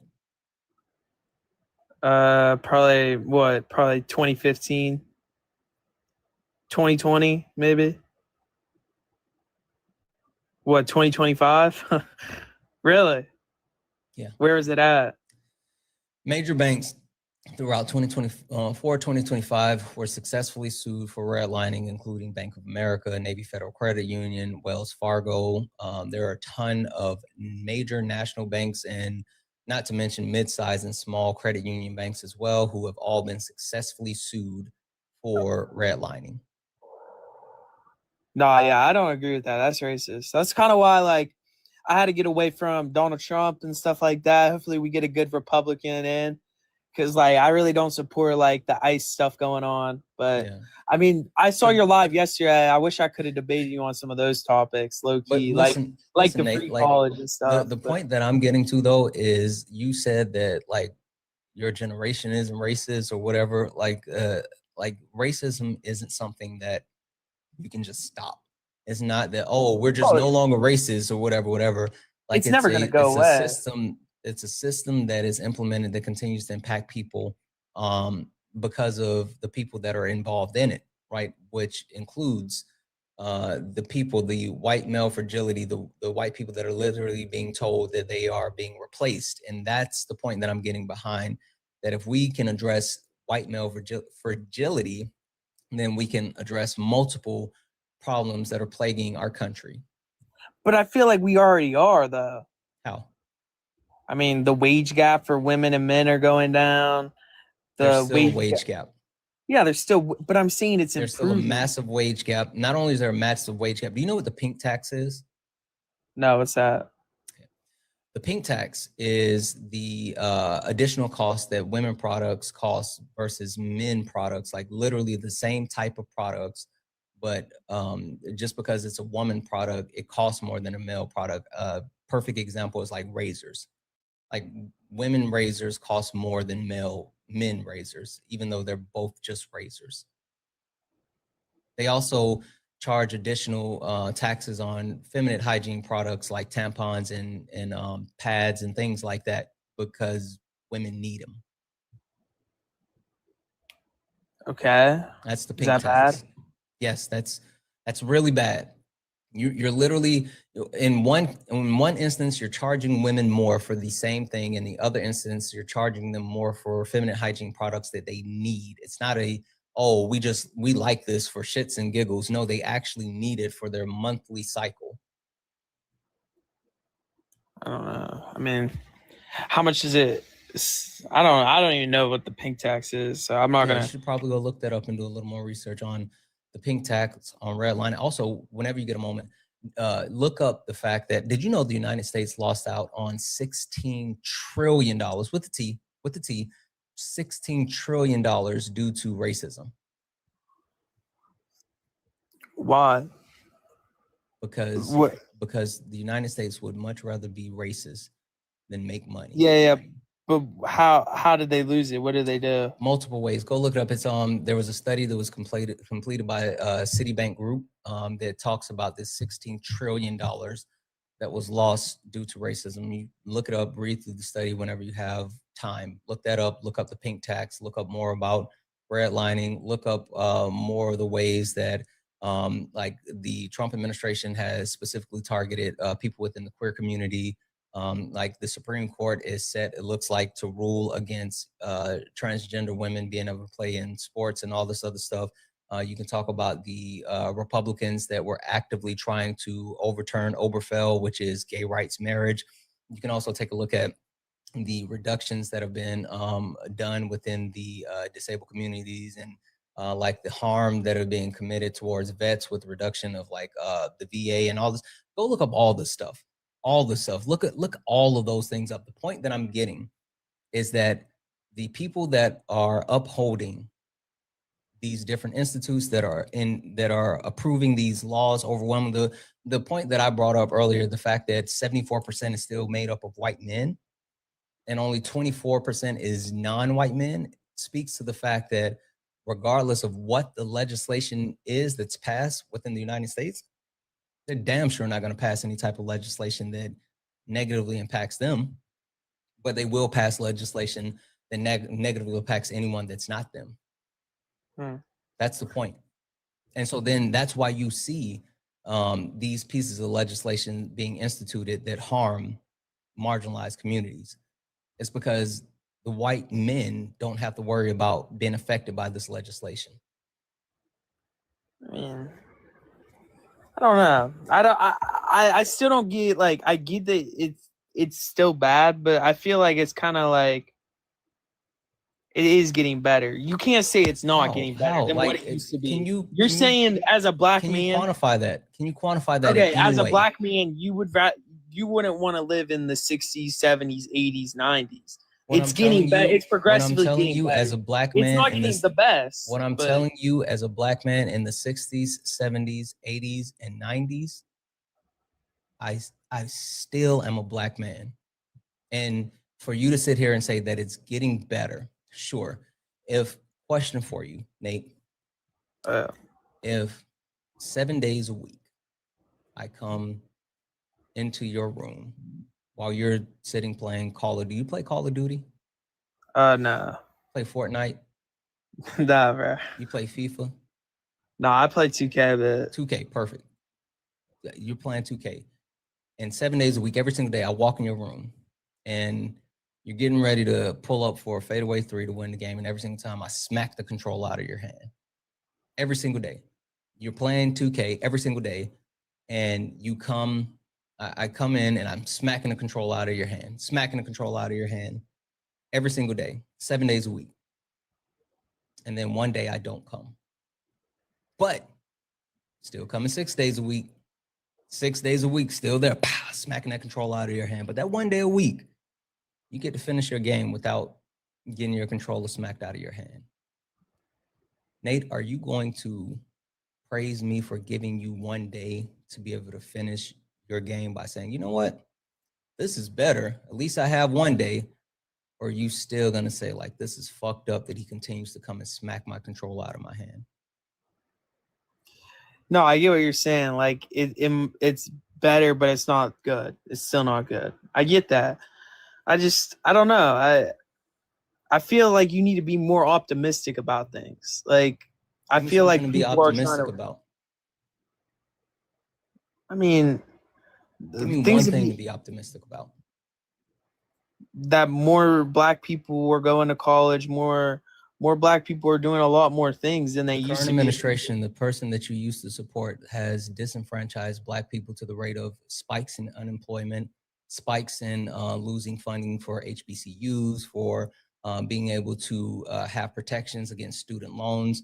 Like literally the people that's in power, while you can say that, oh, black people have progressed in this way, that way, or whatever, this is something that's a little bit better. All these things that you can sit here and say literally are being stripped away by this current administration. So I don't know about that one. Did you know that they're ruling, the Supreme Court is hearing a case that's gonna that possibly could overturn a portion of the Civil Rights Act? Yeah, see, that's why I stopped. I've stopped supporting Trump. I don't know why he didn't bet his tongue on like the tariffs and stuff, because a lot of the Republicans don't agree with tariffs as well. That's I mean, fine, that's but why the point that I'm economy. making is like literally we're going backwards because of the administration. So you sitting here saying like, oh, you should be optimistic. I mean, I would. Listen, I'm one of the most optimistic people you will ever meet in your life. Like seriously, when I tell you, you can. If anyone that knows me, I wish Kay was in here right now. I wish Kay or my wife was here right now, because like I don't hold grudges. I am the like least grudgy person that you would ever find. Like you can make me mad, and I'll be mad in the moment, and then like 30 minutes later, I'm like, oh well, it's okay. I go to bed sometimes and I'm super pessimistic, and then I wake up the next day and I'm like, I'm alive. It's a good day. Like in order for me to be up here and talk to people who spout racism, sexism, hatred, people that literally come up here and spam the N-word at me and talk about how they think murder is justified and talk about how, you know, hey, Nazis weren't so bad and like shit like that. There's no way that you can do this on a day in and day out basis for as long as I do it in front of as many people as I do it and how I do it, and not be an optimistic person. So I'm super optimistic. And the thing that I'm telling you is at this very moment, there is nothing that I can point to and say, I am optimistic about that. That doesn't mean that I'm not going to stop fighting. That doesn't mean that I'm not going to stop, you know, caring about people. That doesn't mean that I'm not going to stop, that I'm going to stop having faith that things will get better. But I'm telling you, if you want to give me something, if you want to tell me to be optimistic, I need you to give me something specific to be optimistic about. Yeah, I mean, I feel sad for you. Like that is very sad. You know, I don't know. Yeah, I mean, c'est la vie. It's life. Yeah. Yeah, I know. I go will ahead say. and switch you out. I appreciate you coming up. I'll see you, man. Have a nice day. Yep, have a good one. Guys, don't be sad for me because I can always get a pizza. If I'm really sad, I can always get a pizza and listen to Hamilton, and that will fix me right up. So there's that. Love pizza, love Hamilton. W's in the chat for Jonathan for the $3 donation. Excuse me, saying apparently the royalties for Mr. Kelly's music goes towards the victim. That's the only reason I tolerate still playing him. Oh, that's a good point, but it makes me feel icky. That's why I can't do it. It makes me feel icky. W's in chat for Antonio for the $5 donation, saying, "Hey Santana, first time donating. You are fucking awesome, Antonio. Thank you so much for the 5. And I heard you talk about R. Kelly, and I wanted to know what your thoughts are on Kanye. Thank you for what you do." Kanye is excommunicado for me. I can't listen to Kanye anymore either. There's certain people that I draw a line with it. I just can't do it. W's in chat for Courtney for the $1 donation. Saying, as a white woman, I can say white men are ruining this country. I also can tell you they're highly embarrassing. I would say men in general are. W's in the chat for Janet for the $10 donation, saying, can you believe that we survived a global pandemic for this shit? I cannot. And you know what? If we weren't on TikTok Live, I would tell you all my conspiracy theory about us being in an alternate timeline. But since we are on TikTok Live and you can't talk about conspiracy theories, I will not tell you about that. But I think that you guys remember when the lady, when there was a video of the lady, I think she was in Walmart, and she opened up the ice cream and she licked the ice cream and then put the top on and put it back in the thing. I think that's where the portal was opened. So, yeah. Can you make a chat in the Discord for it? Yeah, I can talk about it in Discord for sure. I can definitely talk about it in the Discord. W's in the chat for Jesse for the $1 donation stand. One thing this dude is, I can't say that. DUMB is an ableist term, friend. We don't want to say that. He's not smart. Racism is obviously still around, even in Gen Z. Two, have you talked about Sasha Riley's situation at all? I don't know. I don't know too much about it, and I want to learn more.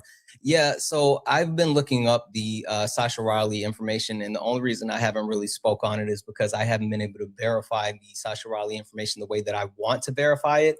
And so until I'm able to completely verify it the way that I want to verify it, then I don't want to talk about it. That's the only reason I haven't done it. W's in chat for Brittany for the $2 donation, saying his discomfort is seeing racism for what it is. That's white fragility. Fucking bar, Brittany. I don't like the way the fact that makes me feel so I can't be that bad. Exactly. Listen, you have to sit in your uncomfort when it comes to your privilege. If you want to be able to dismantle any of your privilege, and you know, it's funny, like I talk about this all the time, and I got clipped for saying that I'm a misogynist. Yes, I am a misogynist. I am inherently misogynistic. All men are. And I sit in my discomfort. I recognize my privilege, and I recognize the fact that I benefit in this society the ways that women can't and don't. And I'm never going to sit back and be in a situation where I'm like, oh, that's not true. Women can do anything the men can do. Like, that's fucking stupid. So I understand, like, my inherent misogyny and the fact that you have to work on it every single day. If you don't work on it every single day, if you don't check your privilege every single day, then it will get worse. There's no day that you can go without checking your privilege. You just have to, period. W's in chat for Sophie for the $5.36. I'm betting that's probably like $7 or $8 Canadian or whatever. But W's in chat for Sophie for the donation, saying for educational fees. Thank you so much, Sophie. W's in the chat for Gina for the $10 donation, saying you are a bright light in my day. I love the way that you explain things to MAGA, raise newly enlightened self. I don't know about enlightened. Like, I saw someone, I was in, it was either Swan or Solace Live one time, and someone was like, oh, Santana's really good at speaking in lowercase. Thank you for the hearts. I agree. That's because I speak lowercase. I'm a simple man with simple thoughts. Not gonna hold you. W's in chat for Marie for the $1.11 donation, saying, I'm a millennial. I cannot drop remix to ignition, but I can absolutely obtain it in a way that it doesn't give him a penny. The LimeWire generation has ways. You're right. Listen, fucking LimeWire. Boom. W's in the chat for Jesse for the $2 donation. See, I thought the portal was opened by those a-holes who opened the Egyptian tomb. It might have been that, but I'm telling you, it's the fucking ice cream lady. I don't care what nobody say. It's the ice cream lady. Fucking ice cream lady did it. W's in the chat for, let's see here, Leap.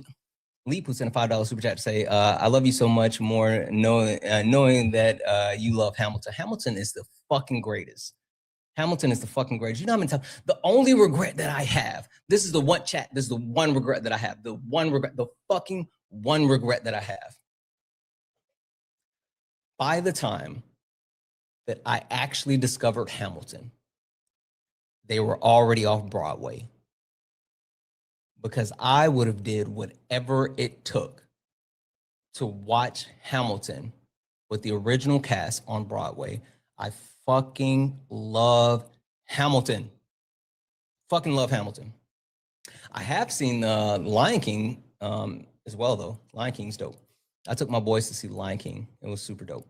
W's in the chat for Sin for the $4.99 super chat to say, life, liberty, and the pursuit of happiness. We hold these truths to be self-evident that all men were created equal. Yeah. We shouldn't settle for less in such a real Hamilton quote these days. Exactly. What's your favorite Hamilton song, guys? My favorite Hamilton song is Stars and Ship. Stars and Stripes. Stars and Stripes, Stars and Ships. I fuck up names. Regardless, you guys know what I'm talking about. That's my favorite. But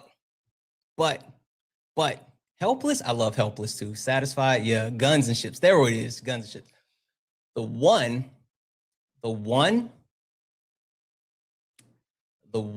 that always gets me, and whenever I'm super sad, it's the one that I listen to after like my grandmother passed away in 2020 because she was like the most amazing person ever. The song that I put on repeat and laid in the middle of the floor and just cried my eyes out and listened to over and over and over and over and over was Wait For It. Wait For It. That was my song. Whew. Sorry, guys. All right. If you're a Trump supporter or disagree with something on the background, only request up. We are only looking for some debates. Please do not request up if you're not a Trump supporter or you don't disagree with anything on the background. If you'd like to support the live, you can do so. Cash App, PayPal, Venmo, pay links and Linktree in the bio. Santana Speaks For You. Santana Speaks For You is the best way to support the live. Everything's accepted, anything's appreciated. If you're over on the YouTube, you can send a super chat and I will read that out. Guys, keep tapping the screen. Oh, hi. Are you a Trump supporter? No, I wanted to actually something on the background. Sorry. I wanted to talk about the white fragility. Do you disagree? I want to expand upon it because Nate. Wait. When you say expand, do you mean you want to add something to it, or are you saying that you disagree? You want to contradict something? Okay, so it's more I want to contradict what the guest in your last live said, because it's not so much that I disagree at all. Mm-hmm. It's that I don't think that white people in general are educated in how much white supremacy has played a role in our nation's history. And I just wanted to maybe point out. Okay, so you agree though? Yeah. Okay. I do. You. Yeah. Guys, only request up if you are a Trump supporter or disagree with something in the background. We are only looking for some debates. I appreciate you so much. You better be glad Kay wasn't here because Kay would have been mad. So, yeah, Kay don't play that. Yes, guys, I just realized, yes, I spelled government wrong. Whoop-de-fucking-do. Got it. Yes. Spell government. You know what, chat? You guys are fucking word Nazis. Okay, fuck it. Yes, there's an N missing in government. Okay, cool. Want to fight about it? What are we doing? Anyway, only request up if you are a Trump supporter or you disagree with something on the background. We are only looking for some debates. Only looking for some debates.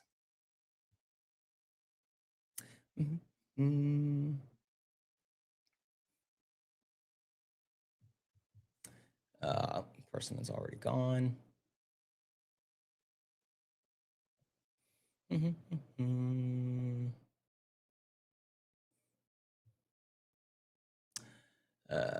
This person's gone. W's in the chat for Gregory for the $5 donation saying, I think e-files have a lot of sexual abuse, teenage boys listed, and that's the elephant in the room, teenage boys. Seldom report sexual abuse. Are you familiar with Occam's razor theory? God bless you, Santana. Yeah, W's in chat. Thank you for the 5. Like, I honestly, not gonna hold you. Probably right. Probably right. W's in chat for Dragon for the $2 donation says, I want to be in the room where it happens, room where it happens, room where it happens. I love that one too.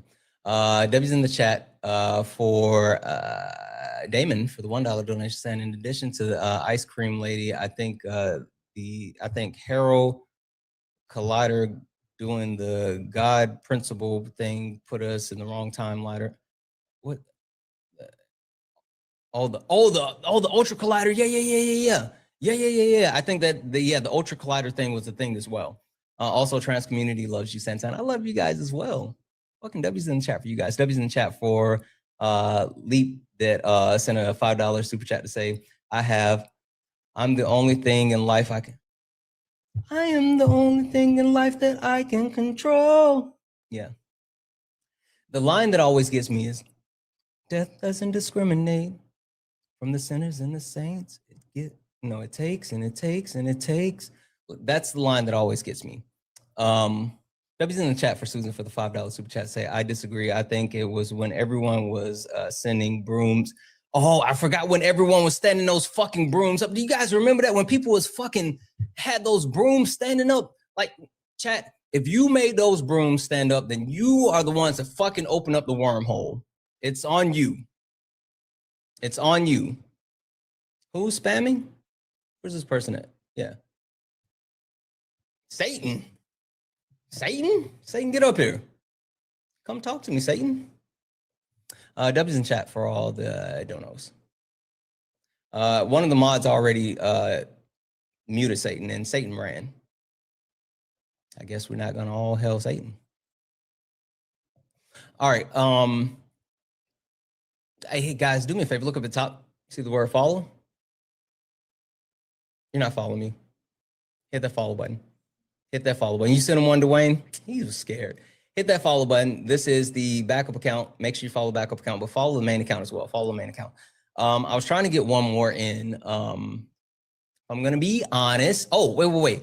Debbie's in the chat for Akel. Akel sent a $5 donation saying, thank you, Santana, for everything that you do. Truly appreciate it. We don't play about you over here 100. I appreciate you so fucking much. I know my chat does. I fucking love you guys. Hey, chat. We ride together, we die together. Bad boys for life. Ain't that right, chat? Ain't that right, chat? We fucking locked in.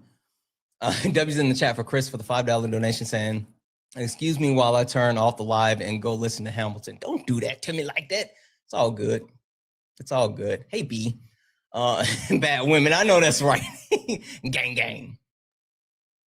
What's poppin', twin? All right. I was trying to get one more in. If I'm gonna be honest, I didn't want to get off live because I have an ominous feeling about when I get off. So I've been trying to stall and stay as long as I can, but sometimes you have to deal with life. So I'm gonna get off, deal with life, and hopefully I don't know. We'll see what happens. I don't know. I'm more than positive. If it's what I think, I won't be back tonight, and hopefully I'll be back tomorrow, but I don't know if that'll happen either. So we'll see. We will see. Not gonna hold you guys. I've been trying to not get off live. So anywho. W's in the chat for Shannon, who sent the $5 donation saying the government deserves to be misidentified. You're fucking right.